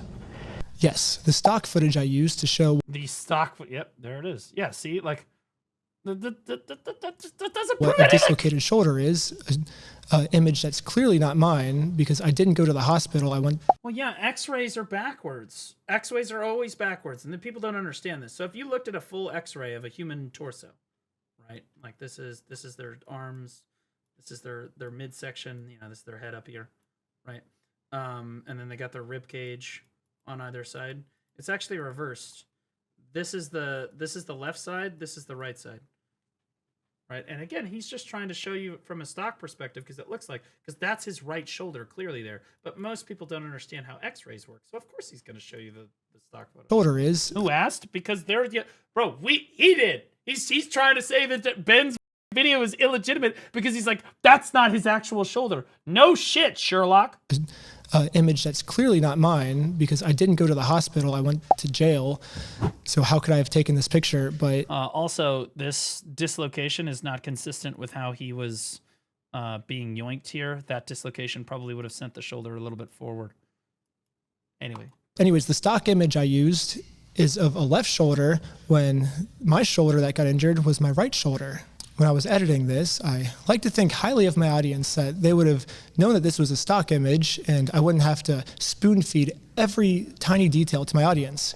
But now I realize that there's another portion of my audience called the American Fork Police Department that maybe I do have to spoon feed every single piece of information to. So I'm going to use this as constructive. I already know that I have to explain things like I'm retarded. That was pretty good though. Criticism, and in every single episode going forward now. I could see how people could get confused there, and I think it's really cynical. I think it's really sinister that he tried to use that as like trying to undermine all of Ben's factual evidence and everything he's done to this point. Like the court documents, the evidence, the videos, everything he's got to this point. He's trying to ride all of it on the fact that he used a stock photo on the elbow and that's supposed to like poke holes and all this shit. Holy. Now that I know that the American Fork Police Department's watching, I will be forced to spoon feed every single detail. As a professional slackliner, dislocating my shoulder is almost a monthly thing for me. I've used the slackline.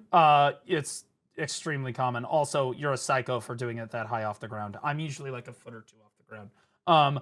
Like slacklining is super fun, but yeah, you dislocate your shoulder frequently doing this. The whole weight of my arm is just on this bone. Boon. 3 days before I got arrested, I had a really bad ski accident where I had a really bad dislocation of my shoulder. And I tell you what, brother, I had, same thing. You guys remember I was lifting weights? The weight came down on me, dislocated my shoulder. Same, brother. I've been working it, bro. It's still up because you got to be careful with it.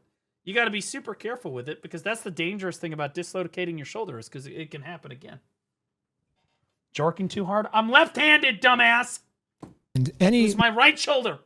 Movement at all would have dislocated it. So I will say here, I don't think that the police officer was purposely trying to injure me. I think to a normal person, this would have been fine. But for me in particular, this was not good, but it was still unjustified. And the police officer was just making up an excuse. Yeah, and now they're 100%. making up an excuse to defend it. Another thing I find shocking is the chief of police, even after reviewing the dash cam footage, says that we ran a stop sign. Richardson initiated a traffic stop on the vehicle for failing to stop before the stop line at a stop sign and failing to stop completely at that stop sign. The chief of police looked at this video and said, dude, look at this stop. We ran a stop sign. Look at that stop right there. That's a stop. And now he's using that to say, this was a legal traffic stop. The police officers did nothing wrong. At this point, we thought the best thing to do was to take Josh to court. So we steal from old people is the thing. I thought he just used their thing. Inheritance, American Folk Police, UTAN. It doesn't say Utah, it says UTAN. 2615. What? Illicit retirement police. That's crazy. He can be legally accountable for the crimes he committed. However, to do that, we are first People will required say to it's serve AI, him court sure. papers. So we did what the law told us to do. I got a process server, and we went to his house to do this the legal way. However, Josh did not want to do this the legal way, and instead called the police on us. Joshua Johnson contacted police and reported he was going to shoot someone as a result of the ongoing harassment. Multiple officers immediately Where's the evidence of that? We would love to see the evidence of that. responded to the area. Josh was so scared of going to court that he would rather shoot us than accept these court papers. Josh's logic here is that if he can murder the process server and if he can murder me, then he can get away with his crimes because there'll be no one to sue him in court. However, sadly for Josh, murder is illegal. And now he just admitted his plans to the police officers. The American Fork Police should at least be arresting Josh for trying to use murder as a way to get out of court. But sadly, for Isn't lying to the police like illegal? If the police come to if you call the police to your house and then lie to them about all of this shit, I'm pretty sure you're the one that gets arrested. I'm pretty sure they just reverse Uno you. At least that's how it works here in Missouri. some reason, they arrested me instead. Find you back. Am I being arrested? You're under arrest right now. Really? Something about this seems off, and all of the answers are in the body cam footage. However, they redacted all the body cam footage. So this is where I think if we all come together as a community, we can somehow convince the American Fork Police Department to unredact this footage so we can... No. No, you can't. They are never... Ben, these people are not acting in good faith, brother. He's never dealt with Mormons before. He doesn't understand. Find out why they arrested me and not the guy who threatened to murder me. However, the American Fork Police does not want to unredact the footage right now, and now have made up a new excuse of why I was the one justified being arrested. Officer Sumbot contacted the Marion County Circuit Court in Oregon to verify the legitimacy of the paperwork. The court confirmed that the case was indeed legitimate, but that papers had already been served and no hearing date had yet been scheduled. Wait, so we know that he served, bet. Police department said the reason they arrested me and not Josh this day is because they called to confirm if this was a real court case, and they said it was real. However, the papers have already been served, and now I'm doing this solely to get YouTube content. And if that's true, I would like to see footage of it. They released all the raw footage, and that part doesn't seem to be in the raw footage. It's already been to court, or are you allowed to tell me kind of where they're at with the case? There is no hearing date set, and there hasn't been a hearing in the case yet. All I see is the claim that was filed. I don't see proof of service or anything. The hearing wouldn't be set until a response. Wait, so he just lied. So, because she literally said there's no proof of service. So, like, the papers have not been served yet. But the guy just said that the papers had already been served. So, holy shit. This is the most federal slam dunk. I'm going to be honest with you. If the FBI, Kash Patel, gets on this and runs these people into the ground, on God, the Republicans win in 2028. I swear to God, bro. There's a lot of people covering this story, man. I'm going to be honest with you. Like, filed by defendant. Okay, so the defendant needs to be served with papers before. The problem with this, and the reason I don't think that the Federal Bureau of Investigation is going to investigate this, is guess which way Utah... See, most people in Utah are Mormon, basically, okay? Well, a lot of Utah people are Mormon. And guess which way Utah people vote? Conservative. Very, very conservative. And my guess is that it's going to be very difficult to get the federal government involved when you have a conservative president, vice president, cabinet, FBI director, all of that. They've got more influence than you think. Or the case will, I guess, start. Yes. Okay. Okay, thank you for your help. I think that's all for today. Thank you. No problem. Okay, bye. Right here, the police officer admits that it is March 10th. On March 10th, 2026. However, you can see... It would be a W for bipartisan. Oh, no, they'd get tremendous amounts of votes. My point is that the Mormon Church probably donates to the Republican cause. If I had to guess, they got their little grubbies knee deep in politics. I guarantee you that they've got their tendrils in politics too. Here, that Josh doesn't get served until 3 days later, March 13th. So how could Josh have already been served on March 10th if he didn't get served until March 13th? Unless Josh is a time traveler. No, for There's fuck's only sake. one way to clear this all up. American Fork Utah is only 6 votes. True, they're picking up California. They should be fine. Police Department, show me the time machine. So now they say that I have done all the check marks which constitute stalking. Let's go through them. Individual commits stalking if the individual intentionally or knowingly engages in a course of conduct directed at a specific individual. So yes, I did do an action that was targeted at a specific individual. How vague are we talking here? That's what's required by the court if I want to take someone to court. If someone steals your stuff and you go through the legal process to take them to court, it is not considered stalking. I have a right as an American to sue him. Is reckless as to whether that course of conduct would cause a reasonable person to fear for the individual's own safety or the safety of another. Define reasonable. The second check mark is that if a reasonable person would be scared. The police are claiming that since this action made Josh scared, this check mark is complete. However, they have completely forgotten about the term reasonable. As we can see, Josh is not a reasonable person. This is someone who multiple times has tried to silence someone by accusing them of being on heroin. Here's the crazy thing. They told me that they took over that location because the owners were using the location to fund their heroin addiction. There it is. Bro, I'm telling you, please investigate this federally. Please, God in heaven. This needs to be investigated. We need to run these people the down. Jesus. What?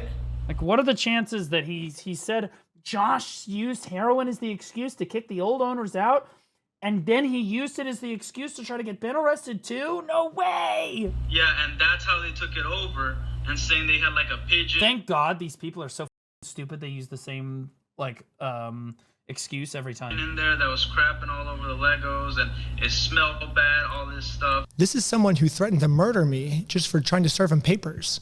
This is not a— Bro, we have a United States citizen living in Mexico because he's being run down by a corrupt police department. Could our government do something?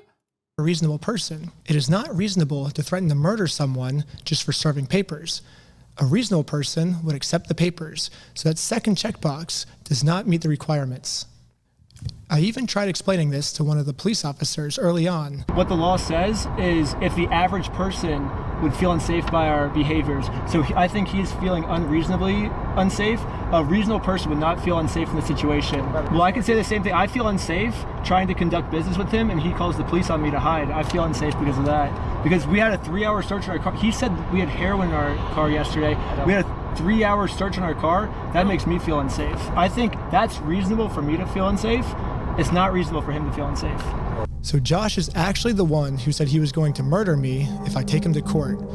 But now, I'm the one that's being looked into for threatening to murder Josh.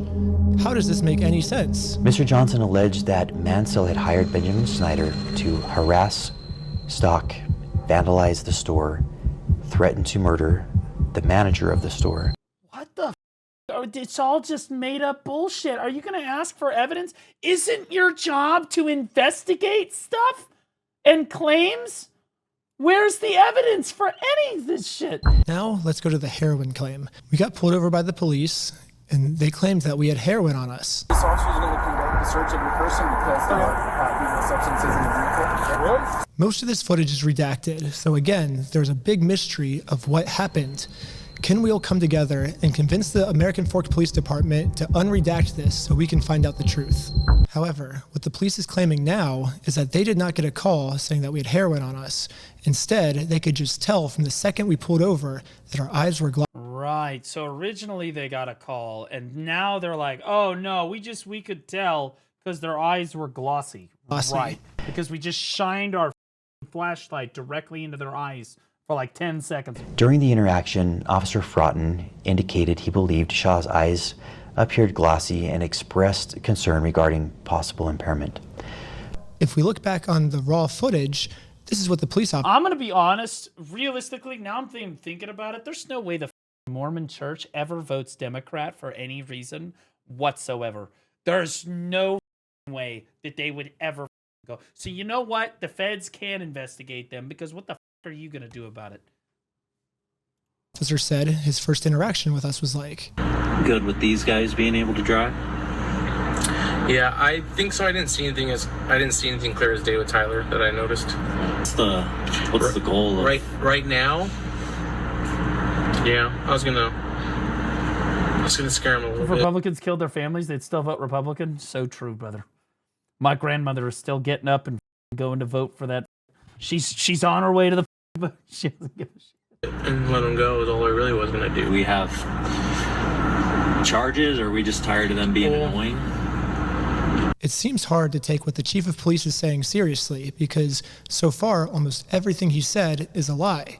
So the only way we can actually find out the truth is if we unredact everything. We already know the victim's name is Joshua Johnson. Why do we have to keep that protected? His name is already out there. None of these redactions are protecting anything except for the police. And now I want to acknowledge my friend Sheldon's arrest. The Church of Latter-day Saints, which I'm pretty sure is just the Mormon church or whatever, is no longer acknowledged by the government as Christians specifically. They're now separated from that umbrella. Yeah. The group stated they were supporting a GoFundMe campaign for a dying man. One of the individuals, later identified as Sheldon Norcross. Officer Richardson then decided to seize Norcross's phone, pending the approval of a search warrant, in order to preserve potential evidence and prevent the deletion or alteration of any data. Okay, so this is going to be telling. If he tries to save, because we've seen it, right? We know there was no, oh, you tampered with evidence, whatever. If he does this, bury him. This guy, life in prison. Life in prison. According to Officer Richardson's reports, when Norcross was informed that the phone was going to be seized, Norcross immediately began manipulating the device. Honestly, death penalty. I spoke incorrectly. This shit. I am so over this. What the is that response? What the manipulating the device? He put it to sleep. Bro, this is why dash cams. Thank you, George Floyd. Saint Floyd. What a unit. Dash cams are the best invention of all time. Holy shit. What the are we talking about? He said, according to the officer's report, no, because he also has the dash cam footage, right? Because that's part of the report, is the footage. So he would have seen it. He's the chief of police. He would have seen it, right? There's no way he hasn't seen it. Oh, he just read the report. Now I'm going to go up and read this. No, he knows everything about this. I guarantee you. The Mormon church is on the phone with this guy. You got to get up there. We got to save this. Whatever. He knows every detail of this case. This is his police department going up in flames. 48,000 downvotes. Reminder. Okay? 48K. The police officer claims that Sheldon was arrested because he opened his phone to start deleting evidence. However, we can clearly see in the footage Sheldon's thumb is heading towards that lock button to lock his phone. And then Baldy snatches his phone was open when he pulled it out, and the phone was... Honestly, I would have just... Honestly, I'm kind of upset he said, yo, we're confiscating your phone. I'd be like, no, you're not. You're not touching my shit. You got a search warrant? I'm going to make him beg for it. I'm not going to lie. Go get your warrant. I'll wait. You know, they're going to get the warrant, but I'm just being a piece of shit. I'm just going to be a piece of shit. Transitioning from on to off, not from off to on. From this response, it almost seems like the police officers didn't even watch the video. So American Fork Police Department, if I'm your teacher, here's your homework. First off, learn the facts of what actually happened. Second off, stop lying about the facts. No one's believing it. The third thing is unredact the audio that makes the police look bad. Some of the best lawyers in the United States are reaching out to me right now, so eventually this is going to get released. Yeah, I'm gonna be honest, dude. This is a slam dunk. This is just a win. Wouldn't you just like to get this over with sooner rather than dragging this out? The more we drag this out, the more content we get, so this only benefits me to drag this out. It doesn't benefit you. If you unredact the illegally redacted parts now, you'll win over audience support. They'll just take it and claim non-compliance with a lawful order? No, but you don't understand. They can't. It's your personal property. They can't look at your personal property without a warrant unless you give them explicit permission to do so. So it's not a lawful order. He is asking. Okay, a lawful order is turn and face the car, put your hands behind your back. Lawful order. Okay, he's not really asking. You have to do that. You have to comply. Right? This is different. Much faster. It's kind of funny because a lot of you guys probably think I'm like trying to like make fun of this other cop by how he was talking. Brother, you mind turning up the volume? Holy, it's actual ASMR. That's what I did. Wow. Charlie, by the way. I cannot really hear him. Why is he whispering? No, I'm actually just like super sick right now. I haven't been sleeping because I'm trying to get out part 3 as fast as I can. And that's caused me just to like stay up all night, every night. So part 3 is on his Patreon. I kind of want to go watch it now. And now I'm sick and have no voice. But yeah, I guess it kind of, I don't know why that police officer was talking with such a low, quiet voice, but that's why I am, at least. I wasn't making fun of him. I literally am just genuinely sick. But if you want to see part 3, subscribe to my Patreon at patreon.com/recklessben. Part 3 will be up there very soon. This guy's a millionaire by now. There's no shot, bro. He's going to run through this, bro. It's not? Wait, it's not on his Patreon? It's definitely not up. I'm linking to you all the stuff. Okay, hold on. Okay, so then that lands us. All of the footage is released. We're almost at the final message. Okay. Someone actually hacked into the American Fork Police. And we talked about this. They unredacted all the photos, all the evidence and stuff. Okay, so like we've already talked about this, and there's an entire YouTube called Bricks and Minifigs Sucks, or BAM Sucks. And this is where all of the unredacted photos and stuff actually are. BAMSucks.com. Okay, so this has just been again. Okay.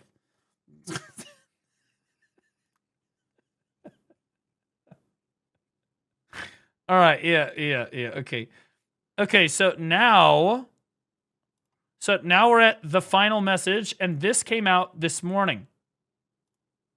Episode 3. Okay, yeah, so I saw this. This was posted all over Twitter this morning.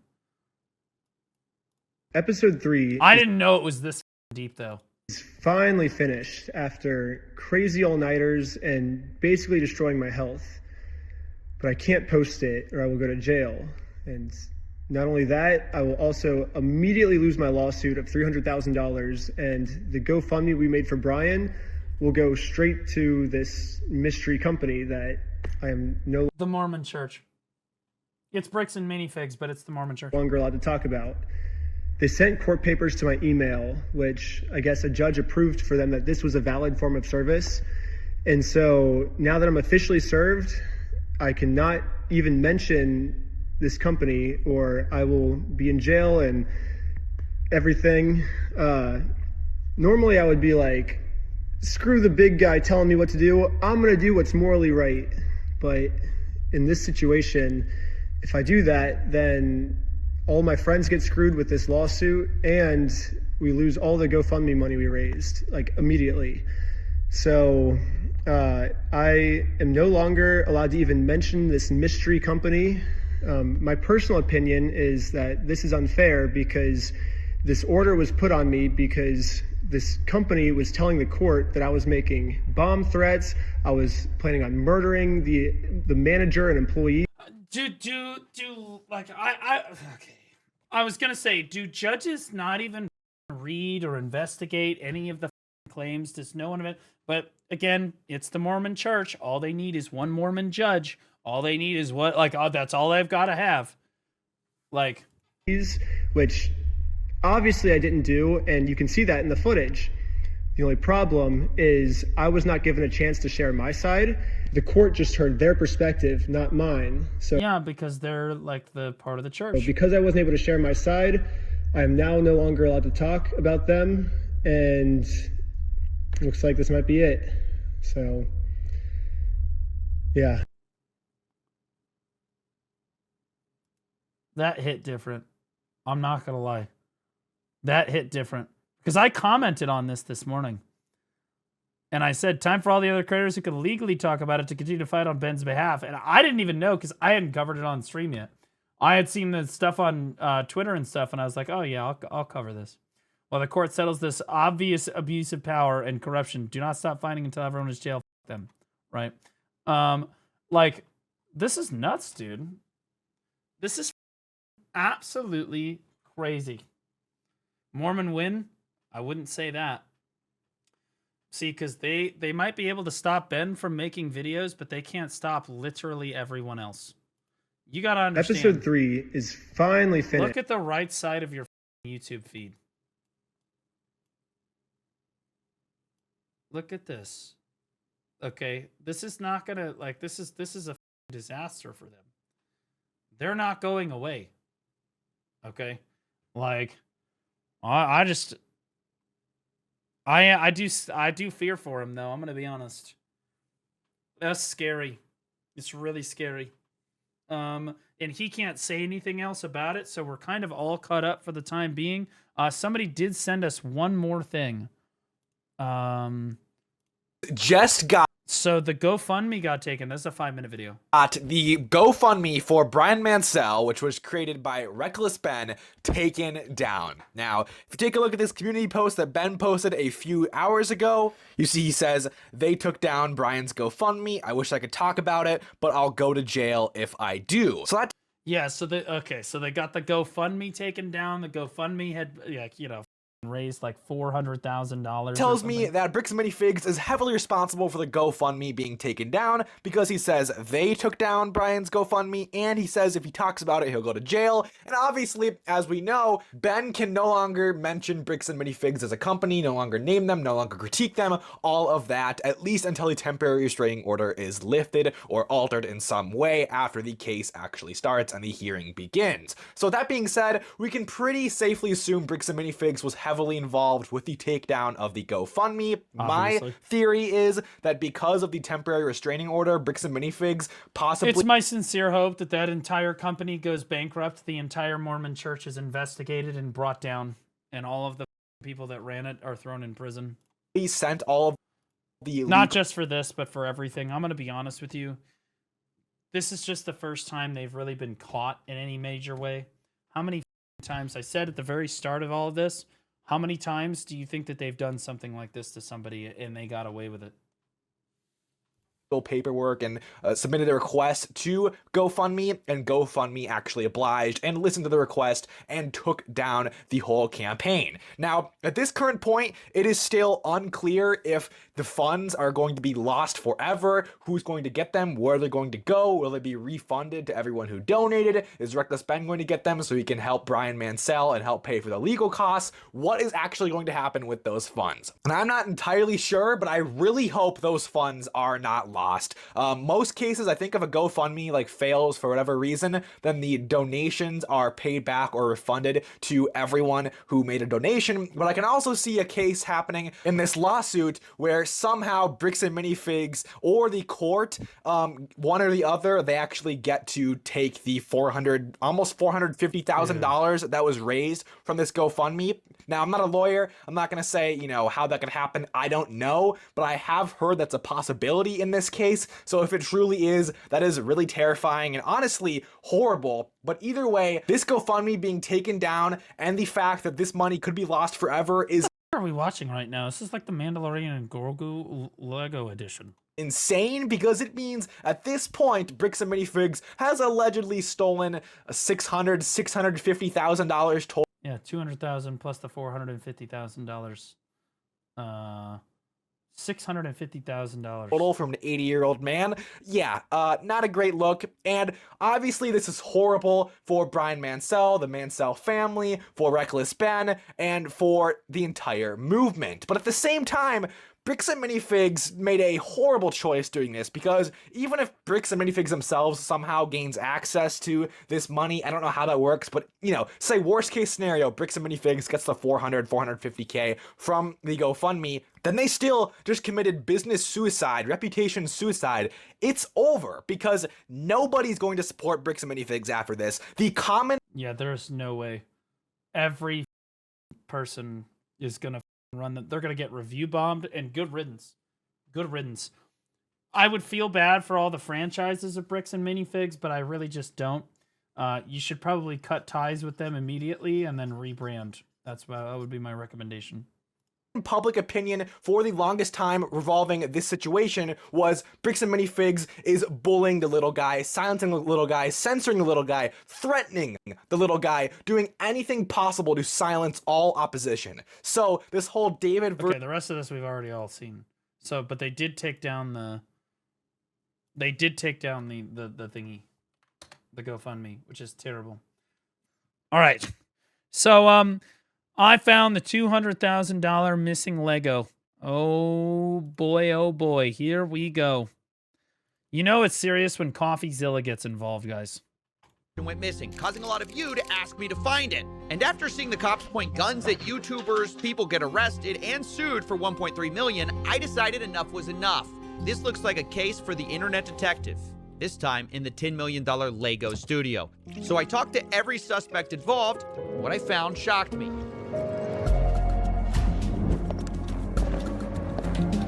I love Coffeezilla, by the way. I watch a lot of his stuff.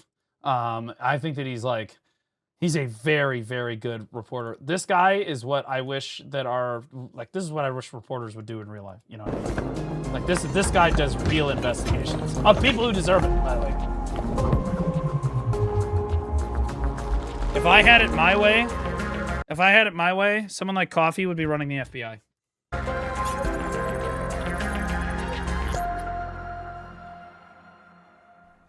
Okay, before we can find these missing Legos, let's give some background. A massive Star Wars collection was put on consignment at a Lego store called Bricks and Minifigs in Salem, Oregon.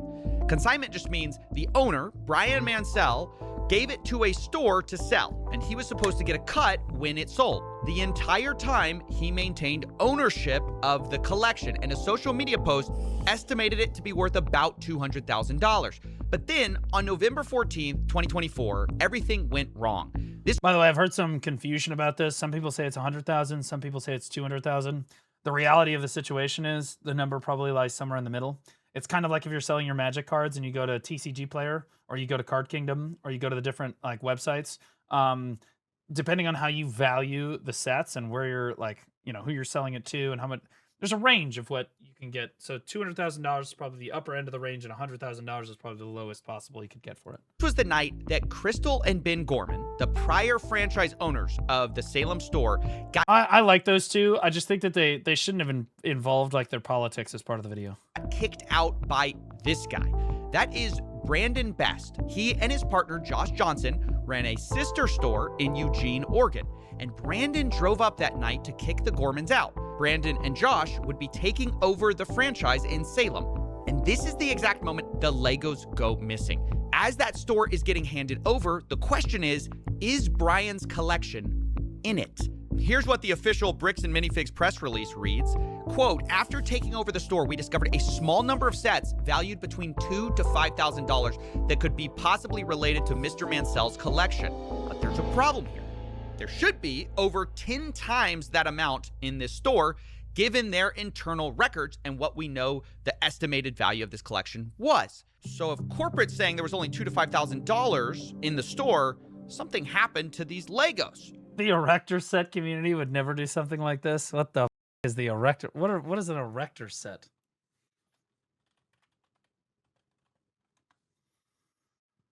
Are these these are just like Temu Legos? Are you what are you an advocate for Bionicle? You Digimon fan? But what?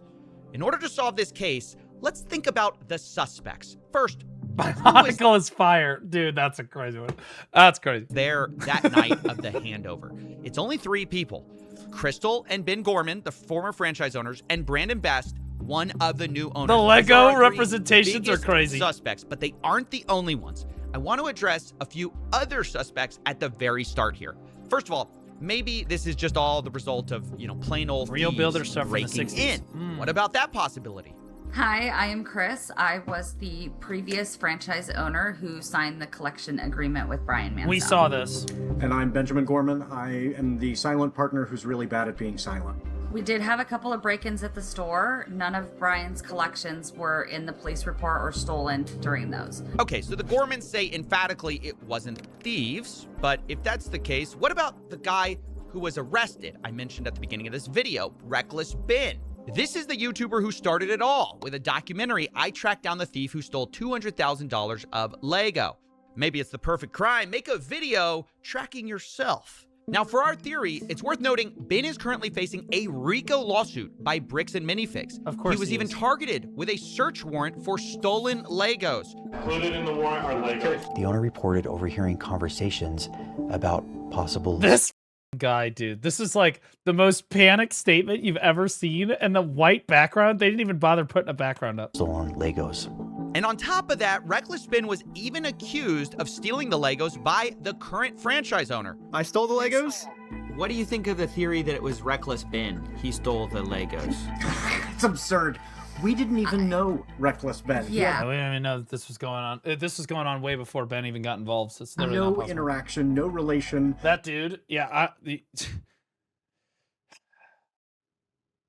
I mean, I just look at this family, and then you look at the poster. It says, "This machine kills fascists." That's what that poster says on the background. And it's a printing press, or it's a typewriter, or whatever I think it's a printing press.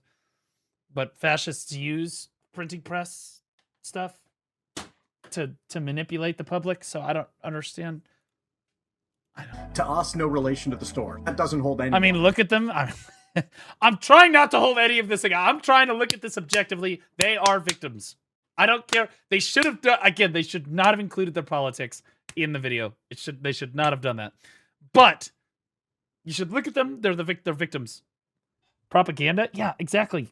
Okay, I'm gonna be honest. Apologies to the genius cops in Utah who play different. We play differently here. But I don't believe Crazy statement, though. that Reckless Ben stole the Lego, mostly because he couldn't. He just wasn't there that night, and I don't even think he knew about these Legos. But who does Ben suspect is holding the Legos since he did this whole documentary series? The guy who runs the entire company, Ammon McNeff, he personally came out to talk to us. So what's going on? So you guys are holding some of our Legos? No, we're not. You're not? No. Is that a lie? No. That's a lie. You did take the Legos. No. There's that pumper music. So we have our attorneys have visited. Like again. So who's Brian Mansell. Okay, and who is that? He's a guy who had he had like $200,000 worth of Legos in your guys' store. Nope. Never happened. Crazy work. My name is Ammon McNeff. I am the CEO of the Bricks and Minifigs brand. So my name's Matt McNeff. I'm the COO of Bricks and Minifigs. The people you just saw are the McNeff brothers. They agreed to speak with me to try to clear their name. I asked them, do they have the Legos? What I can tell you is that shit, bro. I'm gonna be honest with you. When you get asked for an interview with Coffeezilla, you have done up. I'm not gonna lie. Coffee is one of my favorite creators that I hope that I never have to hear from in my life, because if that ever DMs me like, "Hey, I'd like to speak to you about something," I'd be like, "God damn it!" Don't have it. We've never had access to them. It seems to kind of go missing. Parts of it seem to go missing on November 14th. Well, and I guess no, not at all. I'm going to say, like that is not accurate at all. Because So you think that the collection was in the store at the time or elsewhere? Elsewhere. When you look at Mansell's own words that he I'm stunned at how much this is actually talking to people. He's actually making his situation objectively worse.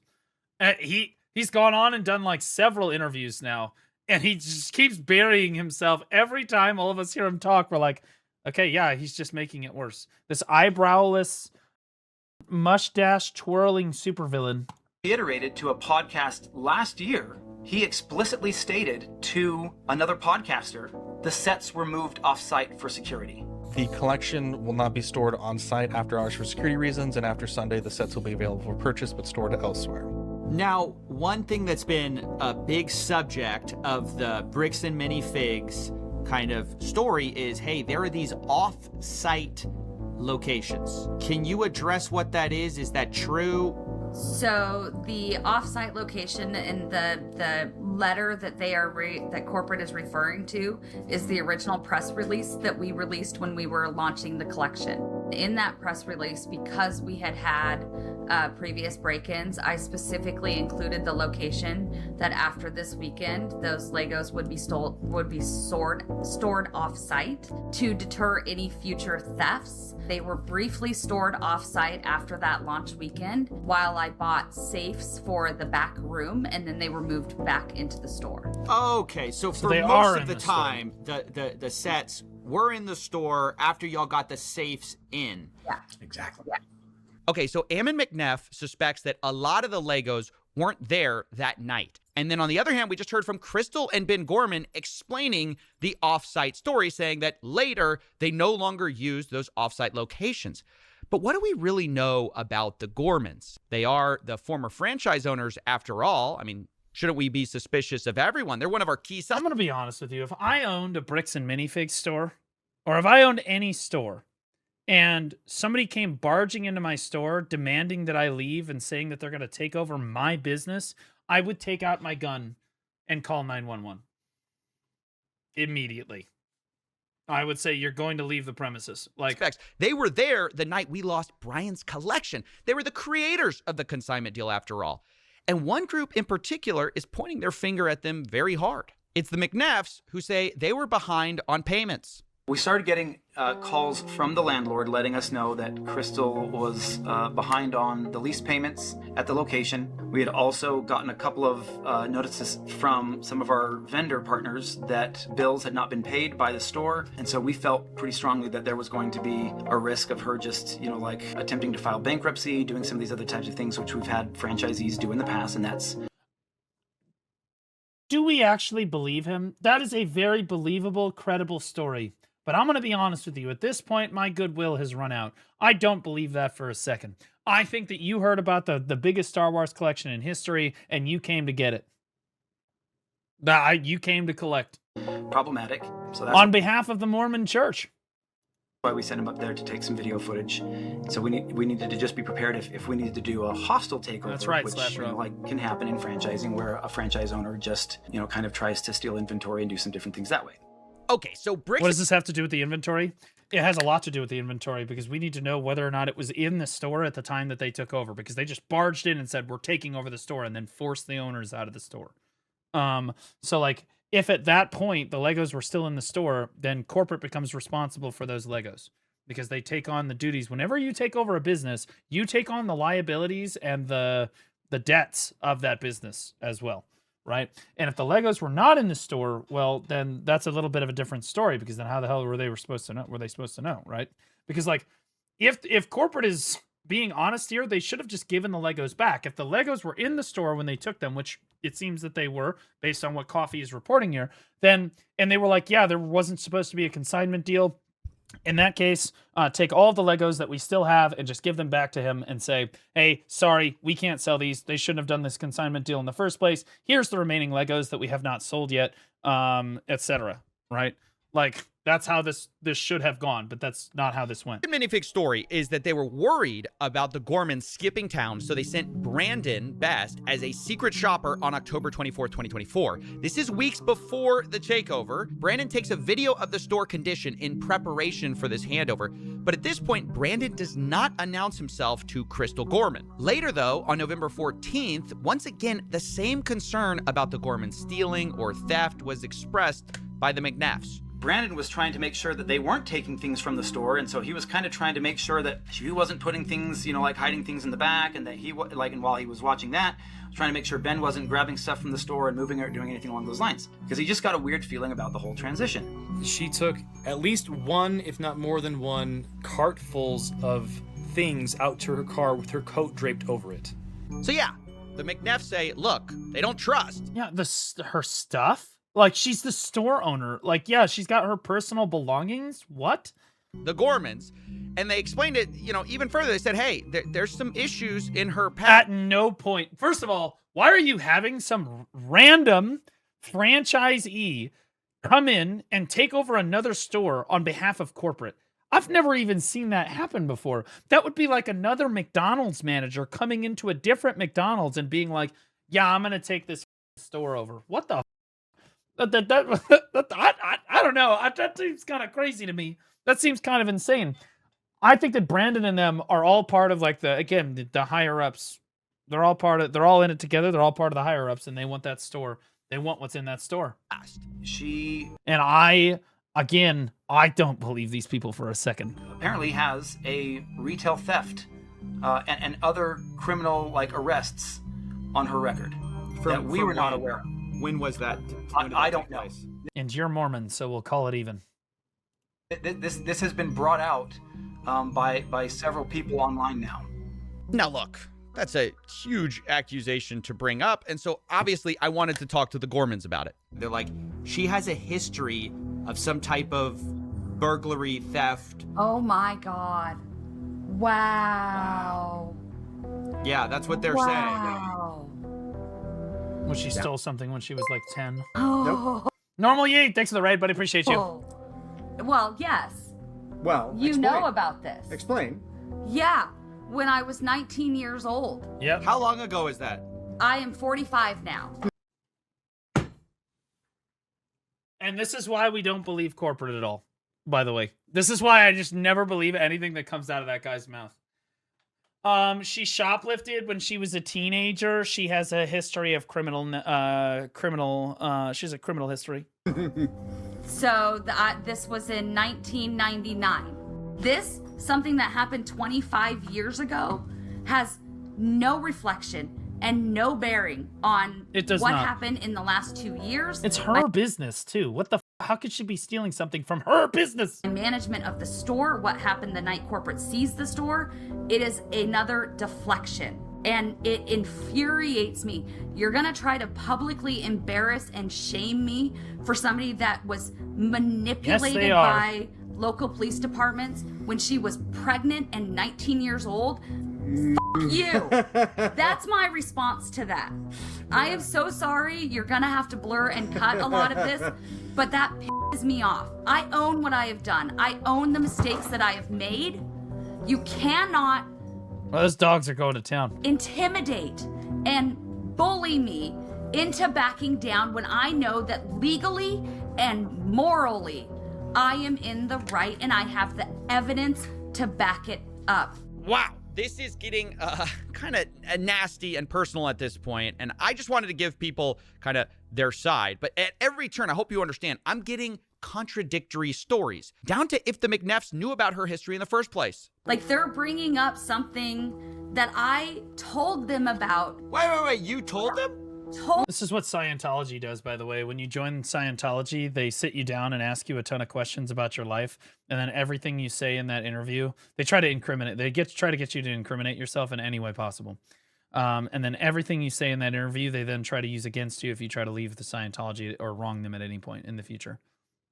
How interesting that the Mormons do the same thing. Them. They asked me. They said they had no idea. They said if we knew, we would have never hired her. Because we would not have hired her had we known this. I told them I had a record from when I was 18. There was a family issue and didn't go into all of the details, but they were like, that's so long ago, we're gonna hire you based on who you are now.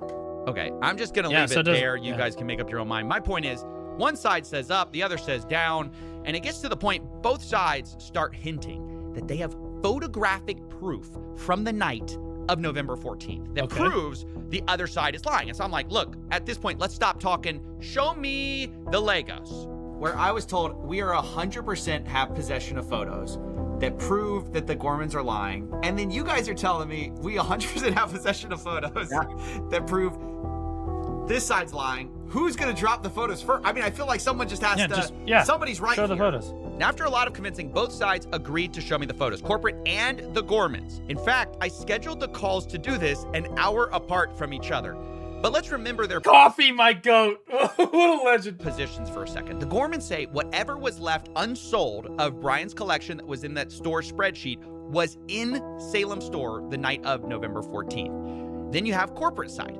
They say whatever was left that night was maybe $2,000 to $5,000 of Legos. The rest was either stolen by thieves, the Gormans, or held off site. It was not in that store. And on both sides, there's a lot to lose here, right? You've got the Gormans, who basically have been insinuated to have been stealing. You're teasing us. And for Josh and Brandon, too, the new franchise owners, there's a lot on the line. I reached out to Josh, and he told me, I think her pictures would only show a few sets and minifigs. I replied, so if I can prove that the Lego sets were in the store, that will prove Brandon was lying. Josh replies, if it shows something different, then yes, I will eat my words. So the stakes have been established. And let's see the evidence, starting with Matt McNeff. First, he showed me the video, October 24, 2024, for a baseline of how the store looked. So this is the Salem Kaiser location, is that correct? Salem Kaiser location, yes. So is it fair to say I'm seeing quite a few Legos here? I mean, I'm seeing a store of Legos. You'd agree? There's a good amount of Lego on hand. Yeah. This isn't what I would say is a well-stocked Bricks and Minifigs, but it's not terrible. It's I would say a little below average as far as overall stock. So now let's go to Okay, yeah, but that doesn't show us the Star Wars. I don't see any Star Wars Lego sets. November 14th. Can you still see my screen? Yes, sir. Okay. So November 14th. When Brandon was in there helping. Wait, this is the day. This is like the big day. This is the day. Hold on, I gotta prep myself emotionally for this. Okay. This is a big deal. Come on, This is a big. This is D-Day. This is the big moment. This is Brandon takes over the store. This is we don't know where the Legos are after this moment. We don't know where the Legos are after this moment. And I want to point out again that we've had this for a while. We haven't put this is the first time we've shown this publicly. We've been waiting for our attorneys to give us the approval to say, hey, this is okay now to share in this capacity. So bullshit. We'll go through these pictures. This is what Josh saw, or not Josh, sorry, Brandon saw. He took pictures of everything in the store, all the inventory in the store. This is what the shelves looked like. Yeah, but there's a huge back of the store with shelves and stuff. That's my understanding is that the Star Wars Legos were not on display until they're, like they moved them out to sell them. Like, this is just what's out front. Everybody knows that this is not their entire inventory. To what you just saw a moment ago. There's a Star. Those are Star Wars. I'm seeing a lot less. Just to state the obvious, go back a little bit. Yeah. I'm seeing way less. There's so some the Star pictures I was Wars being shown on November 14th, right? Those shelves looked emptier than they did on the day of October 24th. But to be fair to the Gormans, they addressed the empty shelves themselves. As we get to the very end of this video in particular, right here, you'll see that empty space right here. So this is the retired and certified set section that we have to keep separate from the new in box current sets being sold by Lego. All those empty spaces up there were the sets that we had on display during the day from Brian's collection that every night when the store closed, we pulled off and put back into the safe and then put back out in the morning. So when they say, see, there's empty space on the shelves, yeah, because we put them in safes at night to keep them safe. Because we have... There it is. Giant window. Yeah, it's an explanation that kind of makes sense given the history of burglary. Now, of course, this is something I had to ask the McNeffs about. Is this a case of, did y'all see Star Coffee is the best. He is legitimately, he's already talked to he has not told the CEO that he literally just talked to the family. He's legitimately just like, he's just trying to make sure that the story lines up without saying anything. He's like, so yeah, just to be very clear. Star Wars sets in the back? Did y'all not see the Star Wars sets in the back? Did he take, not in the back, but specifically in a safe. Like there were a bunch of Star Wars sets in a safe. Did Brandon see those? Has there been talk of those? Do you know what I'm talking about? Yeah. My understanding is that he took pictures of everything, and all those photos I showed you of the Star Wars were all the photos, or was literally all the Star Wars inventory in the store. Yeah, the McNeffs say all of the photos should be with Brandon of all the Star Wars Okay, items. so now To be show fair us to the them, they safe. showed me a lot more pictures and even showed me a spreadsheet of all the Star Wars sets in the store the night Brandon took it over, and it valued to about like $5,000 to $10,000 or so. But then I had to ask. Oh, sorry, here's another kind of set. Okay. Do you think y'all have all of these? Very likely. Okay. Very likely. Again, I'd be surprised if we didn't. But then I couldn't help myself. I started to bring up some of Crystal's photos to see if they matched up. Oh, Have you seen shit. this before? Have you seen these before? Not that I recall. Oh, not that you recall. Oh, no. Oh, shit. Not that you recall. Oh, shit. Yeah, I don't remember. It's weird. So, do you see that? Yep. So do you see it's in like some kind of like a safe thing? It's such a He baited him all the way in to say to this exact moment. He just interviewed them and got all these photos and got the story straight. Then he goes to him and he's like, so this is everything. And the guy's like, yeah, this is everything in the store, because he doesn't know that Coffee's actually talked to him. He's like, so I have a couple questions about these photos right here. Do you see how they're like in a safe like this? Did you get any photos of the safe that you were... I don't know if you can see the sides there. Looks like a bookshelf to me, but sure. Okay, sure. Yeah. So I think the important thing is making sure that all of these are in the inventory format. Yeah, so are those in the inventory? Sure. That's cool. What do you mean, sure? Wait. If they weren't in the store, then you shouldn't pay for them. But if they were in the store, then you should pay for them. Man, he caved awful fast on that. 75041. Yep. The Vulture Droid. 75169. 169 I'm not seeing, so there may be... Okay, so there's one that is not on our list. Okay. Man, must have been a typo. Let's try this. 10240. Okay, nope, not seeing that one either. Pattern recognition. What about 9493? 3. I don't see that one either. So how maybe convenient. those were locked at the time, and Brandon did not get those pictures. But see, why would Brandon not take a picture of the safe? If Brandon was explicitly told to take pictures of all of the inventory and Brandon sees a giant safe in the back, why would Brandon not say anything about the giant locked safe at the back or the open safe at the back? That seems awful strange. That seems weird. All right, that's kind of a problem because the Gormans had over 200 photos of this store. That's great. Oh my God, dude. Holy God. They've got every single W. Gormans, dude. W. Gorman. They got everything. That's why you take photos of everything. Hell yeah, that's kind of a problem. I definitely knew looking at these photos, there's a lot more Legos in the Gorman's photos. By quite a lot that Brandon's photos just didn't show. But corporate didn't really see it that way. But still, in the grand scheme of things, we're not talking, again, 10 times the amount of sets here. I don't know. I haven't shown all the... We're not talking 10 times. Is the amount of sets here. I don't know. I haven't shown all the photos yet. I don't know exactly how much. If there's a calculable figure that we can look at and say, great, this is what was there, I promise you it's not $100,000 worth of Lego. And so where's the rest of it? He got me. I don't know. Oh, we don't know. So before they were just gonna fight them. Sue me. Why would Josh, right? It was Josh, the guy who took over the store. Well, it's like, well, I'm not gonna give the Legos back. Sue me. Yeah, I've got the Legos. I've got them. He said it over and over and over again. Sue me.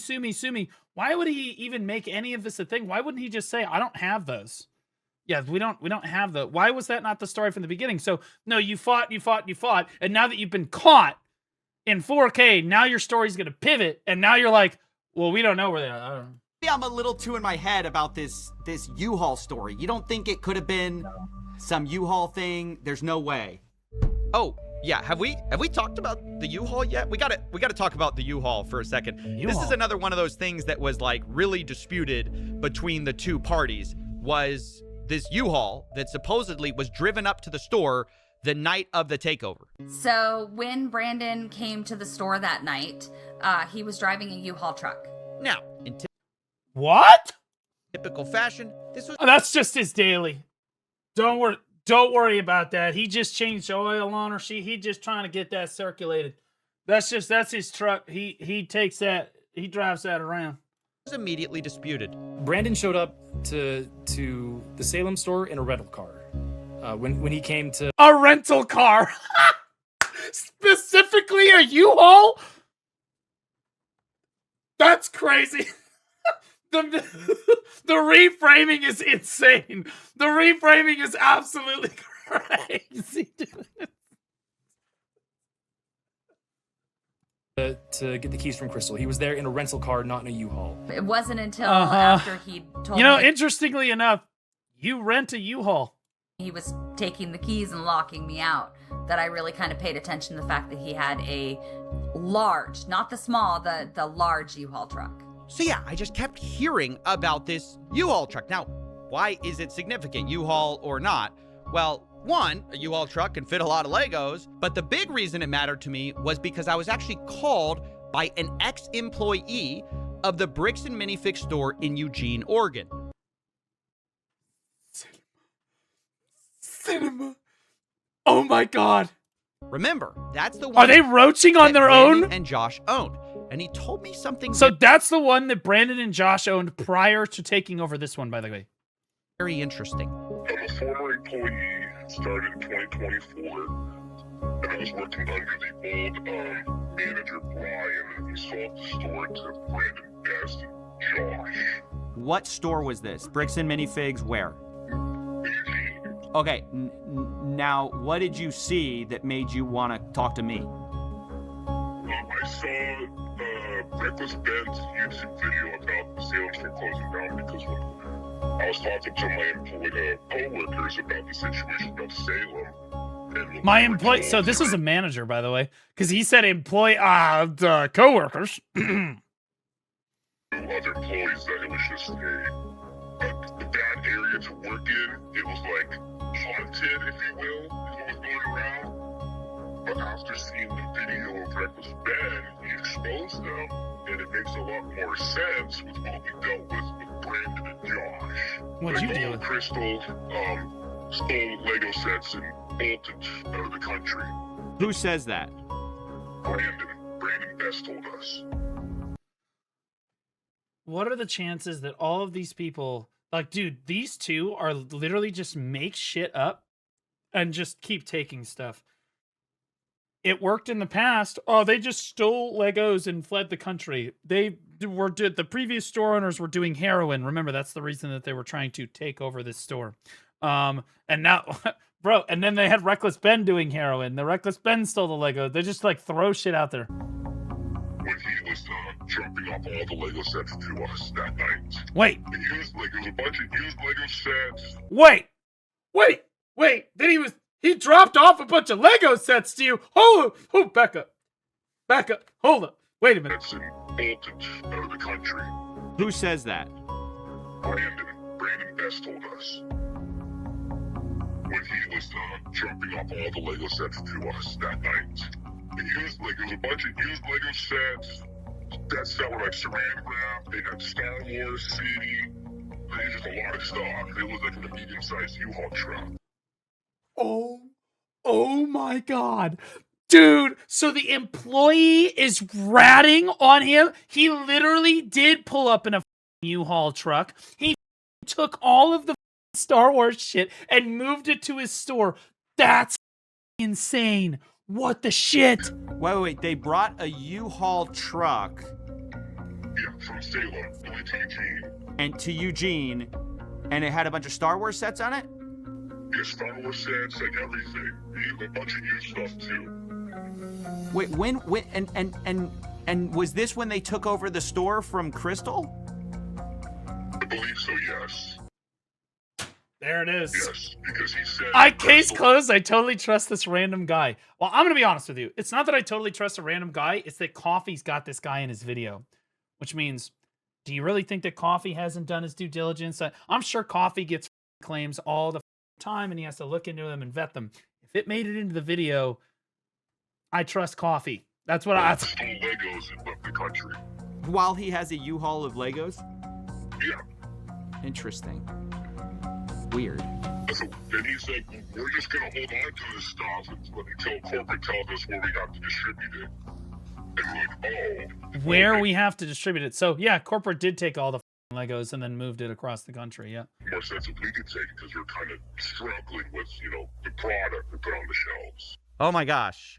We really got to find out. Was there a U-Haul that night or not? Because everybody's disagreeing about it. This Eugene, Oregon guy says, oh yeah, a U-Haul showed up with Star Wars sets in it. Brandon was talking about the Salem store. You've got Matt McNeff saying there was no U-Haul there. It was a rental car. You've got Crystal saying, yeah, I thought it was really weird. There was a U-Haul truck there. So I told the McNeffs, I really got to find out what the truth is here. If you know anything about it, let me know, because that's just something I heard. I do, and it has nothing to do with the Salem store. Well, at least not the Salem store in the way that it is there. Brandon showed up to the Salem store in a rental car. When he came to get the keys from Crystal, he was there in a rental car, not in a U-Haul. So when there was the handoff, there wasn't a U-Haul, it was a rental car.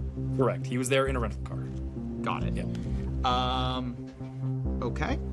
And I think any of the, like, if you were to look at the footage, the ring cameras, all that stuff, you won't see a U-Haul sitting anywhere in the parking lot. So after hearing all of this, I realized, look, I just gotta find the evidence. So I Yeah, I was started gonna sifting say. through these photos I have, right? I realized I have a parking lot photo. I check it. No U-Haul, just a red truck out there. I check another photo where you can see the window, but the problem is it's night outside, so you can't see. And so I'm looking at everything I can, and there's just nothing, I have this alternate angle. I'm looking at that, and then, wait a minute.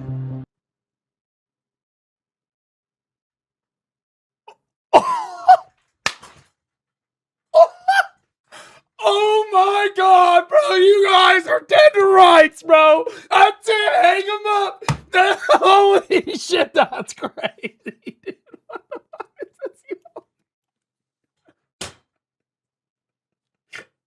Hang him up. He showed up in a rental vehicle. And you know why they're saying that? It's because if Coffee finds the evidence, they technically aren't lying. You have to rent a U-Haul. Zoom in on that photo. But they did specifically say not a U-Haul. Bring up the brightness of this photo a little bit. And oh my god. My god. I'm gonna be honest with you. If you don't know about the Lego thing to this point, I can't recap this. This is just crazy. The U-Haul gate, though, is nuts. There's a U-Haul in the parking lot right outside of the store the night of November 14th, 2024. This is something that Matt said he had seen footage of, and it couldn't be true. And again, I believe I have seen footage from that night that shows clearly out into the parking lot, and there's no U-Haul. After seeing this, I said, I really have to make a call. And that's when the story changed. So last night, I talked with Matt McNeff. I brought up this question of the U-Haul. He told me emphatically there was no U-Haul. Y'all came to me this morning. You said, hey, we looked into it. There actually was a U-Haul there that night. Oh, look at that. Here we go. We're pivoting harder than Ross and Friends. Can you clear up what that's about? So there's okay, bring in the supervillain. Okay.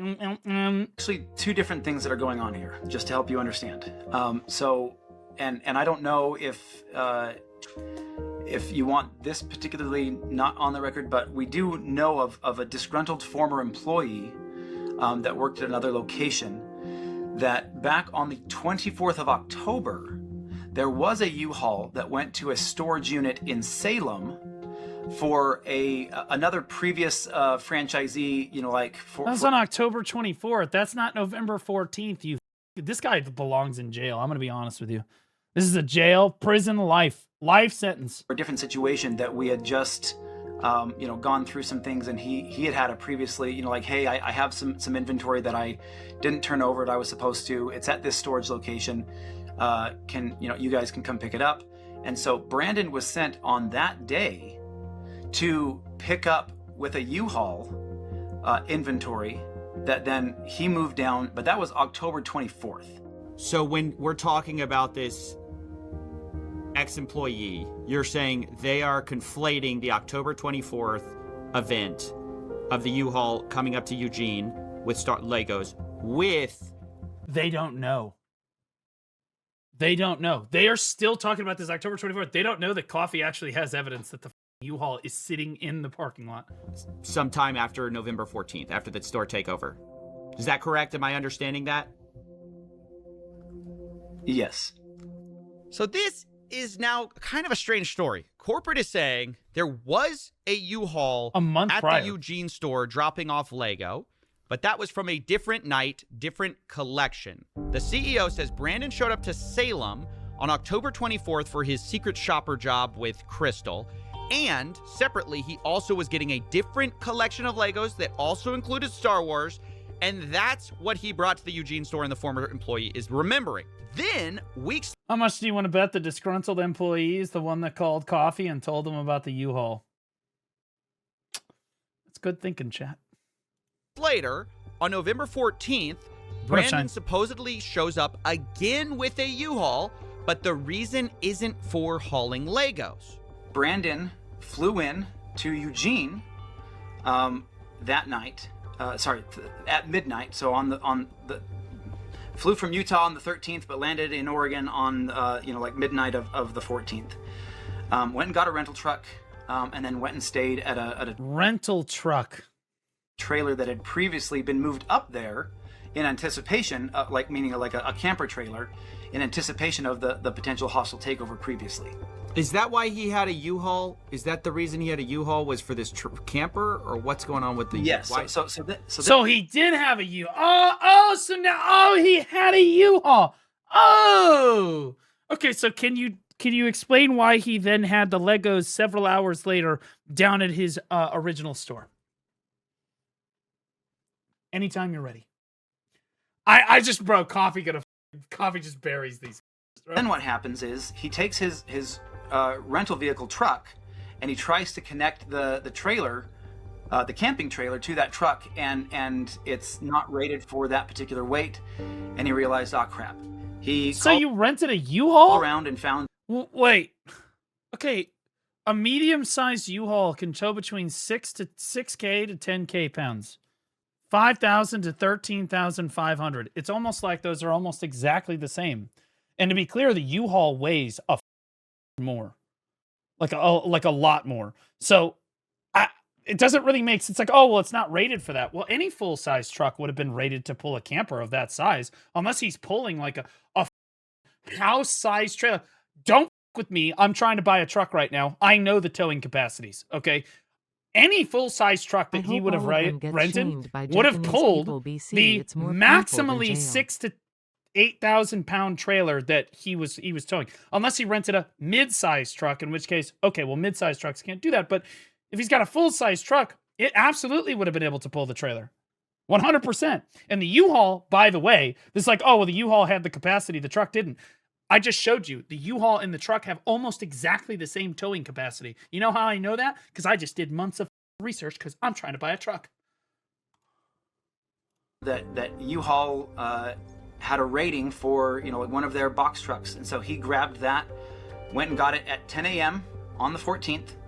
And so he then went and I've pulled a camper 1,200 miles on a 4-cylinder Jeep Patriot. Exactly. Well, as a camper, right? He said it was like a this could be, worst case scenario, it's a hard shell, one of those silver bullet things. It's like a hard shell, bigger camper, but like that would be a big load. I'm not gonna lie, and a U-Haul is not gonna be able to carry that. You'd need a Super Duty for something like that. An Airstream, right? Toyota Helix reveal. Right. Okay, buddy. You would need a Super Duty is my point. Like if a full-size truck couldn't do it, the U-Haul's also not going to do it. You're going to need a full-on Super Duty with like the 2 wheels on the back. That's what a Super Duty is. That trailer up to the camping trailer, to a U-Haul, drove that trailer down to Mill 11 another 4 cheer Dex 100. Oh, you like big loads, don't you, Baldy? I am trying to submit evidence here. I'm trying to contribute to the discussion. You are not helping. location where he could set up the camping trailer in Salem, dropped off the camper trailer, and then he arrived in a U-Haul to the Salem store. So he did get there in a U-Haul. See, because your brother said that there was no U-Haul and there's no chance that there'd be a U-Haul. Go look at the photos. We've looked at the photos. There's no U-Haul. Look at the camera footage, and now there's a U-Haul. That's crazy. And now you're here telling us about how there's a U-Haul. And then went in, said hi to Crystal. Why would you lie about that? If they said, "Did you roll up in a U-Haul?" and Brandon said, "No, I had a rental truck." Why would you lie about something like that? Why is this part of the story up if you're trying to tell us the truth? And then as she was leaving, the door shuts, and so he locks it, calls the locksmith. Takes him a while to finish up the changing of the locks. Brandon at this point is pretty exhausted, so and he has an hour drive back to Eugene to drop off the rental truck. So he drops it off at midnight or 1 o'clock, something like that, grabs the rental truck, and then heads back up to the camper trailer in Salem, and then it's probably gets wait, so what do you mean he headed back up to the camper trailer in Salem? I thought you said he needed the U-Haul to move the camper trailer. in at around 2 or 3 in the morning, spends a couple of gets that's a little bit of sleep before he has to head back to the store at 9 a.m. before the other employees get there. The timeline that is trying to be portrayed just makes absolutely zero sense. I agree. Your timeline is up. Okay, so I asked, obviously, for documentation of all of this from Brandon. Yep. And here's what I got.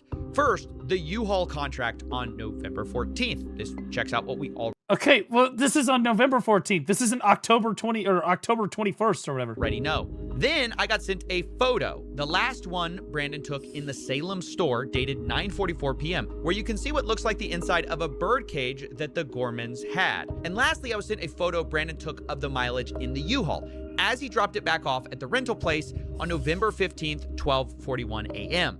Now, the time gap there is about 3 hours between the last photo in Salem to dropping the U-Haul off, which is a bit of a problem for our timeline.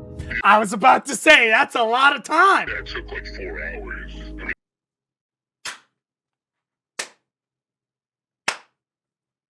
There it is. I worked till like 11 o'clock, and I'm like, I gotta get up early for my other job. You moved 4 hours of Legos out of this truck. Yeah. All right, so as weird as this U-Haul thing is, the timeline just doesn't fit, to be honest. If it took 4 hours to unload, you can't also drive to another city, load and unload and drop off the U-Haul in that time. But still, even if this is true, it's pretty weird, and it's one of the most bizarre stories I've ever heard to have a... He brought the U-Haul. He took all the sets with the U-Haul. It's so obvious. Like U-Haul thing back to back. One of the times you're picking up Legos, the other time you're not, you're taking a camper. Nevertheless, without more proof, we kind of have to move on to another theory of how to find these missing Lego. This time, let's take the photographs that we have and reconstruct what was in the night. That's a lot of Legos. On November 14th. Remember, that's the moment we lost the Lego. And this time, we're going to combine it with 2 more things.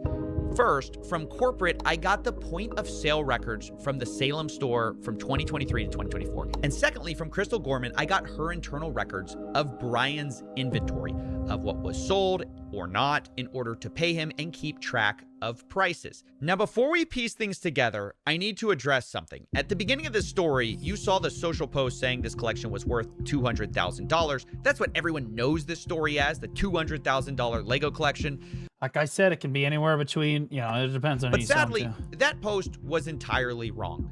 In Crystal Gorman's inventory, which has a high and low estimate value of these various Lego items, the real estimated value is about $107,000. They give high estimates and low estimates, but that's right there in the middle. And for that's exactly what I was saying before. I mean, that seems a little bit lower if he says it's in the middle, but again, depends on who you sell them to, right? It could sell lower than 100,000, could sell higher than 100,000, but you say 200,000 because it's more eye-catchy. For simplicity, I'll just be using averages and estimates here, but understand that, these numbers are not firm, given that they're unsold Legos. It's just rough possibilities. But the point is, it's worth nowhere near $200,000. And Reckless Ben, the one who made the original video covering this, said that surprised him. Yeah, this entire time, literally every single person's been telling me there were $200,000. Like, that's how much, you could sell all these sets for. My original assessment of about $200,000 was going up to his father's house and looking in 3 different rooms with all the sets. It was okay. So she told him it was $200,000, and that's where the figure comes from. Before I'd actually gone through and had set numbers and done an actual evaluation. I looked at it and went based on as things progressed and as I started to delve more into the actual inventory and evaluating it, that number changed. But we put out the press release well in advance of the event itself. So that press release went out before I had those full numbers. So we went, this is a nice, even number that will grab attention and bring people into the store. So we went with that. Yeah, sure. And to believe that is accurate at the high end. Like, it was one of those things where when she was looking through and going, well, it says this and it says this, you don't think even at the high end? You haven't actually seen the spreadsheet. No, I haven't. You might want to cut that part out because he hasn't actually seen the inventory sheet. The spreadsheet says about from between 85,000 to 120 something thousand. In the midpoint, about 107 or something like that. Okay. Of what was inventory. Yeah. Does that sound right to you? Yeah.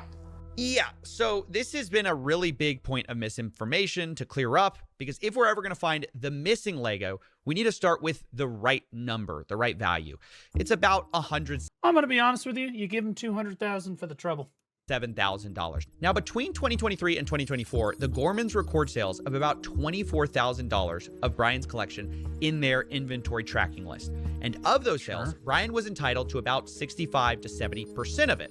He was paid $17,000, which roughly tracks with that. Okay. Which means on November 14th, the big night, the remaining amount of Brian's collection that should have been in there is about $82,000. Now, it doesn't take a genius to realize this is a very different number than corporate provided, who found only $2,000 to $5,000 of it linked to Brian. Of course. And later they said they only found $13,000 to $15,000 in total Lego Star Wars. So you're talking maybe $11,000 to $15,000 total Star Wars, and that's all Star Wars inventory in the whole store. So that's corporate side of the story, but I didn't want to take their word for it. So I went through Crystal's photos myself, which she shared with me, and hired people to go through and hand tag the Star Wars Legos that were in these photos. We looked through over 200 plus photos, multiple videos, and matched what we saw with Brian's collection. In the end, I ended up with about $21,000 of Legos, matching Brian's collection that can be proven to be in the store on the night of November 14th. Sure. Now, to state the obvious, that's about 3 to 5 times what corporate estimated, at least. That is, yeah. And to be clear, that's still low, but you also need to consider that they probably didn't take pictures of literally everything before on that particular day. When you own a business, how often do you actually literally take individual photos of all of your inventory? Not super frequently. That being said, they do have 21,000 of that. It's identify, okay, we know that this was in the store at a bare minimum, right? And corporate is already saying that that's, that it's 1/5 of that, which is a lie in and of itself. But then there's also the question of how much shit did they not have documented on that particular night, right? Because they probably have all the documentation of all the Legos from different nights, from different days, but corporate will just say that they were moved off site and they're not there. So they need to be able to prove that they were in the store on that particular day. This is why, by the way, if you're a franchise owner, you're a small business owner, somebody comes in to try to take over your business, you pull out your gun and call 911. You do not leave the store. Start taking photos, start taking videos. On their press release. Now, yes, there are inherent errors in these estimates. Maybe we picked up some Lego that matched Brian's collection, but wasn't Brian's. But even though this is a bigger number than corporate said, I have to admit, even with pretty generous assumptions being made, there's still a huge gap of about $61,000 here that I just couldn't find. But then I learned Brian had made a special side deal with M&R Productions, who had recently purchased some Legos from him. And this is where it starts to get messy. So these are the pictures that M&R Productions sent me, looking at the Lego that Brian sold him. This was stuff reportedly in storage, and it's interesting because of an early inventory list, which had a column called Location that Crystal used. And it listed a lot of the Star Wars items as being located in what they called storage. Now, previously I was told that all of the stuff in storage was put back in the store, but there's a bunch that's on this list that I can't find in the store that seem to appear in these pictures. Now, I've been assured, by the way, that most of these Legos were not part of the inventory spreadsheet. They were never given to Bricks and Minifigs. This is a separate part of the collection, but I did a check, and 100% of the items that match the Brian collection inventory just so happen to be listed with a location of storage. So this starts to make things incredibly fuzzy, and I'm inclined to believe that a lot of these are part of that same inventory list. Now, if we take that value of the side deal, that's about $10,000 to $20,000 that's not actually missing. Now, it was at this point I started looking more at the point of sales records. I realized maybe we could find some of this missing Lego there too. So this is from the Salem internal store records. Like, I guess this is what is entered when someone does a sale, and it's everything from September 2023 to November 2024 of Star Wars anything. And by the way, before we continue, yes, this was all a lot of work. If you want to, please support us on Patreon. That's how this show gets made. But anyways, according to those records, about $51,000 in sales went through during this time period in a way that matched Brian Mansell's collection. Now, that really worried me because Crystal's inventory list showed only $24,000 in sales for Brian, and Brian was only paid for that amount. But suddenly, I remembered back to a time when I spoke to Crystal, and I asked how much was sold prior to the takeover. Which is something similar from what you told me, Crystal. Yeah. You told me, hey, it was about 50-something thousand. Yeah. But Brian was only paid $17,000. Okay. And it should have been about double that. And I'm just trying to make sense of that, given that everyone's accusing each other of theft right now. You understand? I mean, without seeing any of those records, without seeing those individual tickets, I can't answer that any better. Okay, this is kind of a problem. The math ain't math in here. 65 to 70% of 50,000 is almost double what we believe Brian was paid. And digging into the details, why in the is everyone stealing Legos from this old dude? Why the It turns out a lot of these sales come from what Crystal's spreadsheet actually categorizes as layaways, meaning they were marked as having been sold, but layaways are when someone puts a down payment on an item and later pays it off. Oh. But the problem was there were a lot of these, worth about $20,000 in layaway, and that felt a little strange to me. And because of that, I asked Josh Johnson, the incoming owner, and he responded, quote, "There were 2 to 3 items on layaway when they took over."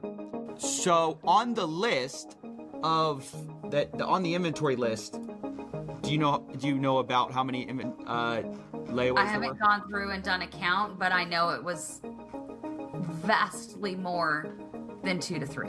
It was about 98. That makes sense. Okay. So there were about $15,000 to $25,000 worth of sets on layaway. Okay. That's just the part that's surprising. That's the part that I can't get my head around. I go, how could, let me just be really honest.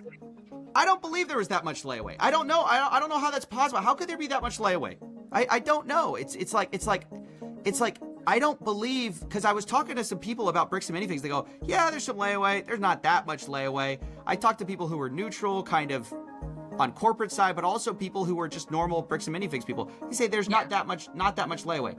Help me understand why there's $20,000 worth of layaway here. Oh yeah, that's absolutely. If you talk to other Bricks and Minifigs locations, layaway is extremely rare. I think outside of the Brian's collection, Okay, good. I'm not crazy here. So then why was there so much layaway there? No, absolutely not. Outside of Brian's collection, I think at the time we maybe had 2 used sets on layaway. Who the uses layaway for a goddamn set of Legos? What the? Hold on. Layaway is purchasing method where a store reserves an item for you while you pay it off in smaller installments over time. My brother in Christ, if you don't have $150 and you have to lay away $150, you should probably not be buying the Legos. I'm just gonna be honest. Like, what in the are we doing? Outside of his collection. These sets are like $600. If you don't have the $600 to buy the Legos, you should probably not buy the Legos. And to be clear, I looked at that spreadsheet. There's not very many of them that are at 600. They're like $150 or lower in most cases. People finance DoorDash. That's my point. Like, guys, stop paying for shit that you don't need with layaway. This is why people are like, this is why you're broke. Okay. It was not a common thing traditionally. I don't know that we'd ever done layaway before the collection came in. I'll pay it back in 10 years. I'm going to pay $1 a day for 10 years. With Brian's collection, it was a little bit different because so much of this collection were new in box, all in one place, reasonably priced, and a lot of the harder to find items. And so customers would come in and put, I'm going to guess probably half of those layaway items were not going to be sold to the person who took them on layaway. Because we had several that would put them on layaway and then change their mind. So this was something like, somebody would come in and want 10 different sets, but only be able to buy one. Dude, this is some up shit, bro. Who the again, you put, that's how impulsive you are, that you want this Lego set so bad, you put it on layaway, and then like 2 days later or like a month later you come in, I don't want this set. What the you're willing to go into debt for this Lego set, and then a month later you're not even gonna want it. Jesus Christ. Put the rest of those on layaway so you don't sell them. I'll pay $10 to put these sets on layaway. Scalpers just walk in and buy it. And then scalping is different. Scalping is when you walk into a store, you buy all of their product, you walk out of the store, and then you try to resell all of that product at a much higher price. That's scalping. It's different. Layawaying is not scalping. Traditionally, with layaway, we would ask for 10% down. They'd have 30 days to make their next payment, or we'd refund the layaway amount and then put it back on the shelf. Because this collection was the collection it was, and I wanted to give these people the opportunity to, to get these sets, we were a lot more generous with how long and the amount of payments that people could make towards the layaway. So a lot of these, we had several of them. I think one of the Ewok villages, we put on layaway 4 different times, and then it came off of layaway and back on layaway and then off and then sold. So a lot of these would have gone on and off of layaway and then back out on the shelf, just depending on the person who was putting it on layaway. That was completely unique to this collection. So look, I'll be honest, I don't trust Josh Johnson, but something is weird here. So a lot of these are, see, like, look at this. Yeah, see, $100, $369. Here, $749. And again, if you're looking at a $750 Lego set and you don't have $750, you shouldn't be looking at a $750 Lego set. Like, so like it says POS final sale price, but it's listed as a layaway, but it's sold for $599. Yeah. Because it matches with the store sale price. Okay. So were they on layaway? Were they accidentally marked layaway on the spreadsheet? What's going on there? I mean, without seeing the actual sales ticket and seeing what else, like what items were sold together, what else was sold with it, I can't actually see the sales ticket. I'll be honest with you.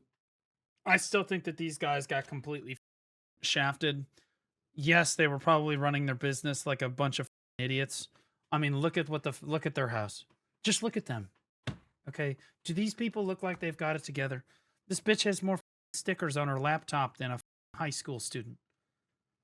Okay, like it is what it is. Okay, now, like, so they probably a bunch of shit up, and I'm willing to say that, they misjudged some things, but they definitely are getting over for far more from corporate. Like, We had several layaway items in which customers were putting multiple things on layaway, paying. Are all people in Portland, Oregon? Do they look like this? Is this what it looks like in Oregon? Jesus. Yes. For most of one item.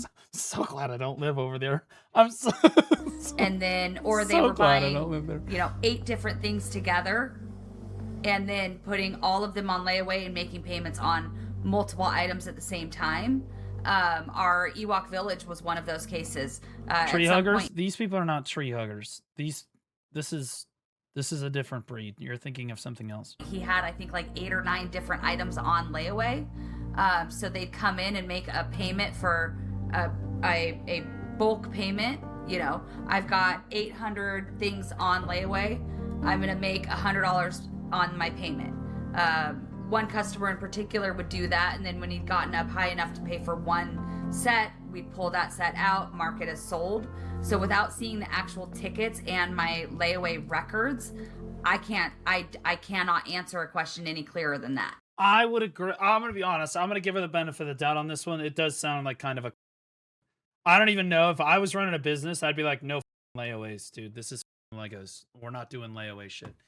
Right? Like, I understand, like, paying over time. If you're buying something big, like a car, anything over, like, $4,000 or $5,000, I can understand. Okay, maybe you don't have $4,000 or $5,000 on hand, but, like, a few $100.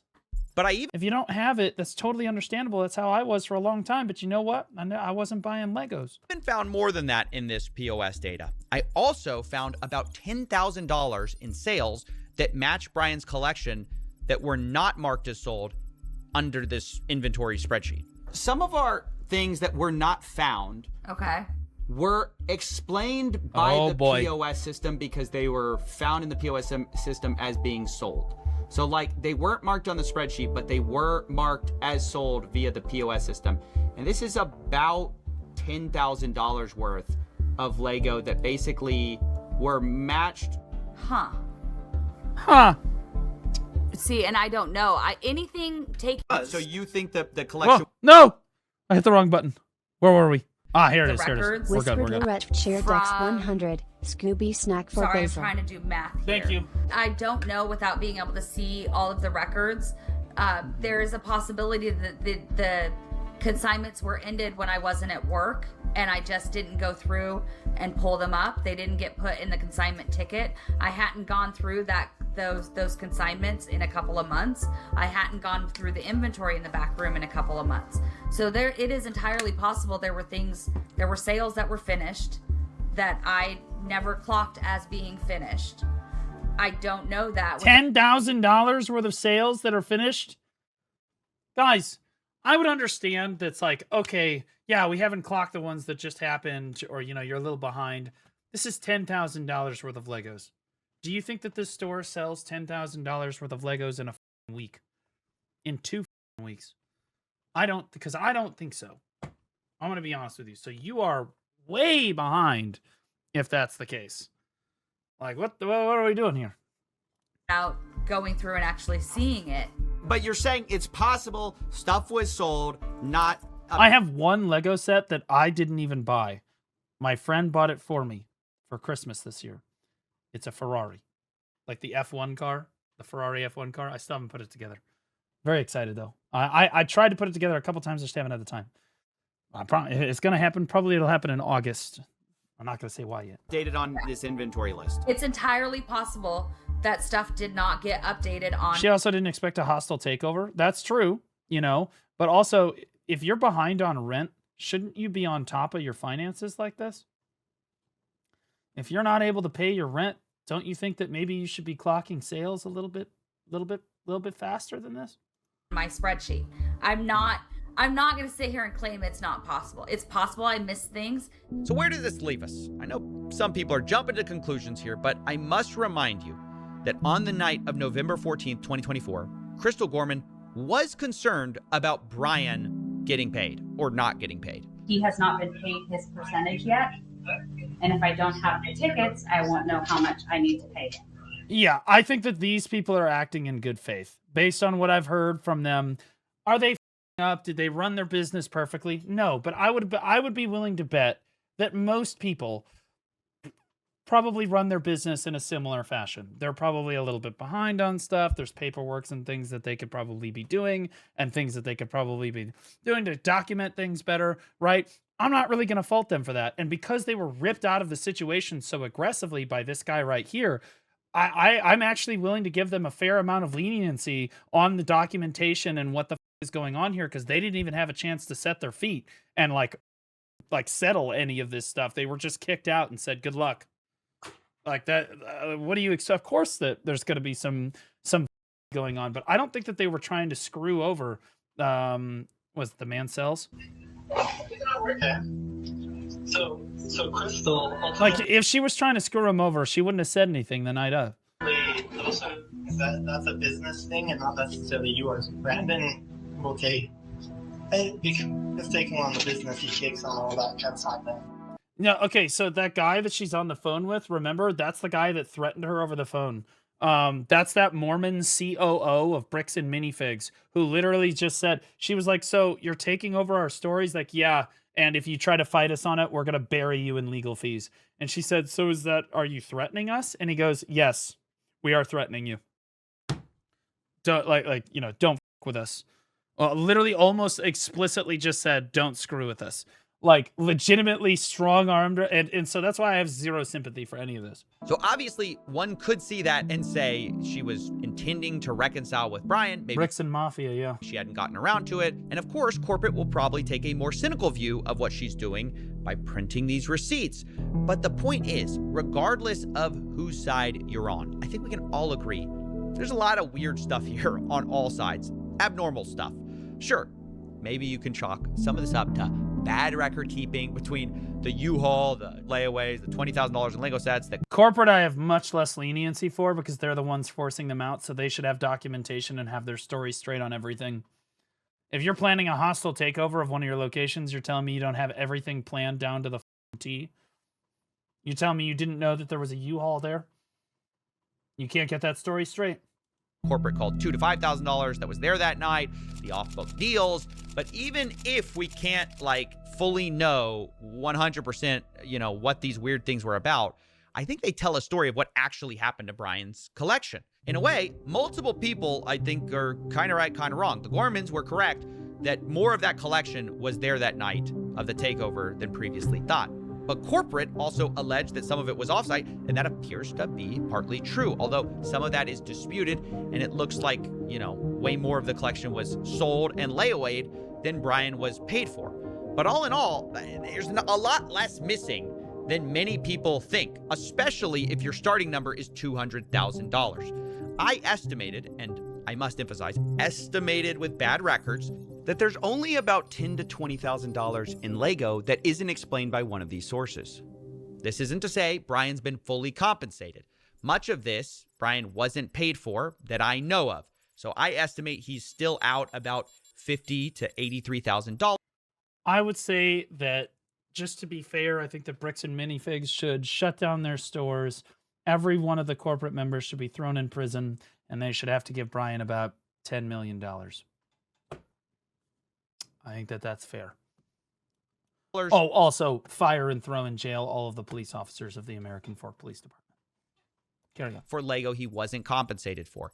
And I think, honestly, that's something that Bricks and Minifigs obviously should handle. Oh, and yeah, then give Reckless Ben another $50 million. Why not? And make right. Regardless of what a franchisee does, the new one, the old one, the company behind it must stand behind their product, their service, and I can't imagine a better example of a company doing the opposite. Unfortunately, Bricks and Minifigs has chosen to deflect and dodge responsibility at most opportunities and created a really awful customer experience that has snowballed into this crazy series of events. But instead of taking accountability for that, they've taken an aggressive legal strategy, which I told them personally was a horrible idea. As of writing this, Brian Mancell is being sued for $1.3 million as part of a legal campaign against him and Reckless Ben and any of the associates. Remember, Brian is the same guy who lost all these Legos. Yeah, so he's down, by Coffee's estimation, he's down to probably about $20,000, $10,000 or $20,000 on the low end, right? Or at least by Coffee's estimation. And they're going to sue him, and then they took away his GoFundMe, and now they're suing of like $450,000. Now they're going to sue him for $1.3 million. Yeah, this looks like it's fair. This looks fair. At Bricks and Minifigs store. And I told the CEO and COO that's ridiculous. Why is our federal government not involved in this yet? It's honestly making me mad as a United States citizen. Why this has gotten so much coverage, even my parents know about it. For Christ's sake, how in the is my federal government not involved with this yet? And they should drop this. Look, mistakes have been made by plenty of people here, but there's a lot more people who have inflicted self-owns, the likes of which we've rarely seen, by just choosing the worst possible path at every fork in the road. No pun intended. But the best path to making things right, in my view, is by just making Brian whole and moving on. Drop the aggressive legal strategy. You are a Lego store at the end of the day. You are supposed to be about fun, not about a rerun of Suits. But yeah, they should have just made him good and moved on. Like literally. Like how much is that actually worth? But see, the reason they don't want to do that is because that's the real reason that they took over the store in the first place. I almost guarantee it. The real reason they took over the store is because they realized that they had a lot of inventory. And by that other guy's previous admission, the random guy on the phone said that they were running low on inventory in their store. They saw an opportunity. They took it. They just took control of the store, took all the shit from the store, and that's how it went. Anyways, that's my investigation. Those are my closing thoughts. And I knew I wanted... They've already lost the battle. I think they're going to go bankrupt. I think that Bricks and Minifigs is completely...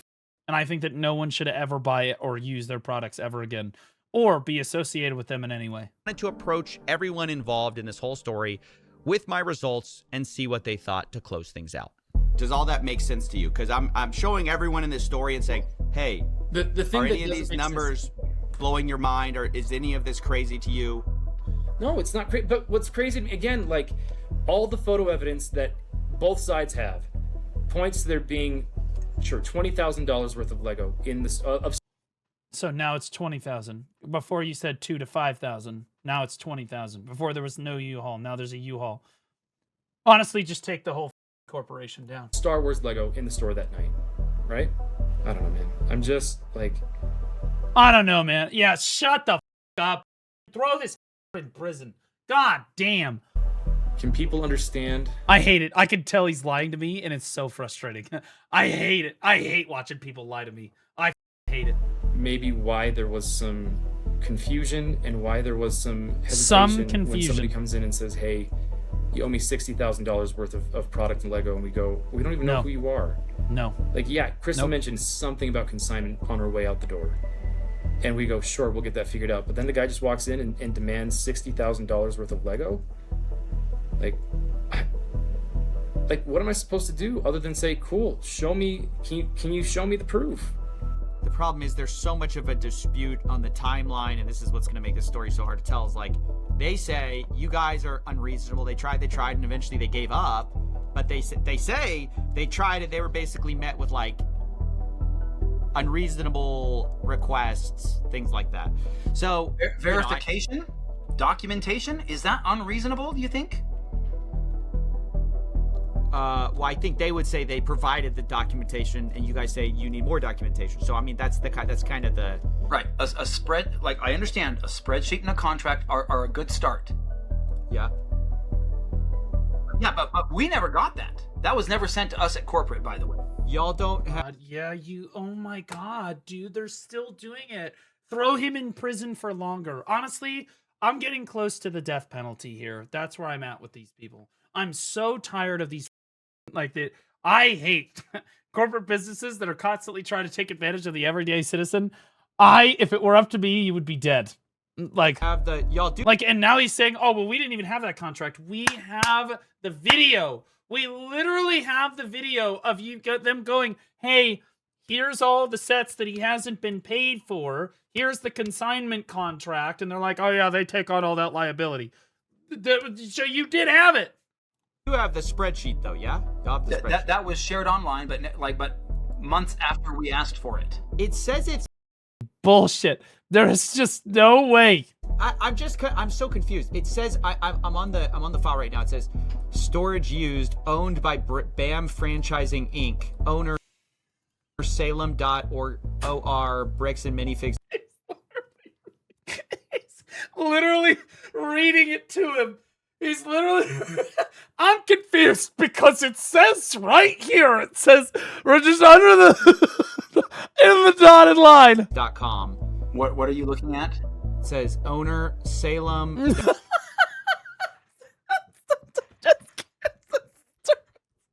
Stop it. Star Wars sold list owned by Bricks and Minifigs. We never got the spreadsheet. We just we got it. We didn't know. .or at bricksandminifigs.com. That's you guys. It says owned by BAM Franchising Inc. It says created September 6th.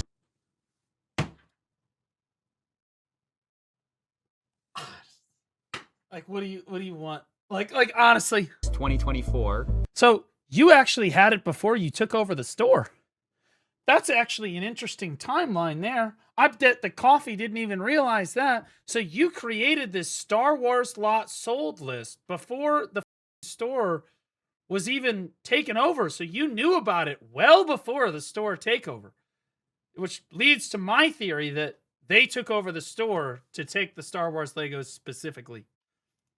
When I look at it, this is the Mansell list, I believe. When I look at it, yeah, this is it. So this would have been created under we. Oh my God!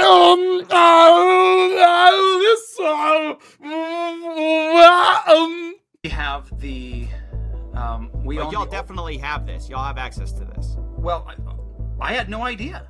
Like, you're the CEO. You are taking over one of your franchise stores. No way you had no idea. Ain't no way. Holy shit. This is why, I'm going to be honest with you.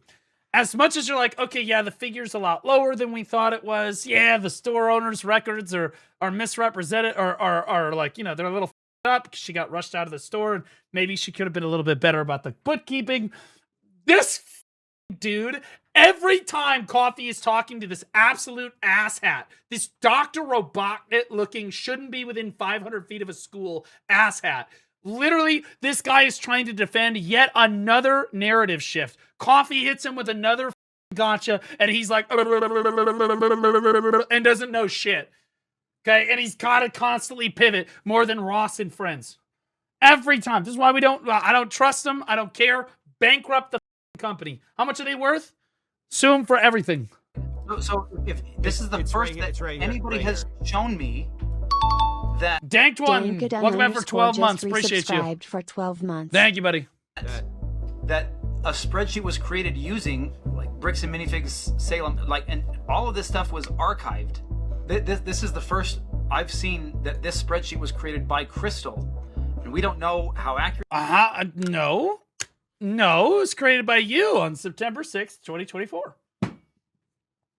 It is, how up to date it was. We don't know a lot of those types of things, and understand. I appreciate. I'm like, how do you not know about this? You're the CEO. You're taking over this company. How do you not know about this? You sharing this with us because we had no idea. And now he's pretending that he's never seen this. This is the first time he's seen this spreadsheet. The very, very first time. This guy has had control of this store for like, what, a year now? And thank you for sharing this with us, Coffee. They're in countless litigation lawsuits with them already. They got Ben run out of the country, people arrested. They've been doing damage control on this situation for like a month now. And now this is the first time he's seeing the inventory for the inventory list for the very first time. This is the first time. This is what he wants you to believe. You should be living in a box under the interstate. No, that's too good. Again, you don't know what you don't know, and you can't, we don't know everything, and we don't go, looking in every nook and cranny everywhere. You know, like we just don't know some of those things. So if that's there, we can now have our team go look for that. When it comes right We down, don't know everything. So what is it that you would say that you do know? Because you didn't even know. How could you know if you don't have the Lego sets or that they're not on file if you haven't even seen the spreadsheet? How do you know? Wait, how do you know that there's 2,000 to 5,000 sets of Legos in the store that are Brian's if you haven't seen the inventory list? To it, they're going to have to make a judgment call and say who's telling the truth. The people who were taking all the pictures and say, and we couldn't take pictures of everything the night of, but we're being honest consistently, and the people who are saying there was $5,000 there. Yeah, I mean, he's right. Right, really? Like that makes no sense. We've got the evidence, and yes, there's a discrepancy. We acknowledge we did not take pictures of everything. Yeah. But does that mean that the discrepancy is, oh, and therefore these missing, percentage, whatever that would be, 5%, is some magical other place? Or it was sitting there in the store and we didn't get pictures of it. If I messed up, explanation. If I messed up on my record keeping, I will take accountability for that. Mm-hmm. It's possible. If my staff didn't draw attention that consignments had left out, so I'd move them to the thing. Any of that, I will take accountability to that. I don't understand why I'm so worked up over this. I'm going to be honest with you. There's other people that are protesting in the streets over some high schooler getting stabbed at a track meet, and I'm over here like I sleep. I hear Legos get stolen. I'm out to protest. I'll make the picket line myself. am more than willing to do that. I need BAM to show me those tickets. It's just like Cody. It feels like Cody 2012 or 2012 or whatever the that movement was. Except that was all a scam, and I promise you, this time it's definitely not a scam.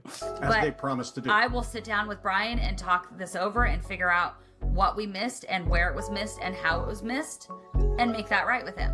I mean, that's new information no one's ever found out, so that's like awesome. They're gonna lose hundreds of millions of dollars because of their own wrongdoing. They're literally gonna destroy their entire company because they're this stubborn. More times than people that had sex in her chat. IDK, why you guys worked out about this KEKL. Okay, well, where's the evidence for any of that? I'm going to be honest with you. I personally think that all of the people that did wrongdoing the Epstein files should be in prison or executed. Ideally, a little of both. But like, at this point, we're on the Lego shit. I haven't seen, and I'm not going to get into the Epstein stuff, but yeah, I was mad about the Epstein stuff too. Yeah, and what made me more mad is that somehow the UK arrested more people over it than we did. But you can't just point the finger at Trump when Bill Clinton and everyone else is also involved. All of them should just be in prison. If there was wrongdoing found in the Epstein files, they should just be in prison. Over maybe $20,000 worth of Lego. Sure, I'll be keeping you in the loop with what Nice. I'm excited. This was good work. My other final thoughts is, dude, you solved it, dude. That's awesome. So making this video, Brandon Best and Joshua Johnson are no longer working at Bricks and Minifigs, so they cut ties with Brandon Best and Joshua Johnson. Bricks and Minifigs is suing Brian Mansell and Reckless Ben over $1 million in damages. Oh, believe me, we're going to make sure it's more than that. The restraining order is in effect against Reckless Ben to prevent him from speaking about Bricks and Minifigs. The Gormans are suing Bricks and Minifigs. The lawsuit claims Brian's collection had an original aggregate value of around $250,000.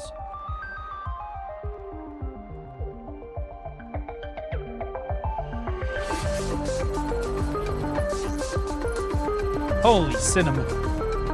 That's all his Patreon supporters. Yeah. Coffee, my goat.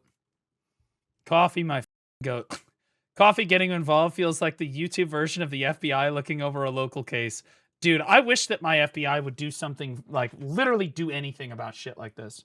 This is what the federal government is supposed to be for, is when a corporation tries to take advantage of an individual citizen like this, that the federal government is supposed to have your back. That's how it's supposed to be. Now, we all know that's not how it necessarily is, but I'll be honest with you, in a situation like this, I don't know why the federal government literally is the easiest win of their entire lives.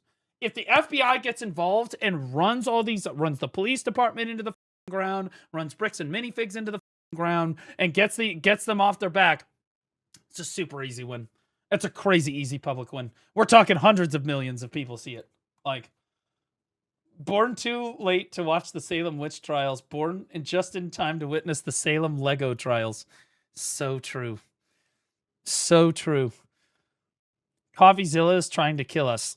Watch that. Wait for them to literally put a restraining order on coffee. One party is definitely not off the hook, though, is the American Fork Police Department. Exactly. They broke the law, violated people's rights, and then illegally covered up and lied about it to no end.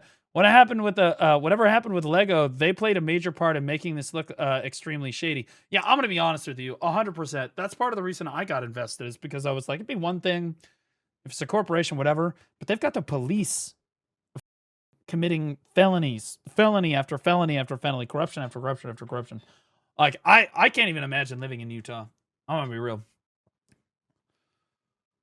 Hey, this is your FBI agent speaking. If I were you, I'd be more worried about your search history more than Lego case. I'm not worried at all about my search history.